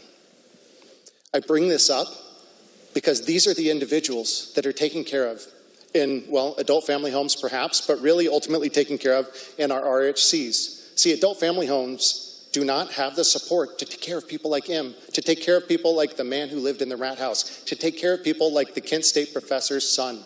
They don't have the ability to do that.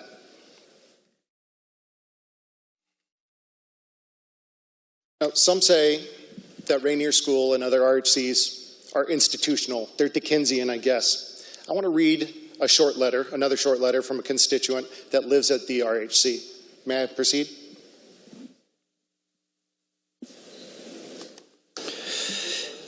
The member is reminded to relate the comments to the funding and the amendment at hand. If it relates, please proceed. The amendment is related to funding the RHC, and this relates to this scenario around the RHC. Mr. Speaker, does that count? If it relates, please proceed. Okay. Well, the mother of a young man with substantial disabilities. In the community placement he was in, he had very little interaction with others. His staff are the only ones that interacted with him most days. He spent most of his days in his room watching TV. He didn't have much of a life by our standards. Mr. Speaker, the letter continues. Rainier School, on the other hand, has many activities for people who live there. They have staff who know how to work with people with disabilities. There are many staff on the premises who can interact with the clients. There are dentists and doctors at Rainier School that know how to treat people with disabilities. They are not isolated. They're members of the community. They go to Wally's Drive-In. They go to the parks. They go to the events in town. Mr. Speaker, defunding RHCs through a budget is a recipe to kill people. That's a pregnant pause because it needs to be. The idea that we're going to defund this without a plan is going to kill people, and I can tell you why I know that. Because in Georgia, they went through a very similar scenario in 2010. They defunded state-supported care similar to RHCs. Mr. Speaker, when they did that, thousands of people ended up dying. The death rate among the population that ended up in community-based care skyrocketed. There's no such thing as community-based care that doesn't have the same challenges as an RHC. In Illinois, they closed a similar institution to Rainier and Yakima School. 26 people died over the next year. Now, they may have died for a lot of reasons. I would argue they die because there is a correlation between closing those schools or closing those facilities and the lack of care in a community-based setting. For every claim of mistreatment at an RHC, Mr. Speaker, there's an equivalent claim of mistreatment in community-based setting.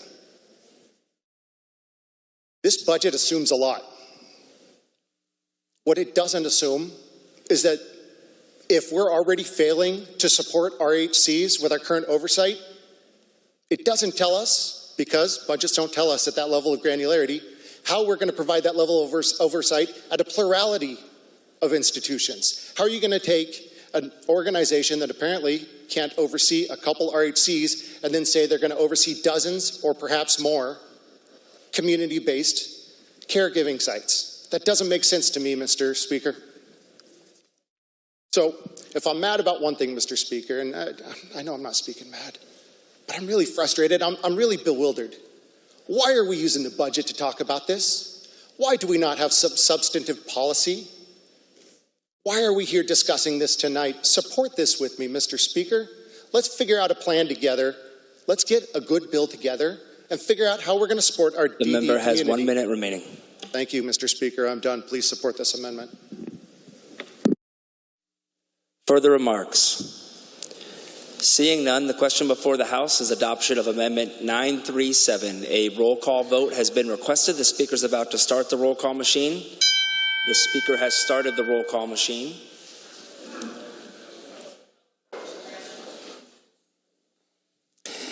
Has every member voted? Representative Zahn, how do you vote? Does any member wish to change their vote? The Speaker is about to lock the roll call machine. The Speaker has locked the roll call machine. Will the clerk please take the record?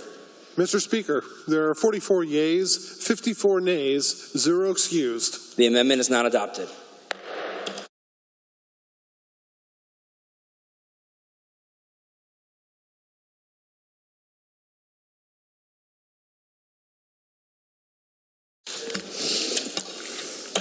There are further amendments. Amendment 938. The clerk will read.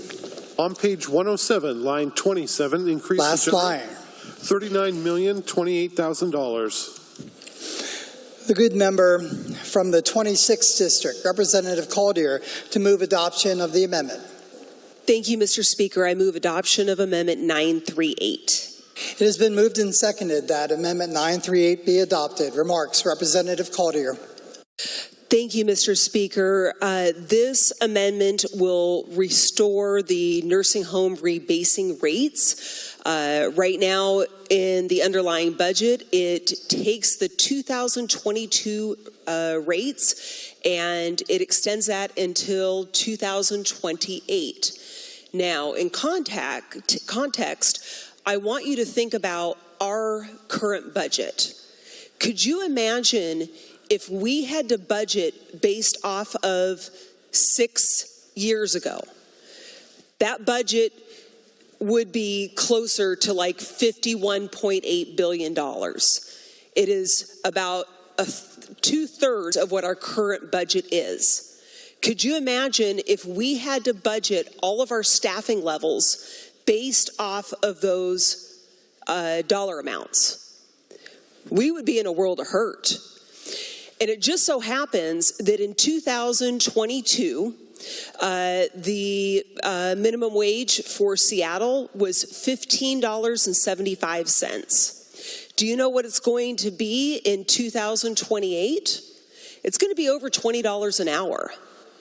So I don't know how well somebody can manage their finances, but when you have certain staffing requirements that our state legislature has put on those nursing homes, and yet we've asked them to keep their fundraising or their rates stagnant for 6 years, what do you think is going to happen? I will tell you, there's only going to be a couple options, because in the nursing homes, there's different types of nursing homes with different types of funding levels. And many of our nursing homes are predominantly all Medicaid. They are completely dependent on our Medicaid rates. And what will happen is either A, they will not be able to meet their staffing levels. So every single employee that is there, every single nursing aide is going to have to make sure that they're going to have to see more people. The residents won't get the care that they need. They're already understaffed. And the other option is that the nursing homes will close. And when we are looking at a silver tsunami that is coming down the pike, we need to keep open each and every one of those nursing homes. Because what will happen if there's not enough nursing homes is that we will not be able to get those people out of our hospital systems. And the hospitals will get backlogged. And that is far more expensive. And the other thing, too, that I'm so confused on, we are going to taxpayers, asking them, we need to raise your taxes, but yet we're still going to cut funding for our most vulnerable? Shouldn't that be one of the top priorities of this legislative budget, is preserving care to our nursing home population? The other thing, too, Mr. Speaker, I don't know if you knew this or not, but for every dollar that we give to those nursing homes, we get a federal match for that. And so the $12 billion of savings is actually the $12 million of savings is actually $24 million that the nursing homes are going to lose. That's wrong. Our number one priority should be to take care of our most vulnerable. This budget does not do it. We need to make sure that we are preserving adequate Medicaid funding for our nursing homes, and I urge adoption of this amendment. Further remarks. The good member from the 43rd District, Representative Macri. Thank you, Mr. Speaker. You know, we made many tough decisions in this budget, but I do want to say, and this is one of them for sure, I do want to say I'm really proud of the work that we've done over the last several years to bring stability to our skilled nursing facilities and to our entire long-term care and disability support sector of state government. And to be clear, this is not a cut from current funding. We actually worked really hard to maintain the daily rates to our nursing homes, but as the good woman said, we are not, this budget does not assume a future increase at the rate that we typically would per statute. And so it is a difficult decision. I'm glad for the $152 million in this next biennium that we are investing in our nursing homes to make sure that they are stable. And I'm proud of the over $1 billion in state and federal funding that we are appropriating for our long-term care and disability support in this budget. And I hope to be able to work with you, Mr. Speaker, and others for us to continue to make progress in future years. But for now, I'm asking for a no on this amendment. Thank you. Further remarks, the good member from the 26th District, Representative Cloutier. Thank you, Mr. Speaker. I was a little confused because I always look at budgets in terms of inflation, and when the legislature passes things like the Climate Commitment Act that increases energy costs, when we do things like increasing minimum wage, that those costs are added on. So yes, it is true that the rates will be stagnant. It will be stagnant from 2022 to 2028. Now, imagine if our budget was stagnant from 2022 to 2028 with all of the increased costs that are going on. So those are cuts, and there was a proposal to originally continue on with the rebasing. That was a $12 million savings, quote unquote savings, that is going to cost us more down the road. But in reality, it cut $24 million out of the nursing home funds. That's wrong. So yes, it is a cut. It's wrong. Further remarks, the good member from the 14th District, Representative Mancheras. Thank you, Mr. Speaker. Yes, I'm asking for a yes on this amendment. The nursing homes in my district, Wapato, Toppenish, Sunnyside, they're almost 100% Medicaid. That's their entire population. And, you know, minimum wage will go up, everything else will go up. Fuel will go up, food will go up, their utilities will go up. They have no control over. The only thing they're going to have control over is cutting staff. And that's where they will have to cut staff in order to just break even with those facilities. So I'm asking for a yes. Further remarks, the good member from the 9th District, Representative Schmick. Thank you, Mr. Speaker. The last time we delayed a rebasing, 20 facilities closed, no longer there. Now, I'm older, and I'd like to think I'm never going to go to a skilled nursing facility, but that time may come. Where am I going to go? Where do we tell our constituents at home? Where are you going to go? I mean, expenses from 2022 to 2028, that's the next rebase that we're planning. I don't know how these folks are going to do it. Oh, by the way, we're also going to increase their bed fees that they have for licensure in this budget. That's a double whammy. We need to fund these folks. These homes, anytime I go to a nursing home, I ask what their census is. And if they're over 50% Medicaid, they're in trouble. We need to do this. Take care of the most vulnerable folks in our society that frankly have no place else to go.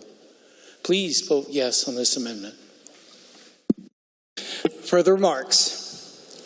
Seeing none, the question before the House is the adoption of Amendment 938. All of those in favor say aye. Aye. All of those opposed say nay. No. The nays have it. The amendment is not adopted. Further amendment. Amendment 929. The clerk will read. On page 114, line 18. Last line. On page 370, line 32, correct the total. The good member from the 35th District, Representative Couture, to move adoption of the amendment. Thank you, Mr. Speaker. Please move Amendment 929. It has been moved and seconded that Amendment 929 be adopted. Remarks, Representative Couture. Thank you, Mr. Speaker. One of the most just confusing and I think ridiculous things that the underlying budget does is that, you know, we've been told we have to raise all this progressive revenue so that we can help out the people who need us the most in this state. But at the same time, the underlying budget assumes a lot of those just massive, largest in state history progressive revenues. We're also simultaneously raising spending 8%, but then doing all of that and robbing single moms on temporary assistance for needy families of their child support payments. That, to me, it's just, I don't even really have words for it, Mr. Speaker. It's absurd. We ended just last session the practice of having the Department of Children, Youth, and Families intercept that TANF money, that child support money from single moms who make less than $1,500 a month to take care of their kids. The goal of a public assistance program, Mr. Speaker, is so that you can actually get enough support so that you can lift that family, that person, that individual out of poverty so that you can get them back on their feet again.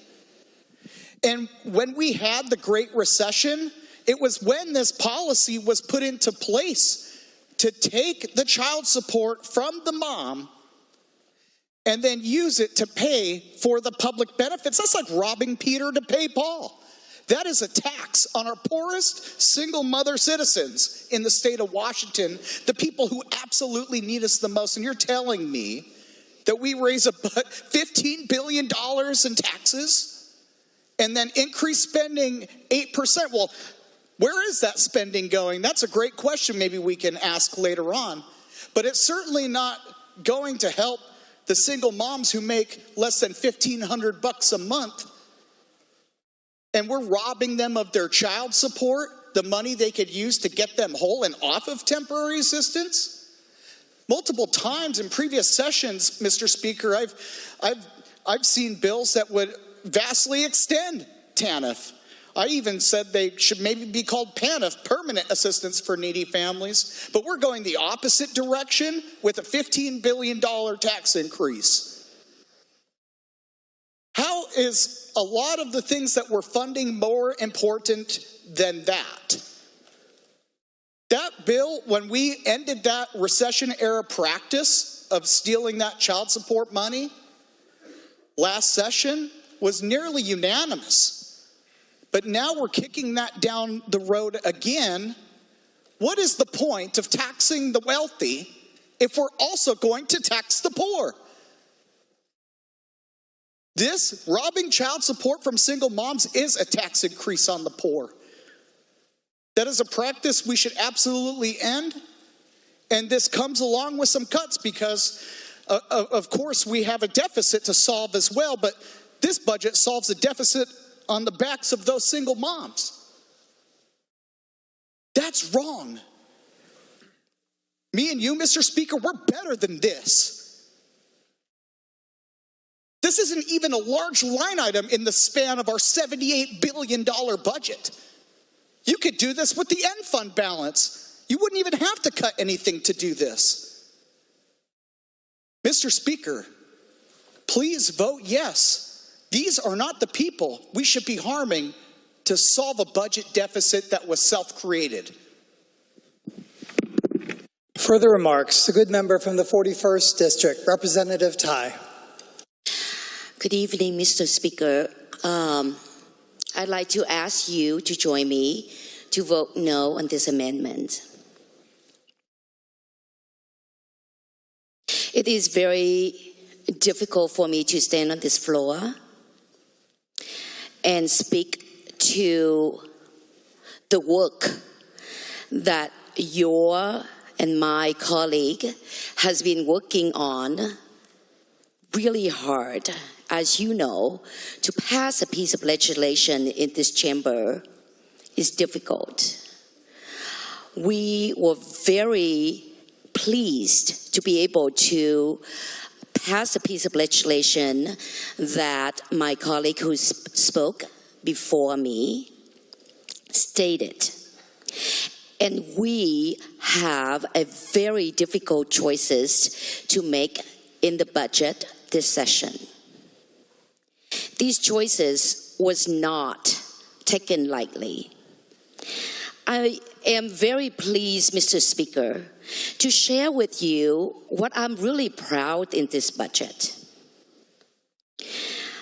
What we do is to maintain the level of support so that we continue to subsidize on diaper for families, for children who needed them, for single moms who needed them.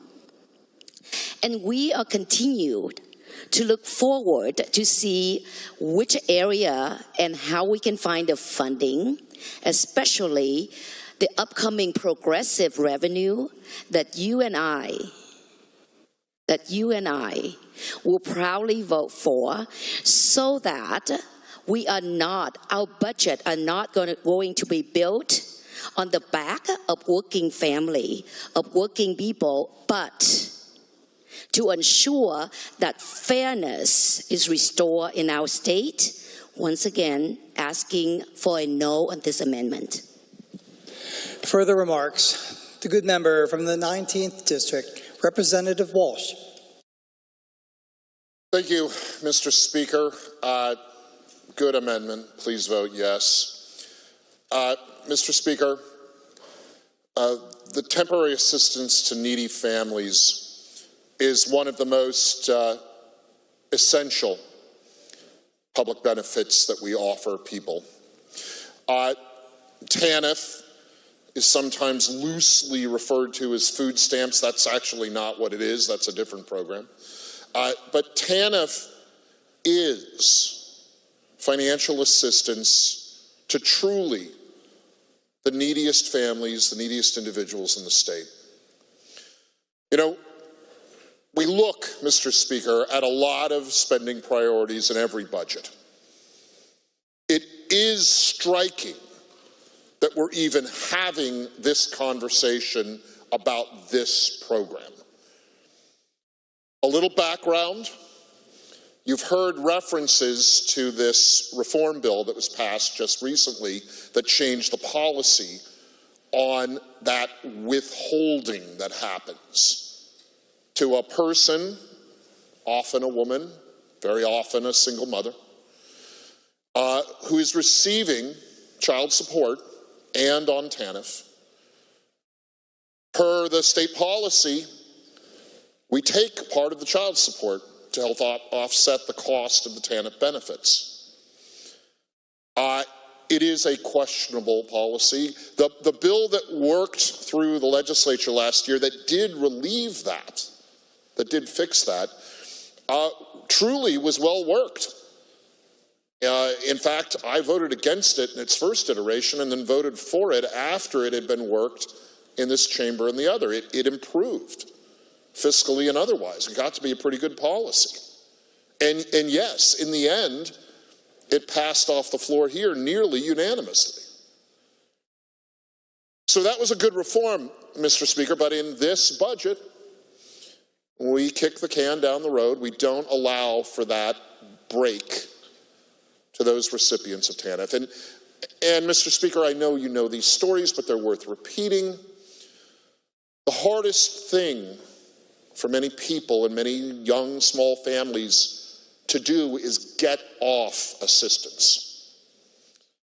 And by doing this thing where the state takes a piece of child support to offset the cost of TANF, we are locking some of those families in that marginal place where that difference, and the difference isn't much, Mr. Speaker, it's a few $100s, keeps them locked in TANF. And as you've heard, then the T in TANF isn't so temporary. The reform that we agreed to, Mr. Speaker, helps those families at the margin. And I know you know, Mr. Speaker, from your econ back in school, economic decisions are always made at the margin. It helps them over the bump. It helps them at the marginal point at which they're struggling with poverty, to get out of poverty, to get to the point where they don't need TANF anymore. This is a good policy that we passed, and it's a bad idea to delay the implementation of it, to give the break to those families at the margin of poverty. Now, how do we pay in this amendment for giving them that benefit that does cost? And again, Mr. Speaker, we're talking about a budget here, and budgets are about money. Well, we take some money away from university DEI programs. And Mr. Speaker, I think that is a good trade. I think we'll take a little bit of that money away from the heavily staffed and questionably effective programs at universities, our public universities, and we use those dollars to help the single mom at the margin of poverty keep that few $100s every month that could be the difference of her getting off TANF. This is an easy choice, Mr. Speaker. It's an easy choice. Let's help the mother get off TANF and get back on her feet and get to a point where she's self-sufficient at the cost, if you even call it that, at the right reckoning, Mr. Speaker, of some bloated bureaucratic overhead at the universities. It's an easy choice for me, Mr. Speaker. Vote yes, and let's get these struggling families out of poverty. Vote yes on the amendment. Further remarks? Seeing none, the question, the good representative from the 4th District, Representative Schmidt. Thank you, Mr. Speaker.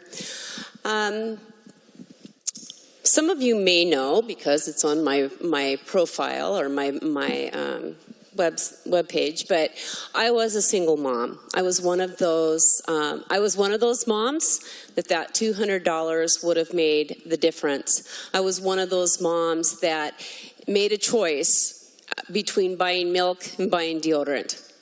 I know what it's like to be there. I know what that $200 difference is. I think this bill, or this amendment, this amendment is redirecting money in a place that we can actually make an investment. We're making an investment on the single moms, or the people that are on TANF, because they're not all single moms, but the people on TANF that need that extra little bit to get off. It's a hard struggle. It is, and like I said, I went through that. I went through the process of going to school and having childcare and getting co-payments and then not getting them. It's really difficult. And what I say this is an investment in those people. Let's invest in TANF, in the child support pass-throughs. Let's invest in those programs, even if we have to take a little bit of money away from the bureaucracy of other programs. We put the money where we know we can make a difference. Please vote yes on this amendment. Further remarks? Seeing none, the question before the House is the adoption of Amendment 929. All of those in favor, say aye. Aye. All of those opposed, say nay. The nays have it. The amendment is not adopted.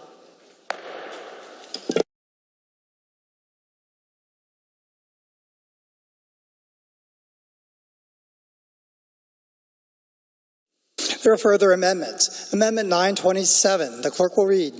On page 123, line 3, increase Last line. Placement. The good member from the 35th District, Representative Couture, to move adoption of the amendment. Thank you, Mr. Speaker. Please move Amendment 927. It has been moved and seconded that Amendment 927 be adopted. The good member from the 49th District, for what purpose do you rise? Thank you, Mr. Speaker. I'm rising to request a ruling on the scope and object of this amendment.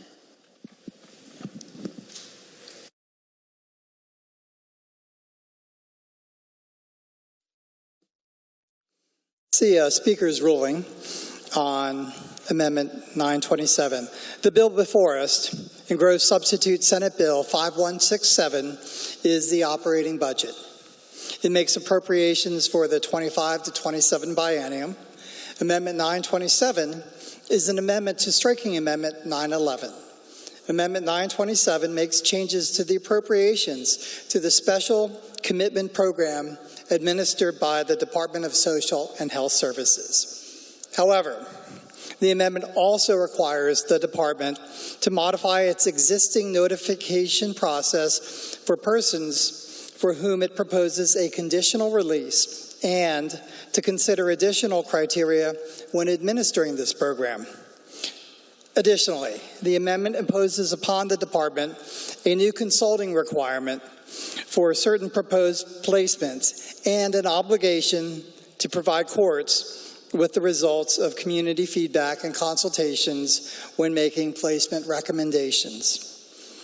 One of the factors used to determine whether an appropriations bill contains impermissible substantive law is whether the policy at issue defines individual rights. Here, Amendment 927 impacts individual rights under Chapter 71.09 RCW. The scope and object of a budget bill does not extend to changes in substantive law. The Speaker therefore finds and rules that the amendment is beyond the scope and object of the underlying bill. The point of order is well taken. Further amendments. Amendment 915.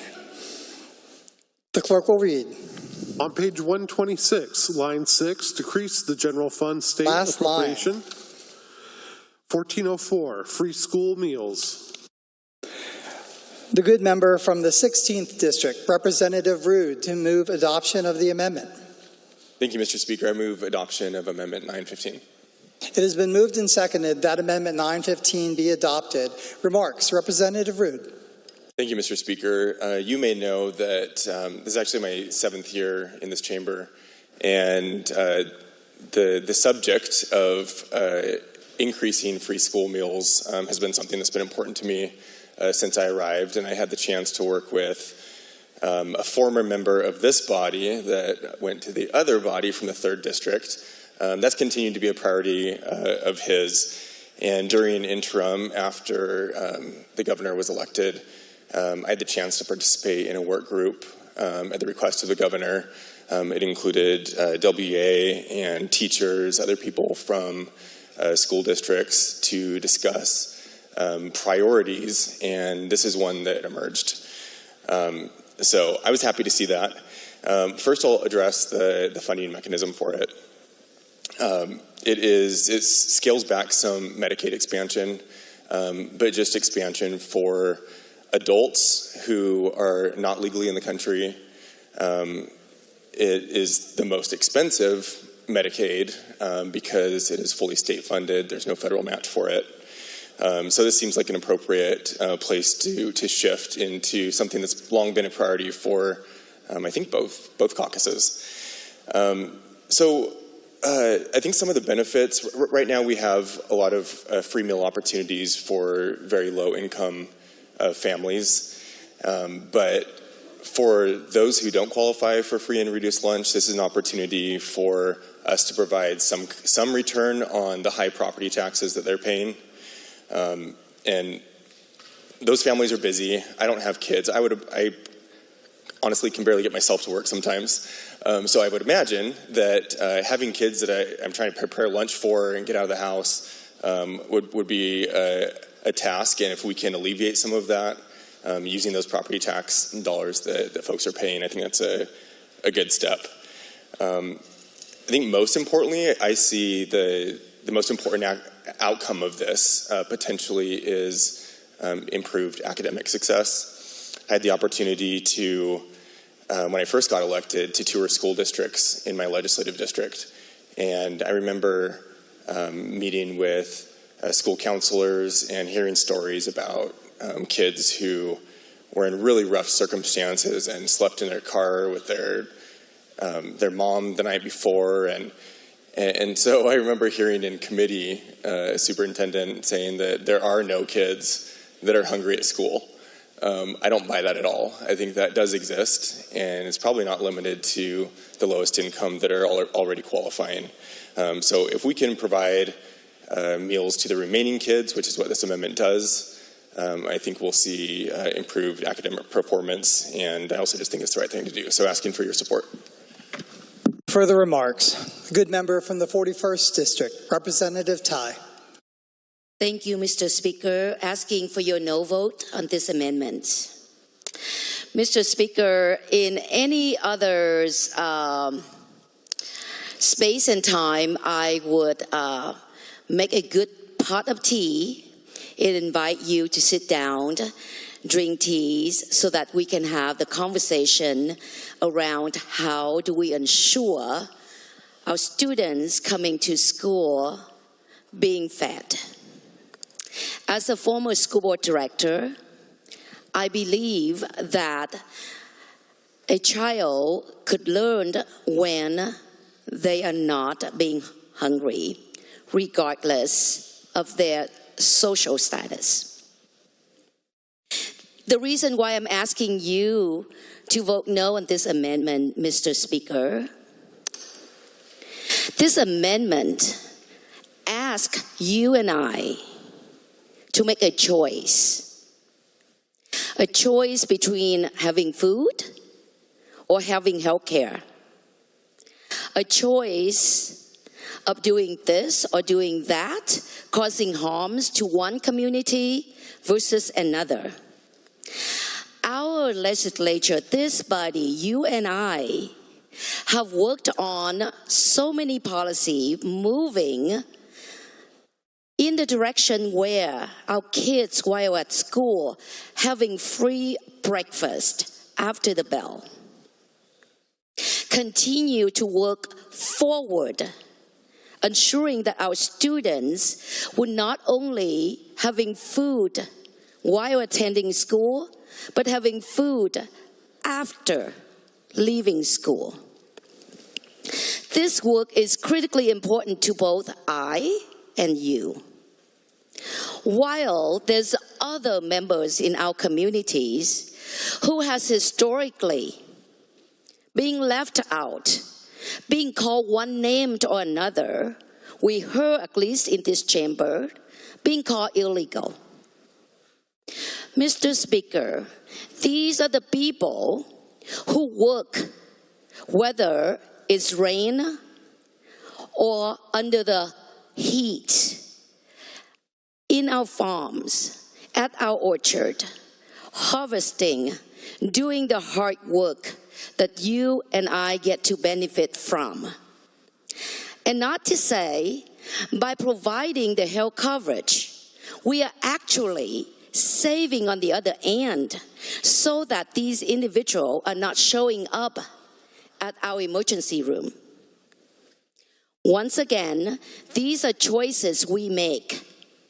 And these are choices based on data, understanding what choice would cause harm to others and who are the most vulnerable people in our communities.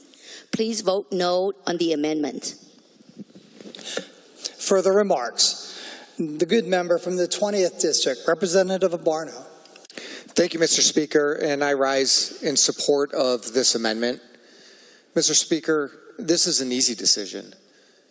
This is not a choice between folks who are in this country working, who are working on our farms. This is a choice between the most expensive Medicaid folks who are in the country illegally and undocumented, and the most vulnerable in our community, the ones that we expect to be the future leaders, to hopefully be sitting here, Mr. Speaker, with you and I someday. Maybe you and I will be gone. They'll be here, but we'll be watching them on TVW.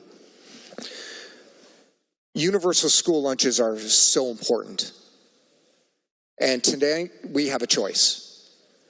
Because this is not a budget crisis. This is a priorities crisis. And we can choose. We can choose our priorities.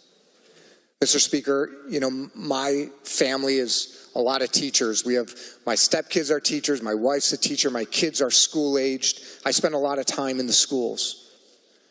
And I know all too well, coming from a community like Centralia with high poverty levels, that some of these kids, the only nutritious meal they receive in a day is the one they get at school. Not only are these meals nutritious, not only do they help them with academic performance, but most certainly, and I believe this, food is medicine. That when we can provide nutritious meals to our students, potentially the only good meal of the day, it helps prevent things. It helps with health. It helps with energy. It helps them focus. Mr. Speaker, this is about priorities. This is about our children. This is about the future. This is about investments. What is the best investment the state of Washington can make right now in front of us in this amendment? I think it's our children. I think it's making sure that our children have a nutritious meal, that they're ready for school, that we relieve some of the burdens from their families by providing this meal. And it's about academic success. If we want our children to be lifted out of intergenerational poverty, if we want our children to have opportunities to succeed in school and beyond, then let's invest in them. Let's invest in those students who are going to be the future leaders, who are going to be in this chamber someday. So to me, I think this is an easy choice, Mr. Speaker. Maybe you and I can make the right choice, I think, of investing in our children. But I don't think this is a hard choice. And I'm hoping that you can support this amendment and we could move on. We can reduce the stigma of going to school and not having a lunch.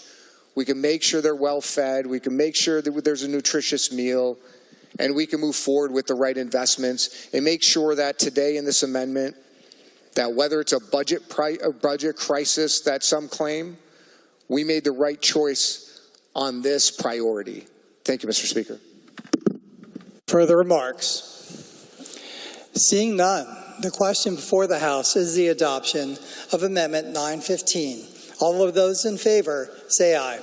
Aye. All of those opposed, say nay. The nays have it. The amendment is not adopted. Further amendments. Amendment 916. The clerk will read. On page 126, line 6, decrease the general Last fund. line. Internal references accordingly.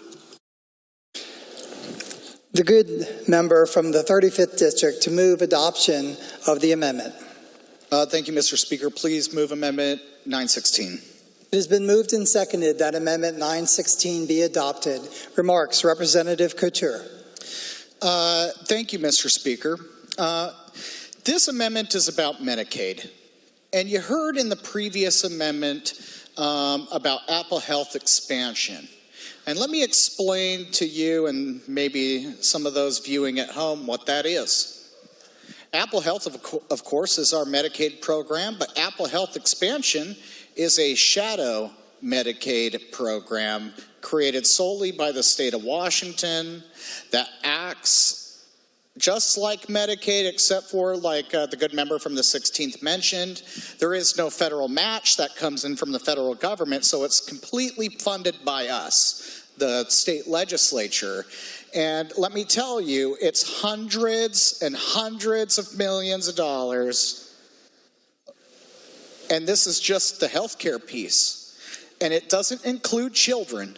It is just undocumented adults that are covered under this shadow Medicaid program that was literally, Mr. Speaker, stood up just last year. And so what this amendment seeks to do is yet again another choice. Right now, we've got Medicaid rates that haven't increased in our state for decades, a very long time. And we have some devastating lack of access for some of our folks on Medicaid in our state.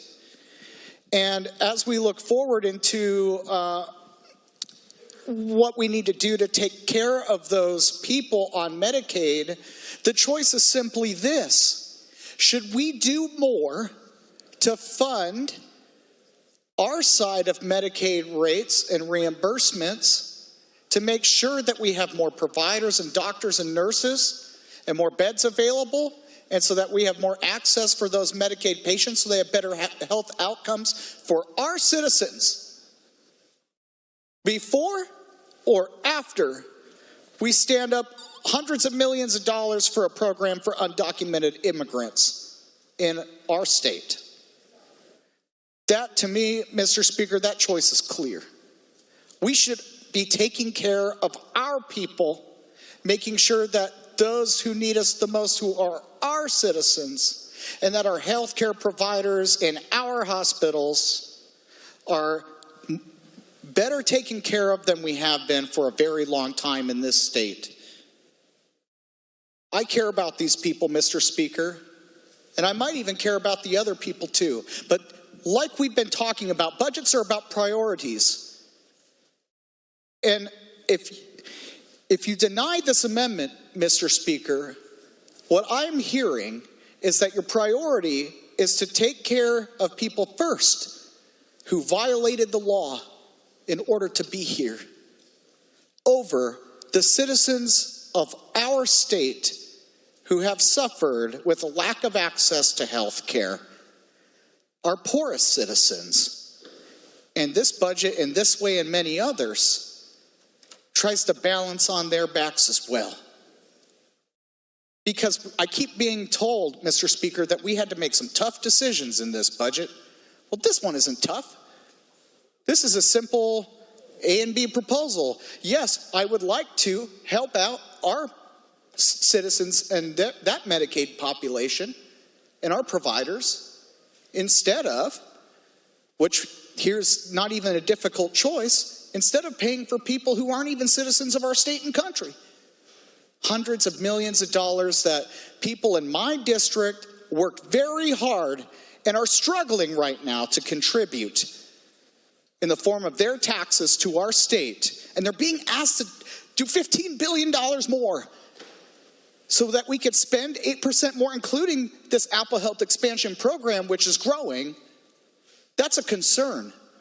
We haven't taken care of our citizens, our Medicaid population, Mr. Speaker. This amendment will do that. It will shift the priorities into the right direction. Please vote yes.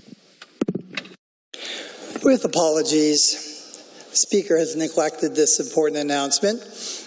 With the consent of the House, House Rule 14C will be suspended to continue working past 10 p.m.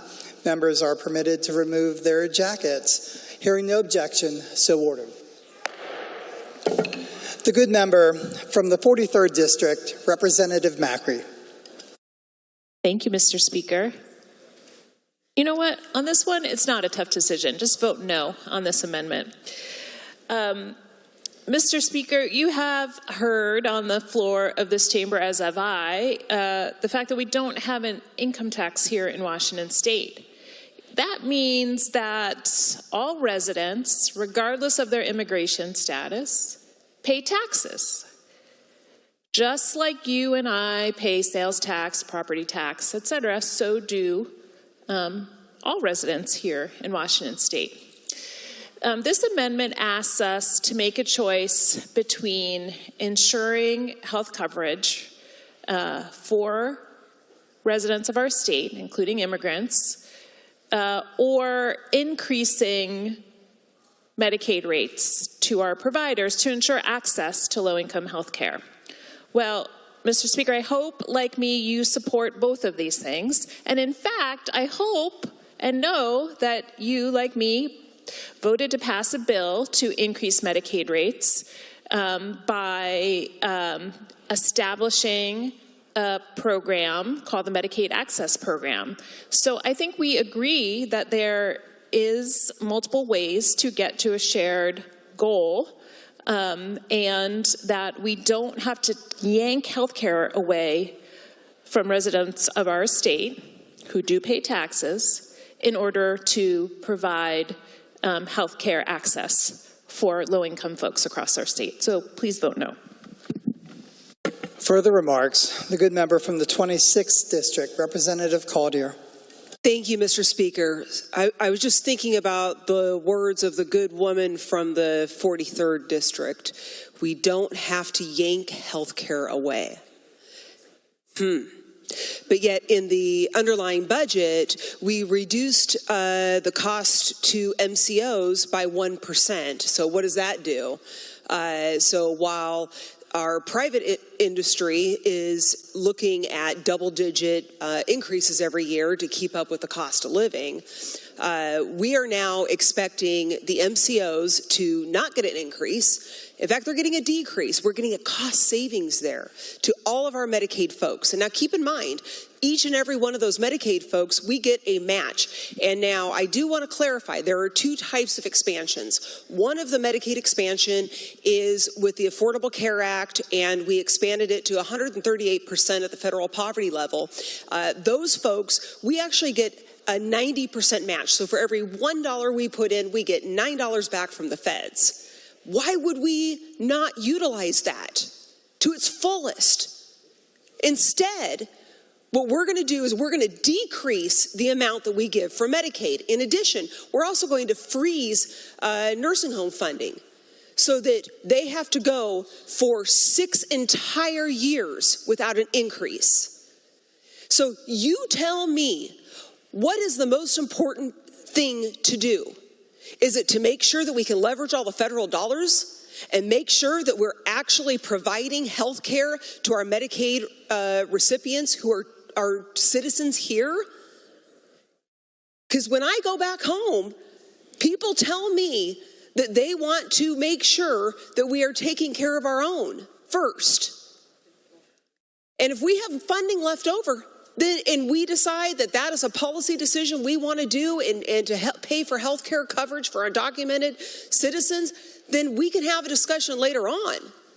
But we should not be cutting the budget to our own citizens and cutting federal dollars off so that we can make sure that we are fully funding health care coverage for people where they're going to wind up on a database, and I don't know if that's the best thing for them right now in this time of our country. This makes absolutely no sense. We need to do everything we can to take care of our most vulnerable. This budget is not it, but this amendment will help fix it. I urge adoption. Further remarks? The good member from the 9th District, Representative Schmick. Thank you, Mr. Speaker. It is an easy choice as far as I'm concerned. Here we can do this here and now. We passed House Bill 1392, the covered lives tax, where we're going to tax everybody who's already buying insurance. We can choose to take care of this by ourselves tonight to make sure that we ensure people on Medicaid can go see their doctor so the doctors can actually afford to give them care. This will increase care for those folks. Our most vulnerable, the ones we're responsible for. We can do this now. I think there's a lot of uncertainty with the passage of Bill 1392 because we have to wait and see if the federal government will allow that. I kind of doubt that's going to happen. So rather than count on something that might come, we could do it here and now and ensure that coverage is available. So please vote yes. Further remarks? The good member from the 2nd District, Representative Marshall. Thank you, Mr. Speaker. I urge adoption of this amendment. I've had the benefit, while serving in the military, of traveling abroad. And I've spent a lot of time treating patients abroad.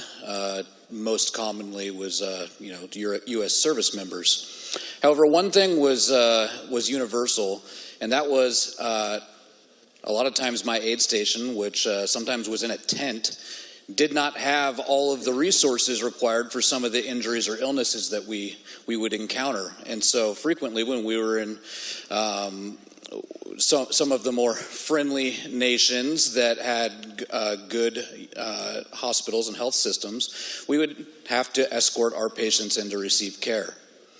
We would also, in the emergency room, have to provide a voucher of payment before we could even get through the doors and be seen.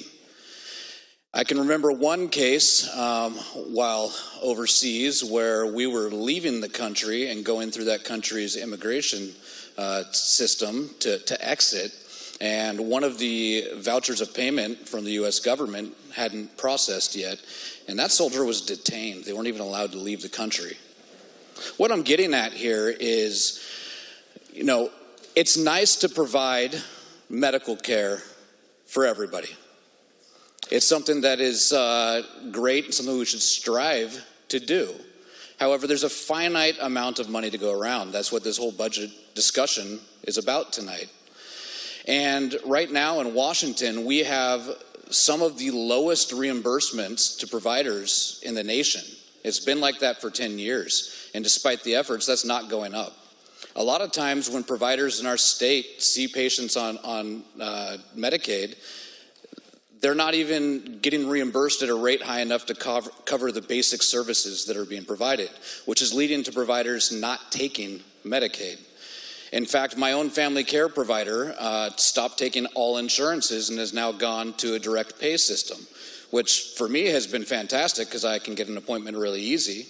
And for my physician, it's been fantastic because now she can operate with just one clinical staff to assist her and not have to have all the billing resources, which decreases her overall cost.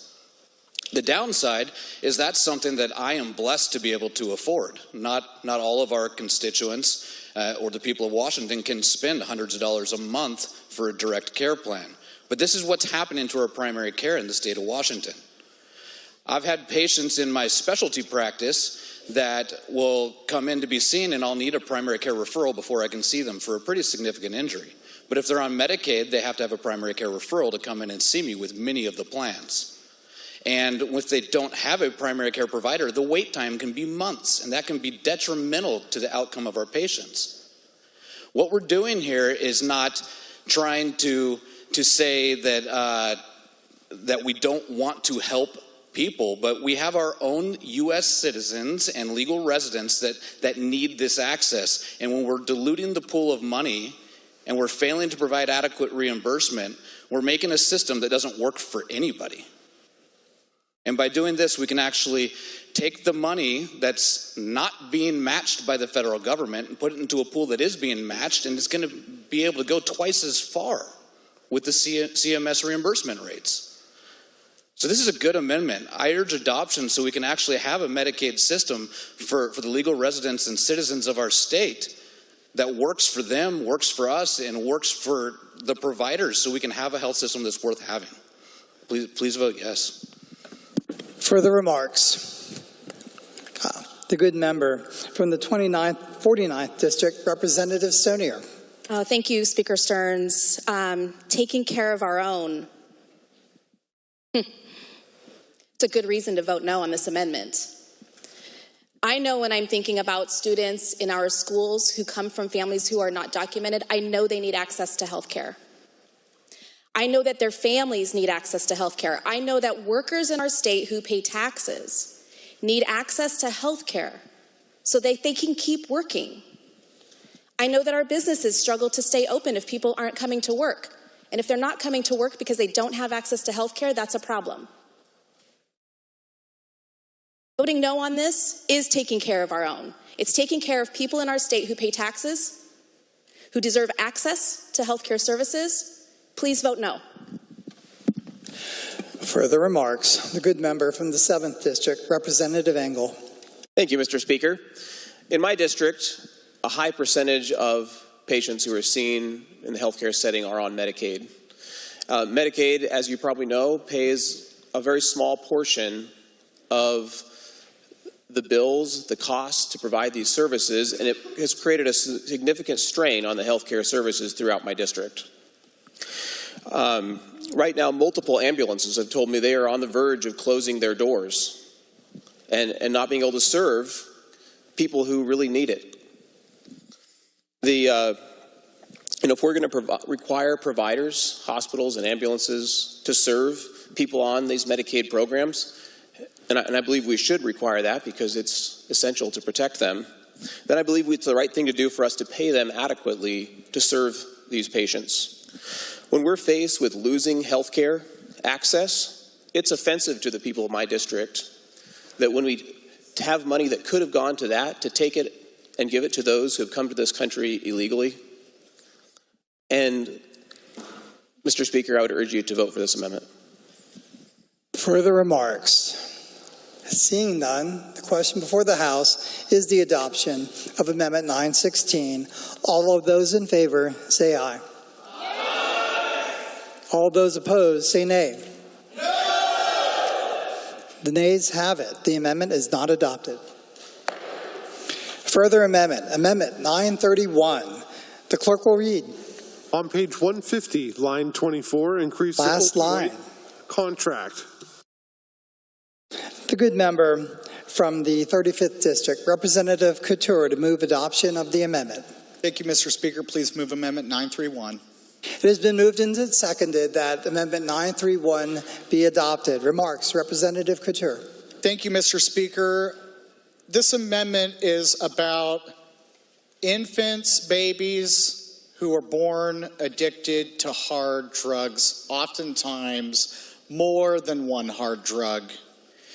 Mr. Speaker, I spoke just briefly at the beginning of this debate about our drug crisis and how we had just over 3,600 drug deaths on our streets, oftentimes a lot of it involving fentanyl or meth, which is growing according to the DEA, but maybe sometimes laced with fentanyl. That's actually a common occurrence in some of these infants that are born addicted.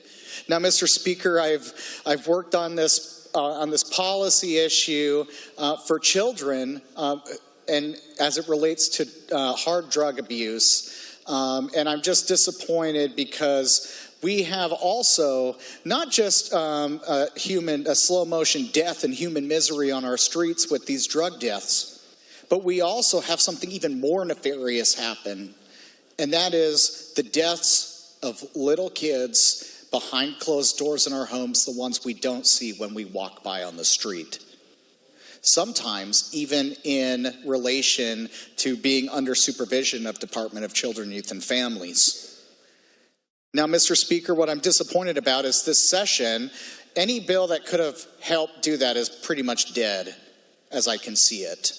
That's a disappointment. But we have a chance today to do something very small fiscally with this amendment and fund the PIC Center in Kent and fund Maddie's Place in Spokane to make sure that when babies are born addicted to drugs, that we have a place for them to go. And I don't know, Mr. Speaker, if you've ever held in your arms or seen the withdrawal of an infant, a baby who is suffering through the withdrawals of something like fentanyl. It is terrible. It's horrible. And these centers, especially Maddie's Place, they don't only help to rehabilitate the infant, they help to rehabilitate the mother too. And we do like when we can keep families together when it is appropriate. And so by helping to the 95% success rate of Maddie's Place to rehabilitate the mother and keep that family with the baby and understand that life is precious is an important part of this amendment. And as we see skyrocketing deaths and near fatalities of children in our state, oftentimes babies and toddlers from fentanyl ingestion and overdose, and sometimes tragically even worse, that this is just a small thing that we can do to make sure that we're protecting the most absolute, the smallest, the voiceless, the most vulnerable in our state.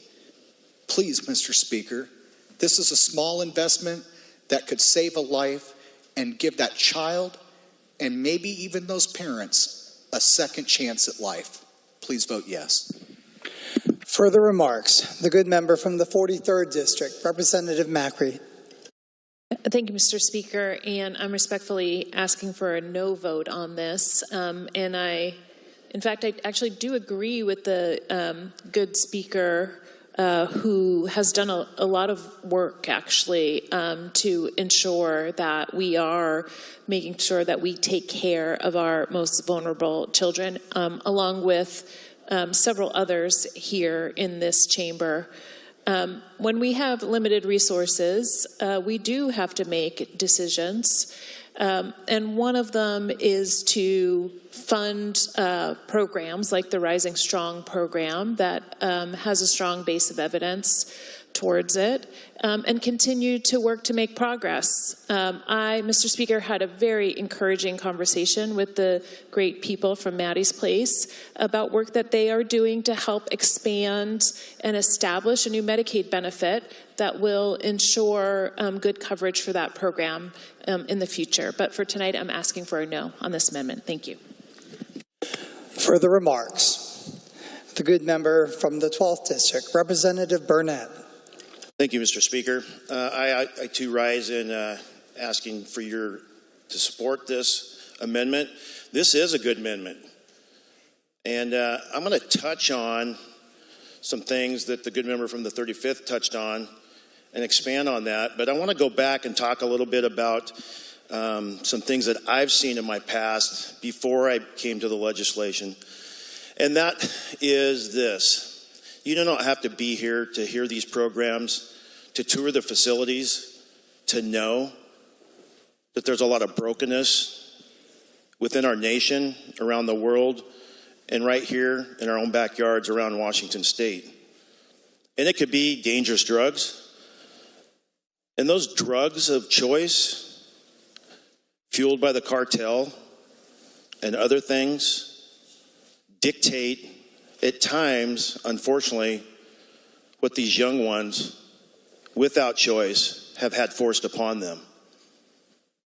And the severe medical implications that they're going to go through at minimum to survive, the care is truly, Mr. Speaker, one of the key components of the loving care that's going to help them be successful.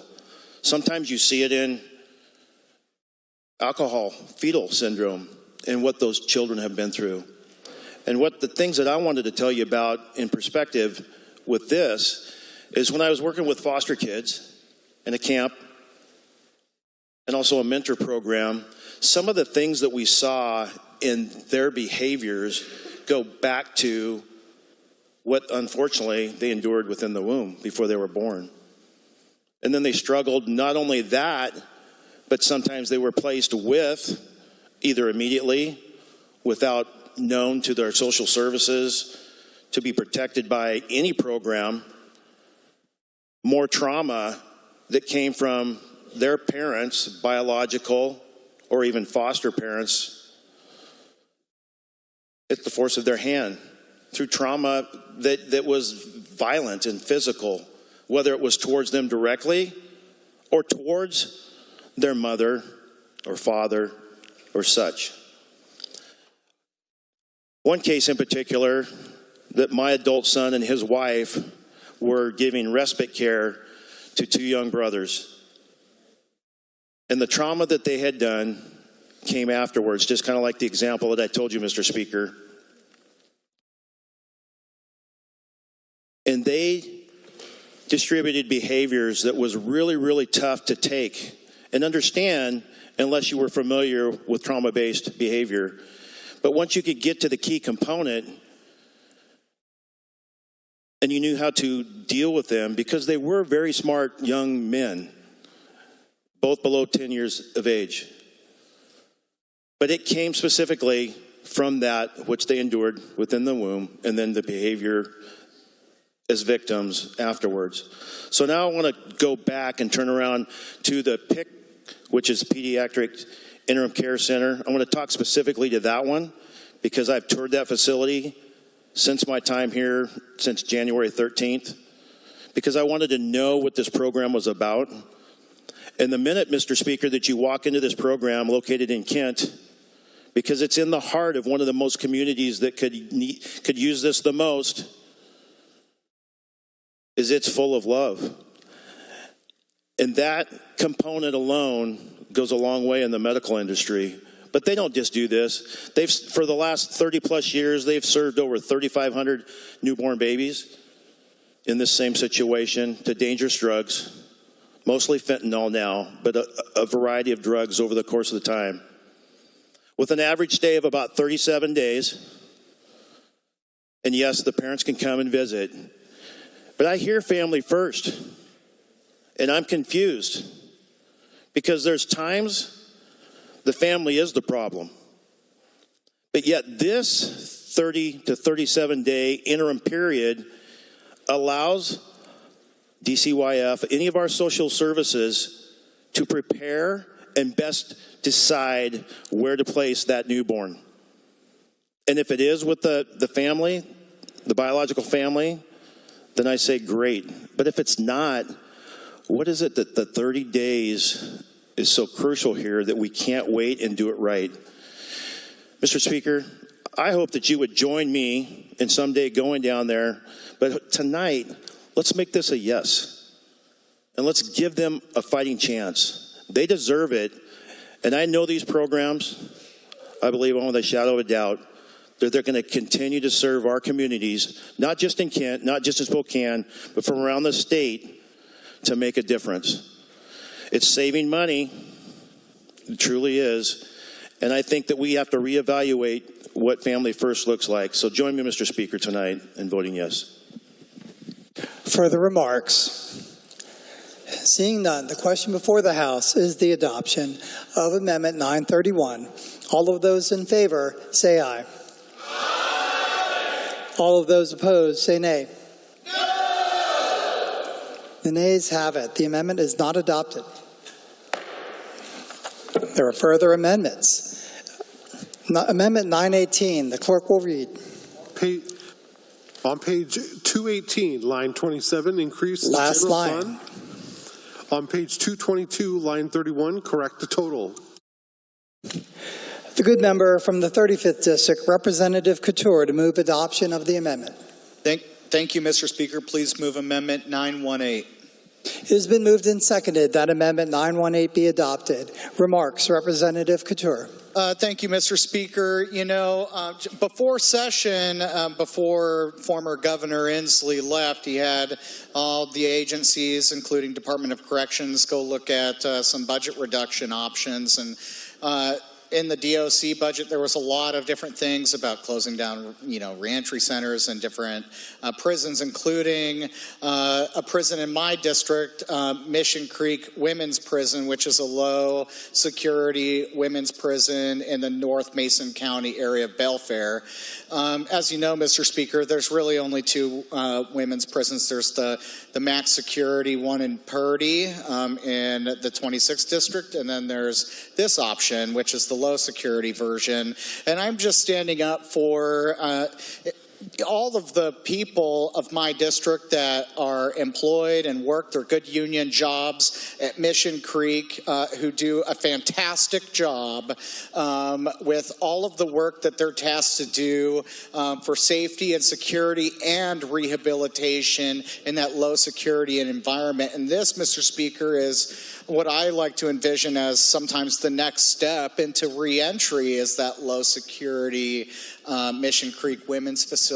And as we only have two, I do get concerned a little bit about the capacity issues at a later time if we do get more female inmates in our prisons. However, Mr. Speaker, what I think is important to realize is that North Mason County, that Belfair area, this is not a wealthy area with a ton of jobs. Both me and my seatmate live in North Mason County. And I could just tell you that in many ways, that Belfair area, that North Mason area, still hasn't even fully, truly, in some ways, recovered from the Great Recession of 2008.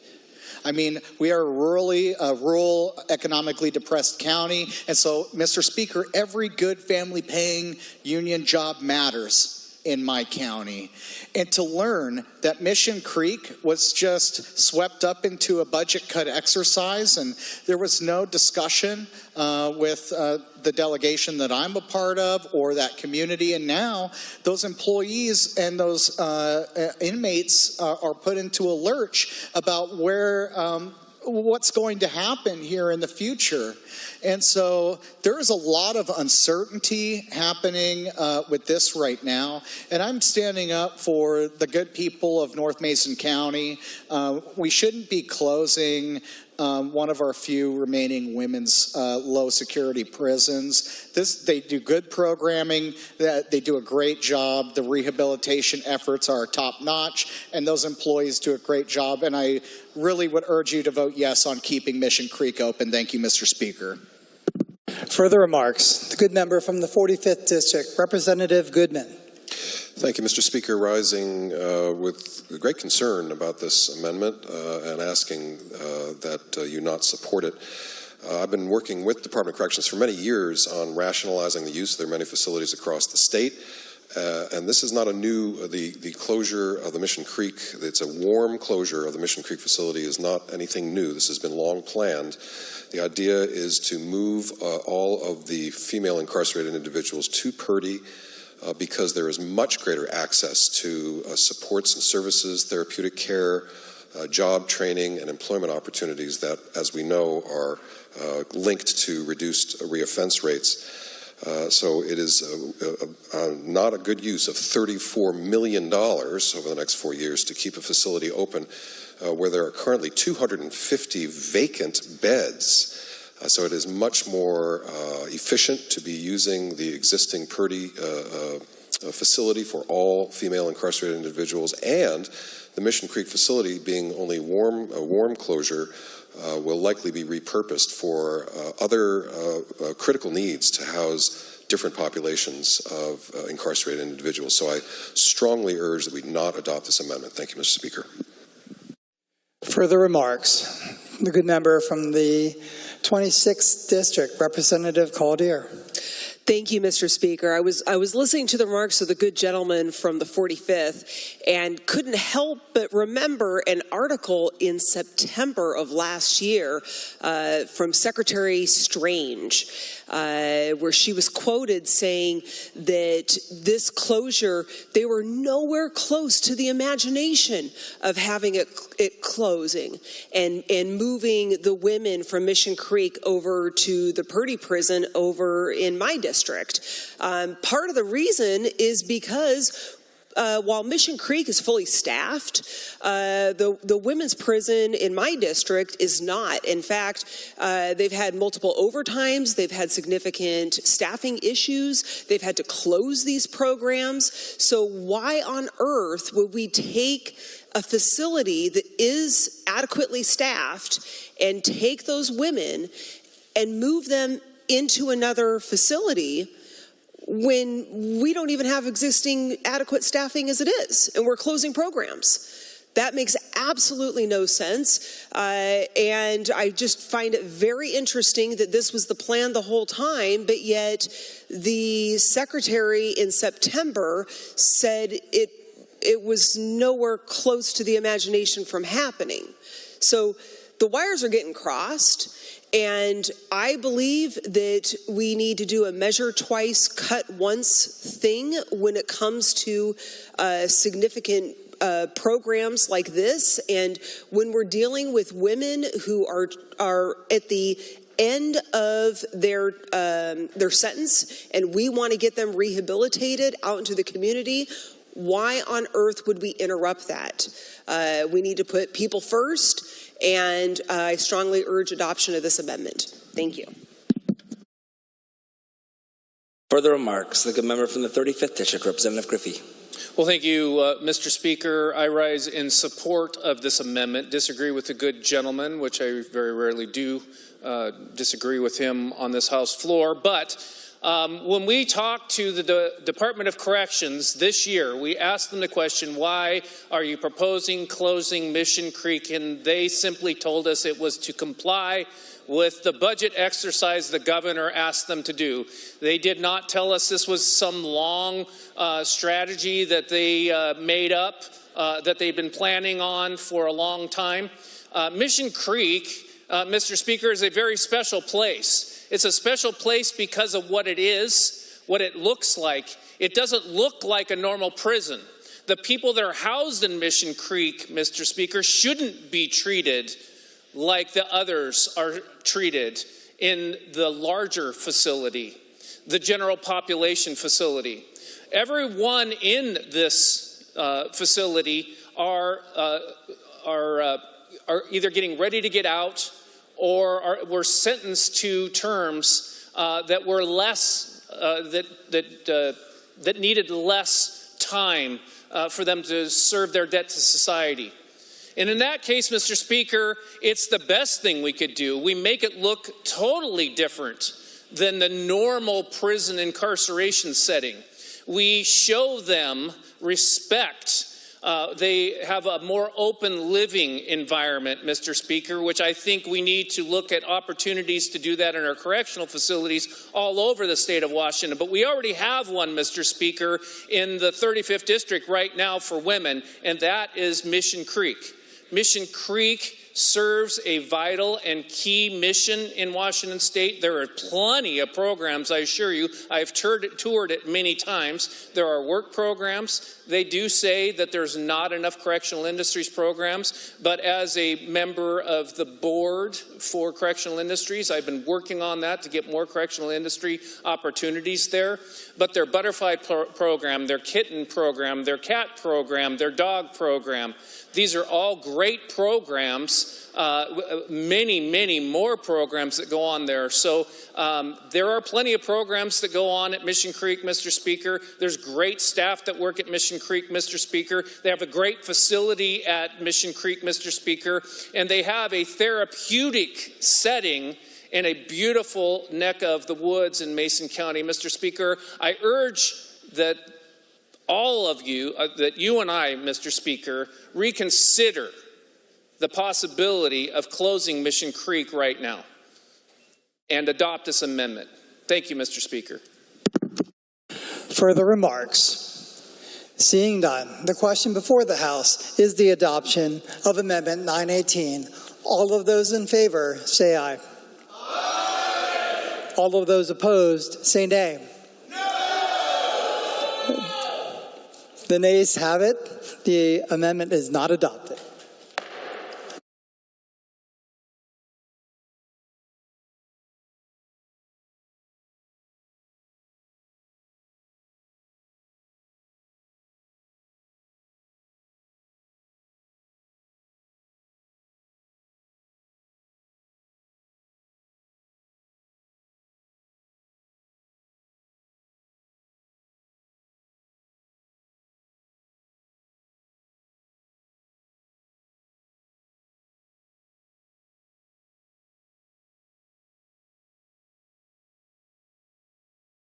Amendment number 924, clerk will read. On page 308. Last line. 1267, special education funding. The member from the 35th District, Representative Couture, to move the amendment. Thank you, Madam Speaker. Please move Amendment 924. It's been moved and seconded that Amendment 924 be adopted. Remarks, Representative Couture. Thank you, Madam Speaker. As we've discussed earlier tonight, this amendment is about education, specifically the cap in special education. I believe that it's critical to remove the cap to avoid potential lawsuits in the future. Some might call it McCleary 2.0. But it's absolutely critical. I don't believe, Madam Speaker, that you can claim that you fully funded special education by capping some of our most vulnerable students. So, for example, with a 16% cap, which we've done some work to elevate that in past sessions, that means that if you have 20 kids who need special education services out of 100 in a school, that only 16 of them will actually get those services and 4 kids will be left behind. And that is a scenario that's playing out in many of our schools right now, especially in rural areas where there are smaller school districts that are disproportionately impacted by the special ed cap. Now, I do appreciate in the underlying budget there was some very small increases to special ed multipliers, but I don't think that it's going far enough for our paramount duty of fully funding basic education. And Madam Speaker, special education is basic education. I think we should respect the families and the students that are the most vulnerable in our schools, and we should make sure that there's actual equity in the system and that we remove a special education cap that sometimes can place students and leave them behind. Please vote yes. Further remarks, good member from the 49th District, Representative Stonier. Thank you, Madam Speaker. Please vote no on this amendment. We had robust discussion in the Education Committee about the importance of policy that we can set forth. And now that we're looking at the operating budget, we want to make sure that the policy we know makes a difference in the classroom is where we start and then put the dollars behind that. Please vote no on this amendment. We have a lot we agree on here, but when we try to put forward dollars that make good sense, we need to follow the policy. Please vote no. Further remarks, the member from the 25th District, Representative Keaton. Thank you, Madam Speaker. I rise in support of this amendment. We need to fund special education, and it's expensive because each case is different. Some need occupational therapy, some need speech therapy. There are some of our more severe cases where you're going to need 2 or more paraeducators assigned to that one student. It's worth it to take care of these kids and get them through, because when you hand a diploma to a special ed student, see the smile on their face and the pride beaming from their parents' face, it's priceless. Vote yes. Further remarks? Seeing none, the question before the House is passage of Amendment 924. A roll call vote has been requested. The Speaker is about to open the roll call machine. The Speaker has opened the roll call machine. Has every member voted? Representative Barkas, Representative Bernosky, Representative Connors, Representative Paul, Representative Shavers. Representative Bernosky. The Speaker is about to lock the roll call machine. The Speaker has locked the roll call machine. Will the clerk please take the record? Madam Speaker, there are 44 yeas, 54 nays, 0 excused. And with that vote, this Amendment 924 is not adopted. There are further amendments. Amendment number 917, clerk will read. On page 338, line 9. Last line. Services in the Uniform Medical Plan, effective January 1st, 2026. The member from the 9th District, Representative Schmick, to move the amendment. Thank you, Madam Speaker. Move Amendment 917. It's been moved and seconded that Amendment 917 be adopted. Remarks, Representative Schmick. Thank you, Madam Speaker. This aligns the higher education FTEs to current enrollment and taking some of that money and backfilling the PEB and SEB proposed cuts for reimbursement. I'm concerned about our hospitals out there, and they are struggling already with a negative margin. I believe that this is going to add to that and add problems. And if we don't have a safe and healthy hospital system, where are people going to get care? People go from my critical access hospitals in my district, they get transferred to those bigger hospitals where they have more services, the proper service. If we don't keep them whole, there's not going to be a place to go. Please vote yes on this amendment. Further remarks, the good member from the 28th District, Representative Levitt. Thank you, Madam Speaker. Respectfully urging a no. This amendment doesn't roll back to current enrollment. It actually rolls back non-faculty exempt employees to 2008. In 2008, we weren't talking about the need for veterans transition services and the importance to ensure that our veterans, as they transition to the civilian world, can find a career pathway. In 2008, we weren't talking about the behavioral health challenges that our students, whether they're 16, 17, or 46, are seeing, and the need for behavioral health specialists and support. In 2008, we weren't talking about workforce shortages at the level that we're talking about in 2025, and the need and the grappling that we're having with making sure that we have workers for today and for the future. And in 2008, 2008, we weren't talking and hearing from our businesses who are begging us to ensure that the 90% of those jobs that they want to offer our workforce to strengthen our economy, that we're providing workers, and it's the post-secondary education institutions that are doing that. Please join me, Madam Speaker, in respectfully voting no. Further remarks, the member from the 25th District, Representative Jacobson. Thank you, Madam Speaker. So this amendment, as have many that we've run, sort of juxtaposes different things that we're funding in our operating budget with things that we could potentially fund with that sort of same revenue. And so looking at the one side, it would be a good idea to make sure that PEB and SEB fully reimbursed hospitals, or at least reimbursed hospitals at the rates they're doing now, rather than cut those reimbursements to hospitals. Because what's going to happen is we will cut those reimbursement rates to hospitals, and then that spending or that money, the hospitals have to make it up from somewhere, and a lot of them are losing money right now. Mine is. Anyway, they have to make up that revenue somewhere, so it's just going to go to people who are paying for private insurance. And as I sit down and look in my living room, as I did our taxes just recently, at whether or not I'm going to be able to retire, healthcare costs are a huge part of that. And we have this legislative session passed 6 bills that would dramatically increase healthcare costs. So I don't think that it's fair for us as a state to say, well, we're not going to reimburse quite as much on the people that we're paying for, the PEB and SEB people, the public employees, the school employees, and those retirees. We're not going to pay that to the hospitals, and we'll just expect that private insurers will have to make that up by charging their customers even more. So that's the get from this amendment, is we would make sure that we don't do that to PEB and SEB, and we don't try to fund our budget on the backs of those who are paying private insurance. And the other side of that is the good lady from the 28th talked about 2008. Well, since 2008, we have increased our admin at our universities 52%.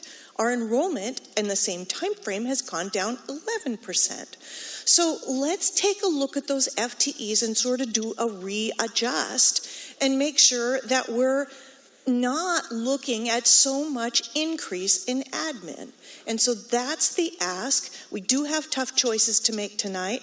And my ask is that we don't put our PEB and SEB plans on the backs of private insurers, which is getting more and more expensive for regular people. Thank you, Madam Chair. Further remarks? Seeing none, the question before the House is passage of Amendment 917. All those in favor say aye. Aye. Opposed say nay. No. The amendment is not adopted. There are further amendments. Amendment number 914. Clerk will read. On page 338, Last line line. 16, subsection 18. The good member from the 26th District, Representative Caldier, to move the amendment. Thank you, Madam Speaker. I move adoption of Amendment 914. It's been moved and seconded that Amendment 914 be adopted. Remarks, Representative Caldier. Thank you, Madam Speaker. So as you know, our side has had less than a week to go through the 1,306-page budget and look for items that maybe shouldn't be in the budget. And one of the things that I did was I put it on social media and I said, hey, can anybody help me out with looking for waste in our budget? And I had someone reach out to me and they said, that line item for Skagit Valley College for the dental therapy program, Michelle, do you know what that actually covers? And there's a couple different line items in there. One is for $2.1 million, another one is for $2.2 million, and then there is another program that I believe is around $1.5 million. And they said that for the Skagit Valley program, that is simply to fund the tuition of the 12 dental therapists for each of the years. And so the hard part is that when we're looking at the budget, we just see the line items. We don't get enough time to actually dive in and figure out where do those dollars go. And, you know, I always think that this is not my money. This money is the taxpayers' money.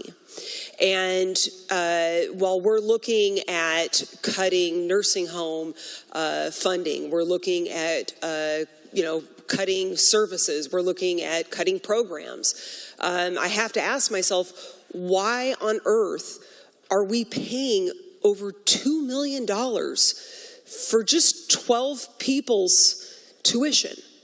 Like, think about that. That's almost $200,000 per person. And if this is going to be the standard, we're going to spend ourselves out. I mean, there is no way we're going to dig out of this hole of generosity, because we don't fund any other healthcare providers' full entire tuition. We've never done that. If this is going to be the new standard, buckle up, Buttercup, and hold on to your wallets, because it's going to be a very expensive next couple years. So the other part of this is the creation of a master's program. And, you know, the hard part that I have is that, traditionally the master's program is supposed to be if you are currently a hygienist and you want to go to do a 2-year program to get the master's of dental therapy. Well, we already have a dental therapy program that's 2 years long. So you could take the hygienist, have them take that dental therapy program. Maybe they could afford their own tuition. Guess what? I just saved us a bunch of money. So I urge adoption of this amendment, and hopefully we can continue to cut waste in our budget. Thank you. Further remarks? The good member from the 40th District, Representative Lukanoff. Thank you, Madam Speaker. I vote, and I hope you'll join me, Madam Speaker, in voting no to this amendment. We should celebrate, Madam Speaker. This is an astounding opportunity for Washingtonians to invest in taking care of dental health for those underrepresented communities. Madam Speaker, we've seen these great universities and community colleges across the great state of Washington invest in dentists, invest in optometrists, family physicians, nurses.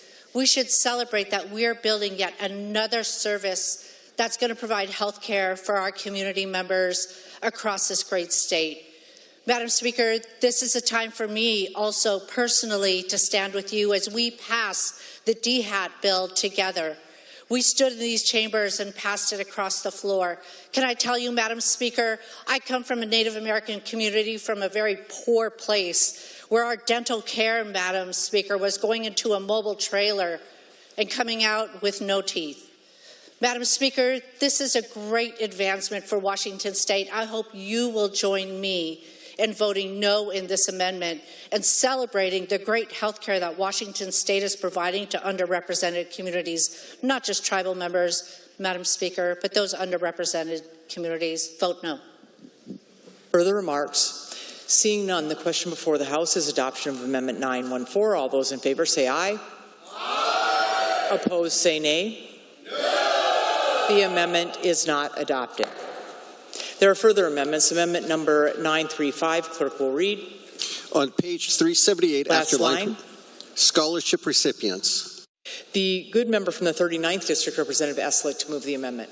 Thank you, Madam Speaker. I'd like to move Amendment 935. It's been moved and seconded that Amendment 935 be adopted. Remarks, Representative Eslick. Thank you very much, Speaker.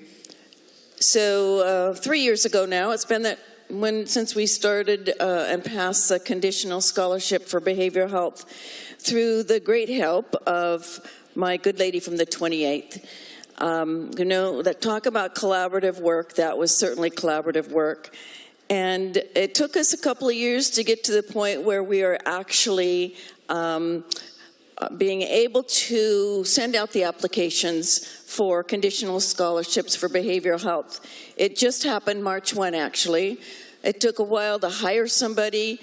And the facts are, Madam Speaker, as everyone knows in this body, that we are so short with counselors that it's imperative that we continue to encourage people to go down the path of this career. So this amendment, Madam Speaker, it just requires the Washington State Achievement Council to disperse a special amount of funding for conditional scholarships within the behavioral health loan repayment and conditional scholarships. It's just about making sure that we continue this program on and bring more people into our field. So I suggest that we vote yes on this amendment. Thank you. Further remarks? The good member from the 5th District, Representative Callan. Yeah, thank you, Madam Speaker. I encourage a yes vote and really thank the good member from the 39th on her deep work that she's done on building out the behavioral health conditional scholarship capacity that you and all of us had an opportunity to vote on and have moved forward on. This is a very elegant solution in our critical budget time to make sure that we are furthering our legislative intent and sending a strong message that we indeed do believe that the conditional scholarship program and the changes that we've made are a great opportunity for those to enter in the field and promote our workforce. So please vote yes with me. Further remarks?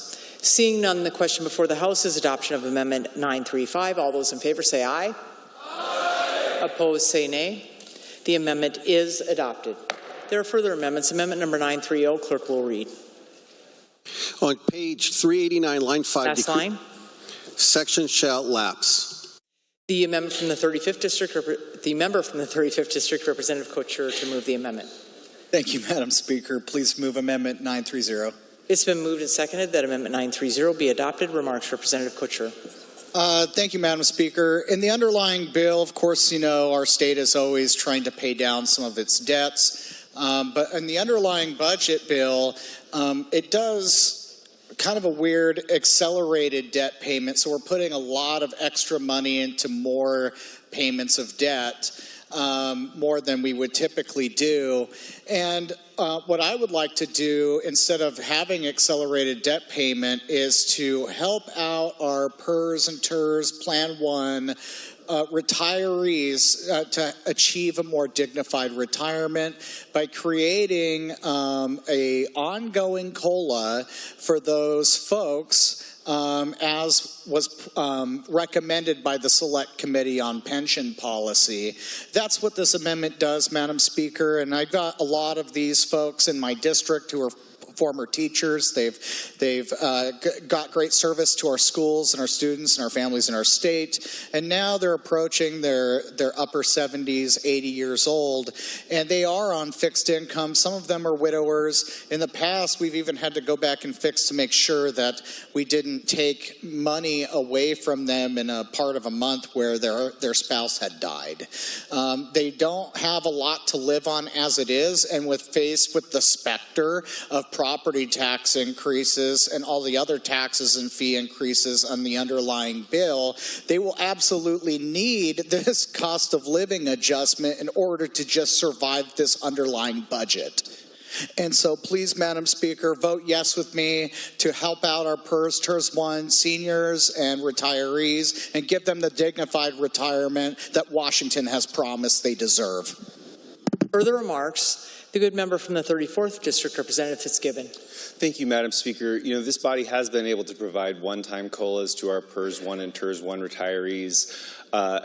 This amendment proposes that we eliminate accelerated payment of our debt in the second biennium, in the 27-29 biennium, for an expenditure that begins to be incurred in the 25-27 biennium. It would put us out of balance in fiscal year 26. I think there's a discussion that I welcome and that I hope you will also welcome, Madam Speaker, about whether or not we can plan for a PERS 1, TERS 1 one-time COLA in the Outlook biennium when that fund balance is stronger. But if we accept this amendment today, Madam Speaker, this budget would be in the red in fiscal year 26, and so I have to ask you to vote no. Further remarks? Seeing the member from the 12th District, Representative Burnett. Thank you, Madam Speaker. I rise in support of this amendment and ask that you would join me. I just want to give a couple, quick statistics on this. It's very, very important. The good member from the 35th talked a little bit about this. It's really about kind of our aging retirees. If you look at the Department of Retirement Systems website, it says specifically a formula. Permission to read from that on my notes? Please proceed if it's relevant. They give a formula of 2% at 23 years with a $5,400 amount, and that gives that employee a monthly retirement check of $2,484. The good member over here just spoke that they've been given a 3% on a COLA increase not too recently. But with that $29,808 a year, even at 3%, is only $74.52 a month increase. That barely fills a tank of gas, Madam Speaker. And I'm not sure what we're going to do for them. Now, I'm a very blessed individual coming from the Left 2 system with a lot of years, I hope, to give back in employment if I choose to, because I have options. But the average person in the TERS program as a member is 76 years of age. The average age of the person in the PERS program is 79. These are the individuals that need it the most, Madam Speaker. And I think one of the things that happened with me prior to this election back in November 2024 and my swearing in as a freshman is people ask me regularly, where do you stand with the COLA increase for these pension plans? I didn't really know. I needed to go back and research it. I know where I stand now, Madam Speaker, and I hope that you'll join me too, is we need to figure this out. I think we've done them a disservice. And I think we need to move forward to say we're going to take care of the people that dedicated their lives to the state of Washington, for our teachers and our public employees. And I think this is a very good amendment to start that today. Thank you, Madam Speaker. Further remarks? The member from the 14th District, Representative Bangeras. Thank you, Madam Speaker. So, yes, this amendment, yes, the real goal of the amendment is to give a permanent COLA to those TERS 1 and PERS 1. And as the speaker before me, these people are in their late 70s. They're dying every year. And it's actually shameful. A lot of talk has happened tonight about taking care of the vulnerable and the elderly. And then they have had a one-time COLA since 1998. One time. This needs to get fixed. It's a very small dollar amount. And the offset, which this is the part that has me very confused. We want to raise taxes by the billions on the people in this state to make extra debt payments on bonds that have a very low interest rate? That doesn't make financial sense. Plus in this budget, so there's $2 billion right there, that payment. That's going to be lots less than this permanent COLA over probably the next 10 years. I ask for a yes on this amendment. Further remarks?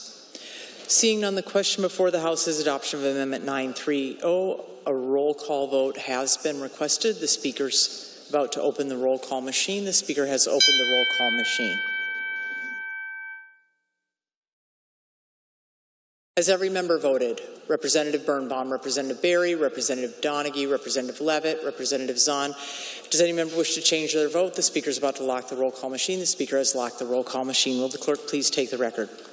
Madam Speaker, there are 45 yeas, 53 nays, 0 excused. With that vote, Amendment 930 is not adopted. There are further amendments. Amendment number 913, clerk will read. On page 429, after line 27. Last line. As amended. The good member from the 26th District, Representative Caldier, to move the amendment. Thank you, Madam Speaker. I move adoption of Amendment 913. It's been moved and seconded that Amendment 913 be adopted. Remarks, Representative Caldier. Thank you, Madam Speaker. So after the budget was released to us and the public, I don't know if you saw the Seattle Times article where it stated that because the HISA fees had increased by 89%, that we would likely lose Emerald Downs. And what you may not know is that the overall economic impact is about $240 million a year that we get from the activities at Emerald Downs. So I believe that it's important to preserve Emerald Downs and I got a deal for you, for the low cost of 12 dental therapy tuition. you could save Emerald Downs. Isn't that a great deal, Madam Speaker? So we would preserve $240 million of economic impact for the low cost of 12 dental therapy tuition. So I urge adoption of this amendment. Thank you. Further remarks, good member from the 3rd District, Representative Ormsby. Thank you, Madam Speaker. Rising in opposition to this amendment. When we started this budgeting process, there were things that we knew we had to do. We had to provide for food, shelter, and health. And I think backfilling the federal increased fee for the Horse Racing Integrity and Safety Authority fees does not rise to that level of importance. I believe that an earlier bill that was passed on the House floor, House Bill 1327 from the senior member of the 9th Legislative District, gives the Horse Racing Commission tools in order to increase their own revenue outside of this state support. Asking for a no. Further remarks? The member from the 9th District, Representative Dye. Thank you, Madam Speaker. Anybody that's been in the horse business knows it's a gamble, but you don't gamble on the fact that the federal government would put on a fee the size that it is onto our industry. And so, you know, a lot of what Emerald Downs is and does also supports the other areas of the horse industry, including the sport horse groups that use the blood stock or the brood stock from the Emerald Downs for their source of high quality athletes, to make sure that we have breeding programs that sustain the sport horse industry, which is a beloved sport for a lot of people across the state. And we have a very robust Equestrians Institute that supports the programs and keeps the sport horse industry really strong. And I think that we should adopt this amendment because it's a valuable asset to our state and people love it, and it's part of our culture. And I urge us to just giddy up and vote yes on this. Thank you. Further remarks, the good member from the 47th District, Representative Stearns. Thank you, Madam Speaker. I'm rising to explain that I will be voting for this amendment. The track, Emerald Downs, is in my district. And as the good lady from the 26th District mentioned, the Seattle Times article does reference over 1,000 jobs that would be lost in my district if the track were to close. So I'm going to be voting for the amendment. Thank you for listening. Further remarks? Seeing none, the question before the House is adoption of Amendment 913. All those in favor say aye. Aye. Opposed say nay. No. The amendment is not adopted. There are further amendments. Amendment number 933. Clerk will read. On page 429, after line 27, insert Last line. Services in the Uniform Medical Plan effective January 1st, 2026. The member from the 35th District, Representative Couture, to move the amendment. Madam Speaker, I'm realizing this amendment is a duplicate of a previous amendment. Please withdraw Amendment 933. With the consent of the House, Amendment number 933 will be withdrawn. The amendment, hearing no objections, so ordered.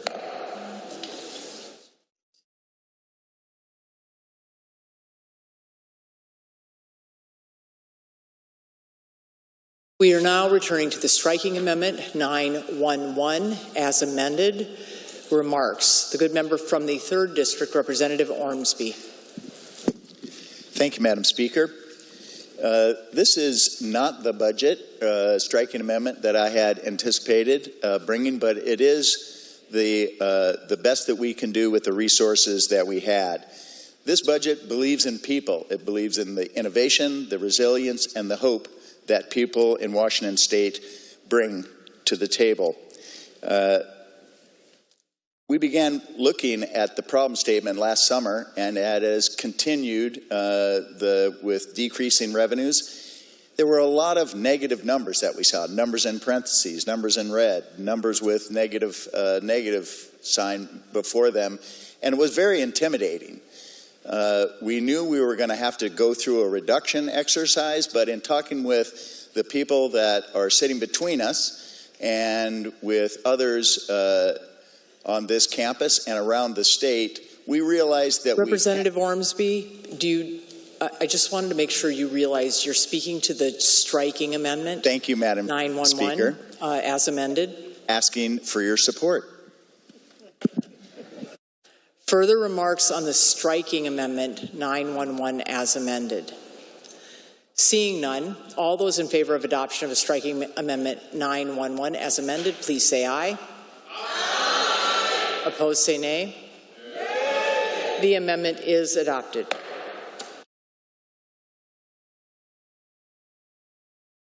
With the consent of the House, the rules will be suspended and Senate Bill 51 engrossed substitute Senate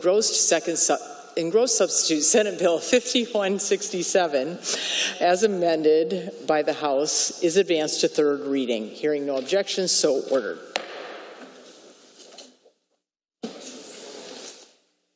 The question before the House is final passage of engrossed substitute Senate Bill 5167 as amended by the House. Remarks. The good member from the third, yes, I now see. Sorry, see you over there, Representative Gregerson. The good member from the 33rd District, Representative Gregerson. Thank you, Speaker Jenkins. It's been a long night.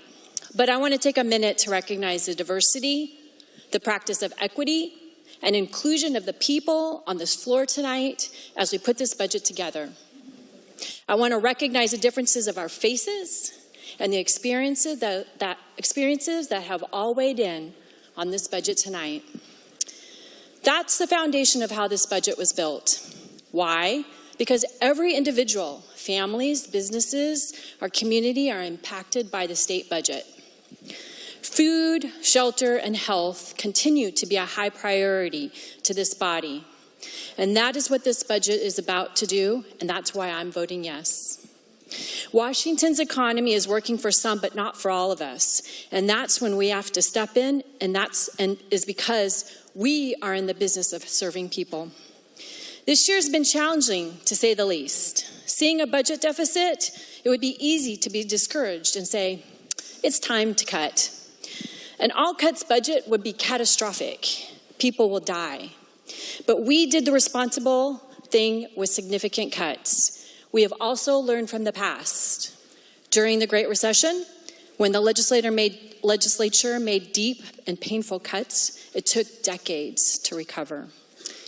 While we cut, delayed, and suspended programs, we still prioritized our values and we made sustainable decisions.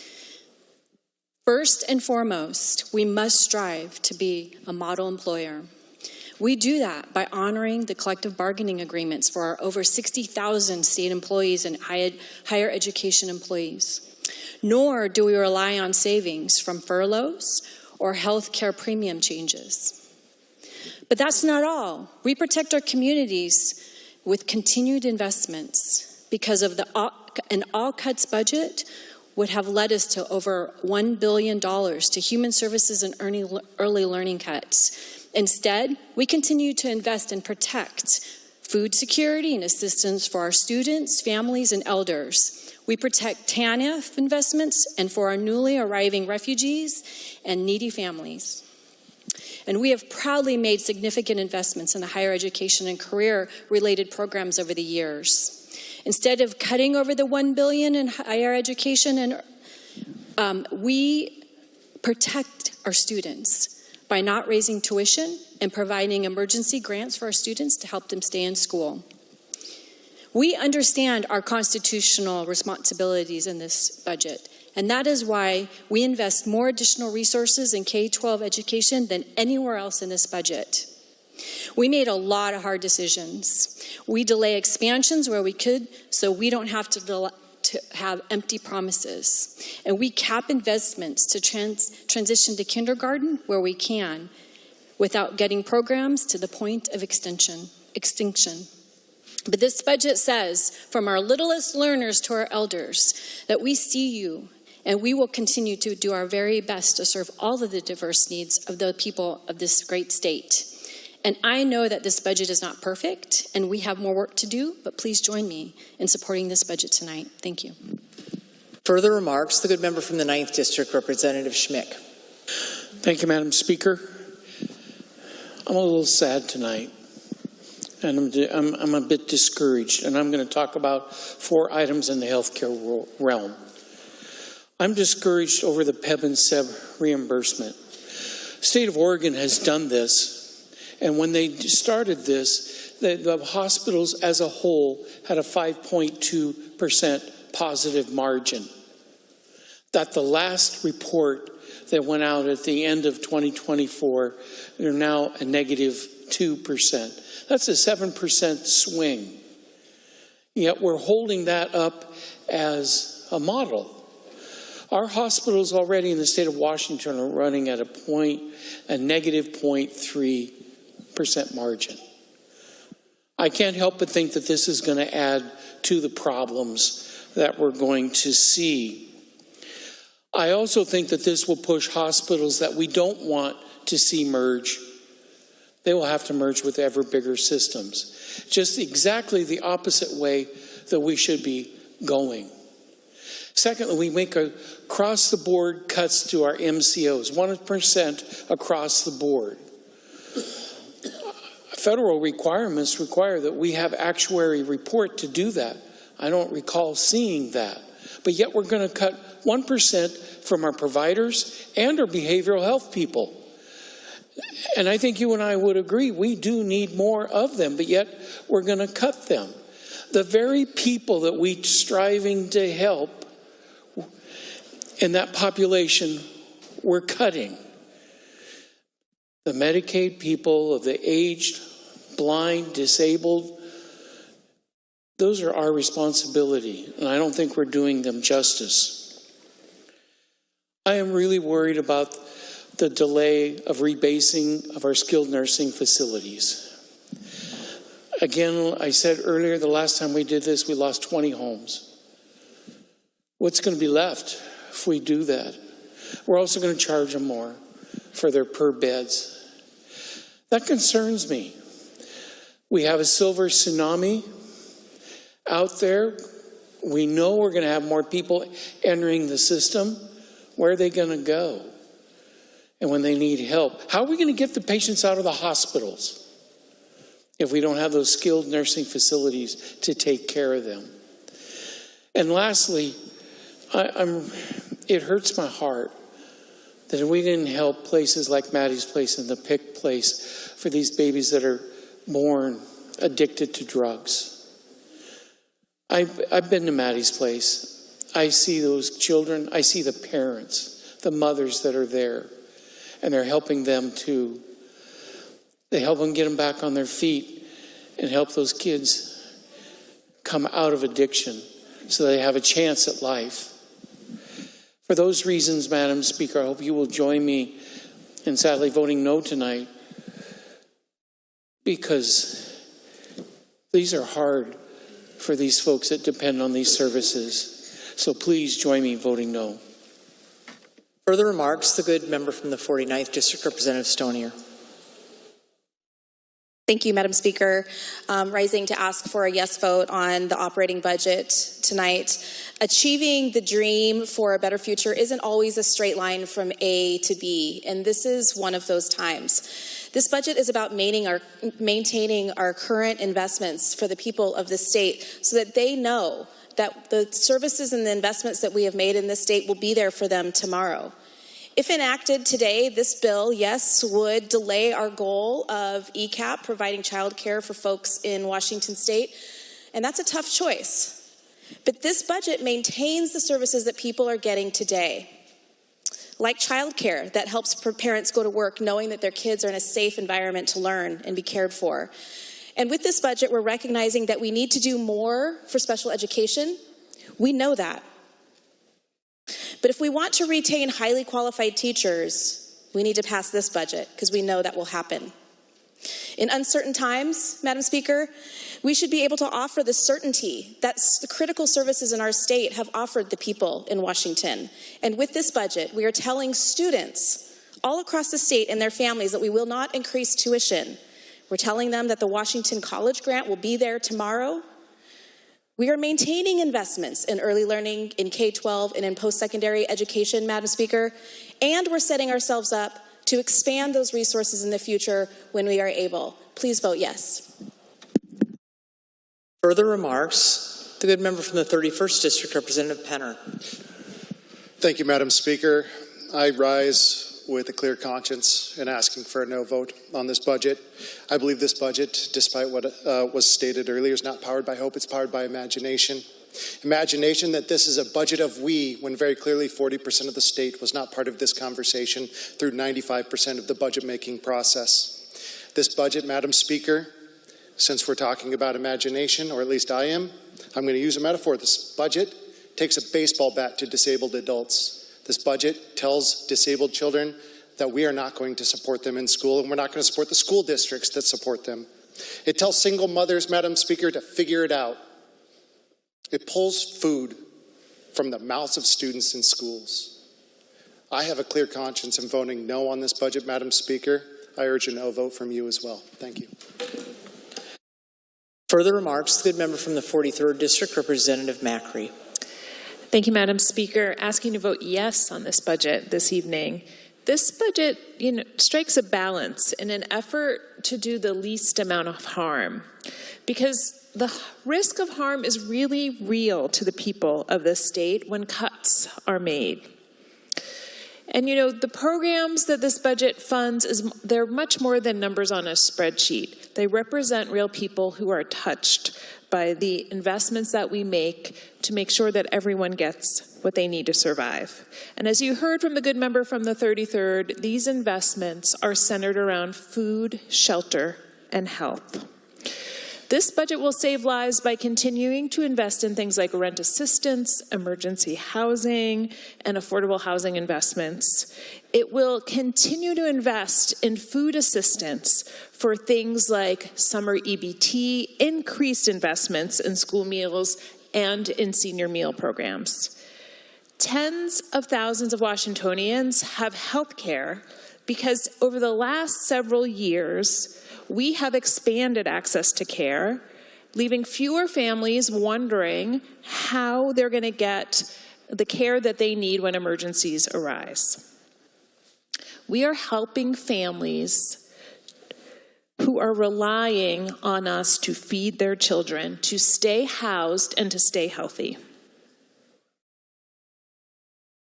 I know that protecting a lot of these investments in this budget had to be our first consideration. Cutting critical services just to make things balance has real consequences, and we grappled with those. We know that people will suffer when we do that. This budget keeps the pandemic-era food assistance that we had previously enacted. It maintains vital healthcare services, and it makes sure that our state government is there for people when they need it. This budget will save lives, so I'm voting yes, and I hope you will too. Thank you. Further remarks? The good member from the 8th District, Representative Connors. Thanks, Madam Speaker. I rise with a bit of a heavy heart tonight as we wrap up this discussion on our state budget. And I kind of want to bring it back to what it means for people in my district, people in the Tri-Cities, but other people across Washington state. We've heard a lot this legislative session about progressive revenue. We've heard a lot this legislative session about taxing the wealthy. We've heard a lot about this legislative session about making the rich pay their fair share. But this budget doesn't just tax the wealthy. It taxes everyday working families. I want to talk about tonight about the property tax a little bit and about the weight that's going to put on the residents of the state of Washington. May I have permission to read, Madam Speaker? If it's relevant. This is an email from a constituent of mine named Tammy, and she said, I'm not opposed to paying my share of property taxes. However, the rate that our property taxes continue to increase is astonishing. Homeowners are faced with increased property taxes as well as higher insurance premiums. For those individuals who rent a home or apartment are faced with higher rent because of property taxes increases, Washington officials are ones who put our state in such a financial mess, not the citizens, yet we're the ones who have to bring the state out of debt. And I received a lot of emails like that, Madam Speaker, and I think probably a lot of others in this body also received emails like that. When Initiative 747 was brought to Washington State, it was the people of Washington saying, limit our property taxes. This budget ignores what the people of Washington asked for. And by not limiting the property taxes, we already have the fourth most expensive state in the nation to own a home.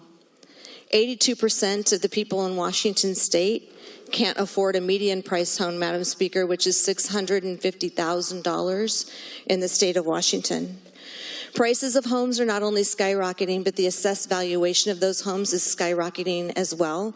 And when those assessed valuations skyrocket, so do property taxes.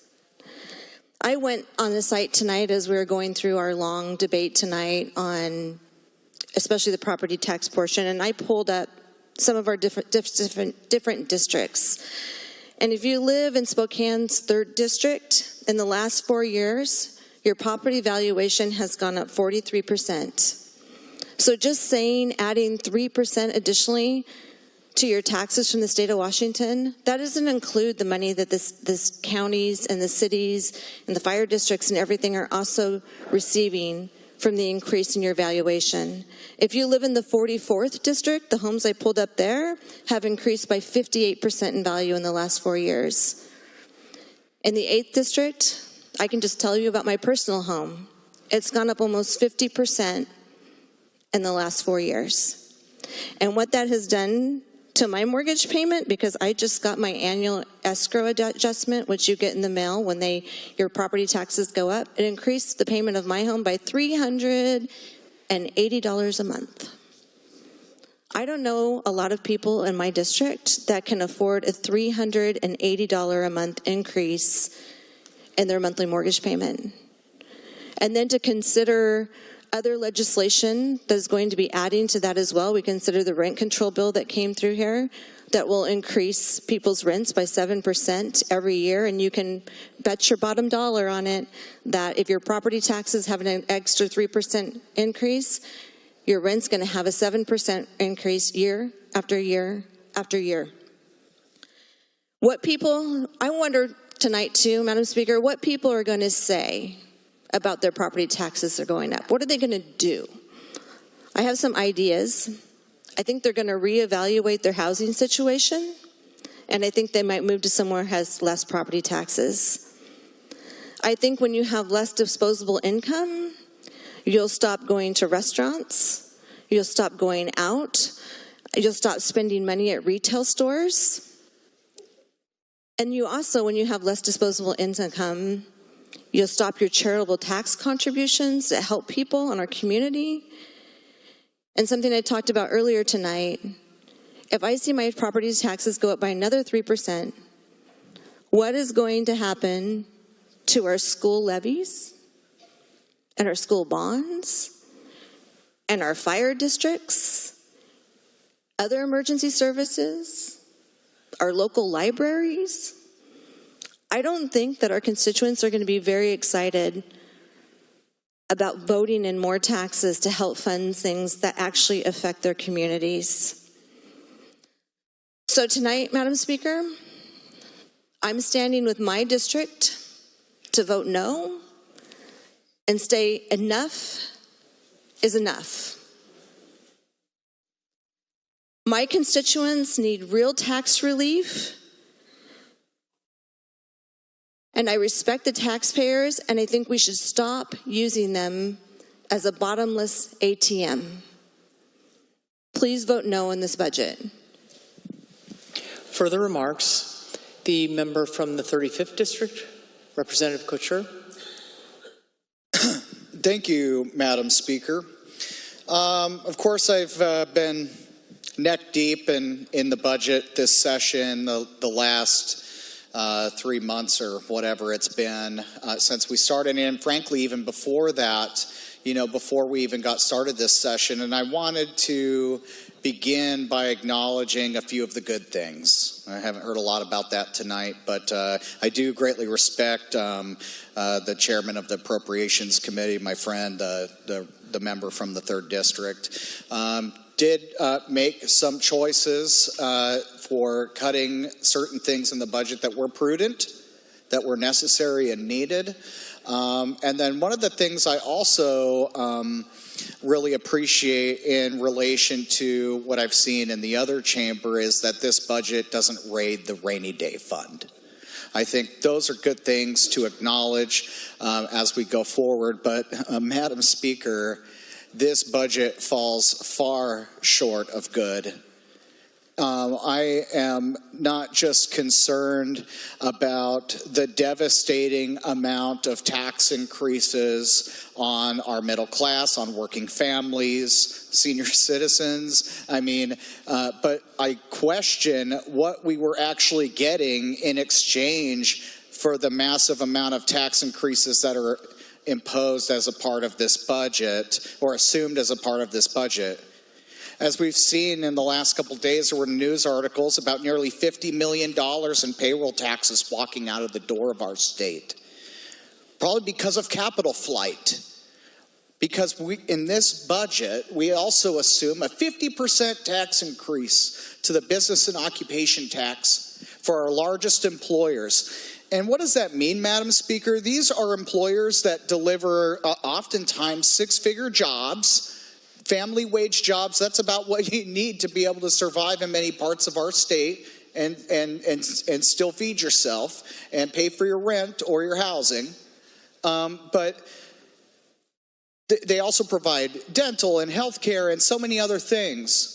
We talked earlier about all the small taxes and fees. They're taxing the joy out of Washingtonians, Discover Pass, hunting, fishing, license, liquor fees, bottle tax. But so many things. But will they even have a job to go back to? This is a great budget and a great tax proposal for other states like Idaho and Arizona and Texas, Tennessee, where all of the big employers will move their operations. It's called capital flight. And we talk about a unrealized capital gains tax, which is constitutionally dubious to begin with. I believe it's going to be unconstitutional because, Madam Speaker, our state constitution says that all property taxes, which an unrealized capital gains tax is, must be uniform. And I don't know about you, Madam Speaker, but nothing about this quote-unquote wealth tax is uniform at all. Again, punishing successful people and innovators who invest tons of capital into our society. But nothing as devastating as the property tax previously mentioned by the good lady from the 8th. That is not a tax on the rich. That is a regressive tax. That is a tax on regular, everyday, middle-class Washingtonians. But we haven't learned any of the lessons that got us here in the first place. We booked a lot of programs. Just imagine, Madam Speaker, just a handful of years ago, we had a $15 billion surplus and we turned it into a $15 billion deficit. That's irresponsible. That's reckless spending. Please speak to the policy of the budget, not attributing motives or other outcomes. Well, thank you, Madam Speaker. When I look at this budget, it grows from $72 billion to nearly $78 billion, an 8% increase in spending at a time when we were just trying to fix a budget hole, a budget deficit, and a crushing amount of devastating taxes in order to do it. And I ask myself, who wins in this budget? It seems like bureaucrats are getting paid more. Politicians like you and me are getting paid more. And it seems like people who have committed crimes are winning. But single mothers on TANF get their child support robbed. The age blind and deaf don't get their recoveries and they get harmed. Our schools don't get any increase in material supplies and operating costs. We do a little bit for special ed. That was nice, but not nearly enough. That's our paramount duty. Madam Speaker, I mean, we couldn't even help pensioners. We couldn't deliver free lunches to kids in schools. Literally a lot of the amendments that were brought up were priorities from our governor, including $100 million to bring us from 51 to maybe, if we spent all the money efficiently, to 50. But this budget gives $25 million and spreads the peanut butter thin to try to get us more police. It won't even move the needle. It won't help anything. It's empty. But in order to deserve public safety, you have to first raise a regressive tax on yourself? That's cruel. Many of our communities can't afford that, but they deserve to feel safe where they live. And Madam Speaker, I heard this budget was about practicing diversity, equity, and inclusion. Well, let's talk about that. My side of the aisle represents 3 million people plus in this state, and there was no inclusion. We were not included at the table like my side of the aisle is for the capital budget or the transportation budget. And Madam Speaker, had we... Please speak to the policy of the bill.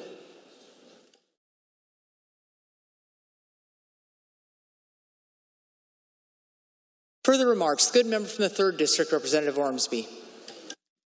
Thank you, Madam Speaker. I would like to acknowledge the ranking member and the Republican Appropriations Leadership Team for being very efficient and effective and for communicating freely.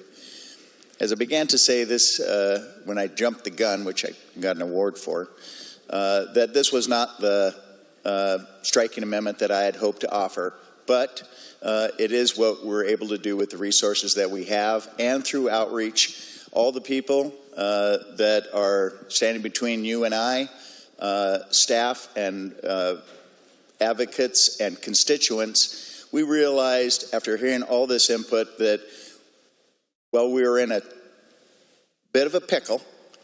We had to maintain the services that we had brought forward through critical investments in the past. That was the expectation of the members. That was the expectation of the people that we represent. And this budget reflects maintaining those prior investments. Washington College grant, sending low-income students, most of them first generation, to be able to get the higher education that they need to obtain and secure good employment with good benefits.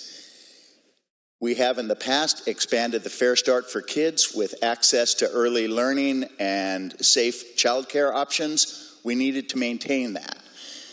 It's a disappointment to me that we were not able to expand ECAP, but we didn't take services away from anyone. That's an adjustment that hit me personally hard because I would have liked to have seen that happen. But we still have hope. We keep housing, shelter beds, food for seniors and for kids. That's an adjustment. Working families and students. Hit me personally hard. As you heard the good lady from the 33rd say, we kept pandemic-era food assistance funding stable. Food, shelter, health, Madam Speaker. Those were our priorities, and they are reflected in this budget. Doing the right thing means honoring our state workers, too. We talked about employees in state facilities and honoring them. We have to be a model employer, and this budget reflects us honoring the collective bargaining agreements, not providing unpaid days off, all the collective bargaining agreements, not just those of public workers, but of adult family homes, child care providers, and in-home care providers. All of those agreements fully funded. I wanted to move forward this year on all of these and many other areas, but the fiscal reality just did not allow it. Making sure that decisions that we made did not cause harm. And there were grueling discussions that we had about what programs and services that are available would be the most devastating and the most hurtful for the people that we are here to represent. My dream is delayed, but it is not denied. The dream is still alive. My dream to expand ECAP, to get the child support pass-through finalized, and the transition to kindergarten fully funded. All of those things are not happening in this budget, but we will get there. We will get there. This is a budget that puts people first and puts their ability to have hope and maintain their resilience and move forward. That is maintained.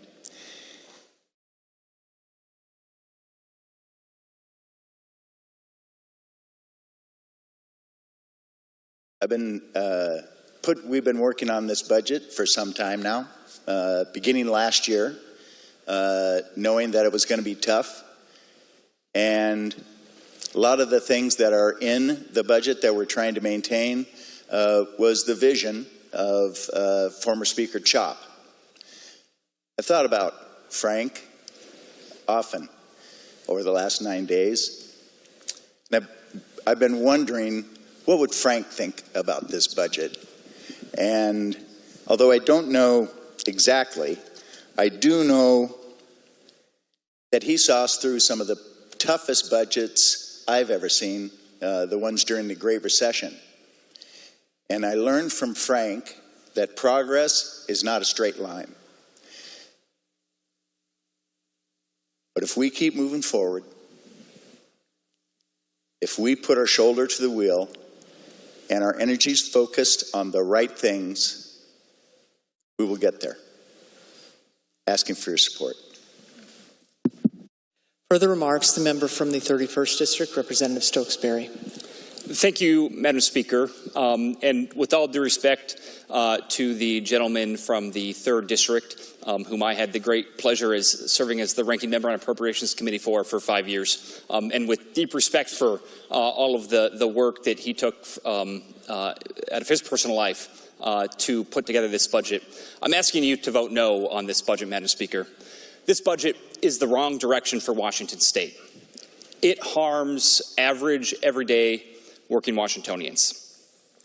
The underlying budget, we are facing a shortfall of, depending on who you ask, depending on what time of day it is, perhaps $5 billion, perhaps $15 billion. It's a little disturbing that it's hard to get the most accurate number, but as a lawyer whose answer to questions is usually, well, it depends, I can understand that there's a range. But we're facing a deep shortfall. How do we get to this shortfall that we have to solve with the budget before us? Well, a couple of ways, Madam Speaker. First, we have consistently spent more money than revenue has been coming in. Second, we have relied on unrealistic revenue assumptions that we have known not to be the case. Third, we have passed costly policies but delayed paying for them. And fourth, we've been spending one-time money for ongoing programs. Those are most of the reasons why we are now before us, why we now have a budget before us with a $5 to $15 billion structural deficit. Well, Madam Speaker, I wish that we were solving all those problems. We're learning from our mistakes and not repeating them. But we haven't done that with the budget before us. The budget before us repeats those mistakes. In the 25-27 biennium, this budget will spend more money than resources it brings in. This budget assumes in years 3 and 4 a 4.5% revenue growth factor that our state's economist, one of the best in the country at his job, says we cannot expect or depend on. This budget assumes it and relies on it anyway. We are repeating that mistake. We have once again postponed costly policies rather than figure out ways to pay for them now or reform them so we can pay for them eventually. We have simply kicked the can down the road, which we've done before that has put us in this problem, and we're now doing it again. We have spent vast amounts of money of one-time money on ongoing programs. This budget does that again. We have failed to find year after year opportunities to save taxpayer dollars. I am incredibly grateful that for the first time in what is now my 11th session on this floor, we had budget writers who are willing to seriously look at savings opportunities. And I'm deeply grateful to the gentleman from the 3rd and his team for finally doing that. It's been something I've been asking for years, and there's a number of items in this budget that are the result of policies that I've been advocating for years. The fact that we are bringing Evergreen State College's budget allocation in line with the per student average of all the other regional 4 years just makes sense. The fact that we're assuming a pension rate of return that is commensurate with the historical rate of return that the State Investment Board has consistently generated, it just makes sense. These are things we should have done years ago, and I'm glad we're doing them today. But despite us finally doing all these good things and finally taking one small step towards getting our fiscal house in order, the budget does all kinds of other things that undoes all that. It's one step forward and two steps back. All of the problems I just outlined that got us to this point we're at today, we are repeating. And in addition to repeating those problems, we are spending more money than we need to spend. Revenue is growing at 4% a year. This budget increases spending at 8% a year, 8% a biennium. We don't need to do that. We are going to be right back here. And lastly, Madam Speaker, and perhaps most troubling, is how this budget is balanced. As you well know, our state law requires our budget to balance. In order for the budget before us to balance, it assumes new revenue. And while that new revenue is not in this budget, by passing this budget off the floor today, we are now obligating this chamber to have to come up with $15 billion of new taxes before we sine die in about 4 weeks. Otherwise, our budget will be illegal. And the taxes that this budget and the accompanying documents rely upon will tax jobs out of Washington state. We have been incredibly blessed in this state to have companies like Microsoft and Amazon and Boeing call Seattle and the Evergreen State home. If we continue down this road, those companies will no longer want to call Washington home. They will no longer want to bring their jobs to this state. The Amazon.com and the Microsoft of the 2030s and the 2040s will not choose to make Washington their home. We will tax the jobs out of Washington. Madam Speaker, the budget before us, we heard about some of the wonderful things it does. We should recognize what a great state we live in. We are not Mississippi or Alabama. We are Washington State. We have the most generous financial aid package of any state in the country. We have among the highest per pupil funding of any country, of any state in the country. We have among the most expansive Medicaid, both in terms of who's covered and what services are covered, of any state in the country. We should take the W, Madam Speaker. We are able to fund all of these things because we have created a business climate that allows companies like Amazon and Microsoft to come here and succeed, but with the revenue that is necessary to balance this budget, that will no longer be the case, and we will be here in 10 years or 20 years wondering where all the jobs went, where all the tax revenue went, and why we can no longer afford to continue to be the nation's leader in higher ed funding and K-12 funding and healthcare funding and housing funding. And it will be because this budget represents a turning point. We don't have to raise taxes by $15 billion. Even if everything in this budget were good and necessary and correct, it only requires a $5 billion tax increase, not a $15 billion tax increase. This budget has a $3.5 billion ending fund balance. And far be it from me, a fiscal conservative, to say we should skate by on less, but every budget I've passed off this floor for the last 10 years, I've seen passed off this floor for the last 10 years, has had a $100 million ending fund balance. And I've been assured that that is plenty. This ending fund balance is 35 times more money than we have needed before. We're extracting $3.5 billion from the private sector simply to have a bigger ending fund balance than we need. This budget assumes funding for a pension restatement bill. Where does the excess assets in that pension go? To a side account that is not reflected in the general fund that is part of this budget. That's another $3.5 billion. As was noted in an earlier amendment, this budget prepays $2.25 billion in low-interest bonds that are not due yet.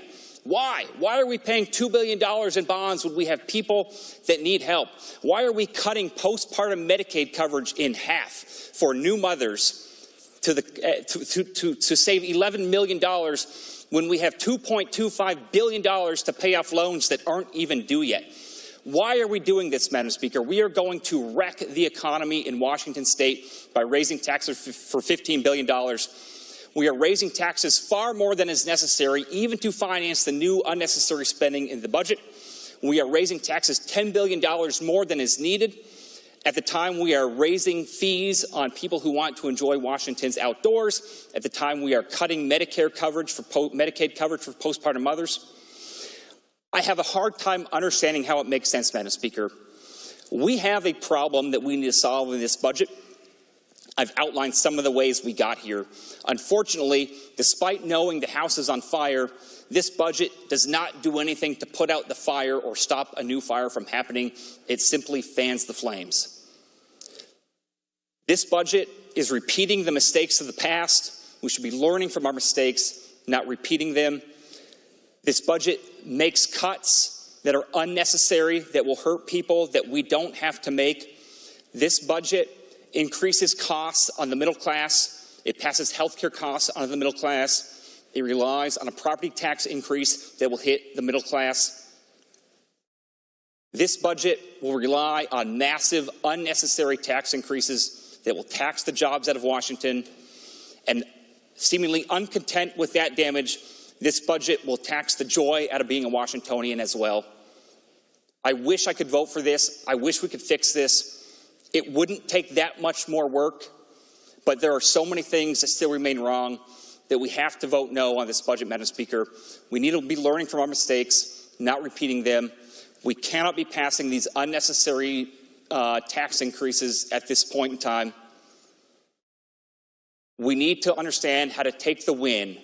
We have funded so much in this state thanks to the economy that we built here, and this single budget will take one giant leap towards undoing all of that great work and making it so much harder to do any other good work in the future. Let's put this bill down, Madam Speaker, go back to the drawing board, and come up with a budget that works for Washington, works for Washington's economy, and works for Washington's families. This is not it, so please vote no. Further remarks? Seeing none, the question before the House is final passage of engrossed substitute Senate Bill 5167 as amended by the House. The Speaker is about to open the roll call machine. The Speaker has opened the roll call machine.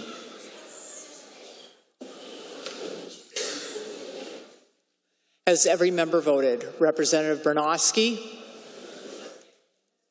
Representative Bernowski. Does any member wish to change their vote? The Speaker is about to lock the roll call machine. The Speaker has locked the roll call machine. Will the clerk please take the record? Madam Speaker, there are 54 yeas, 44 nays, 0 excused. Having received a constitutional majority, engrossed substitute Senate Bill 5167 is declared, as amended by the House, is declared passed. Eighth order of business, with the consent of the House, House Bill 2044 will be referred from the Education Committee to Appropriations Committee. Hearing no objection, so ordered. With the consent of the House will now adjourn until 9:55 a.m. Tuesday, April 1st, the 79th legislative day. Hearing no objection, so ordered. The House is now adjourned until 9:55 a.m. Tuesday, April 1st.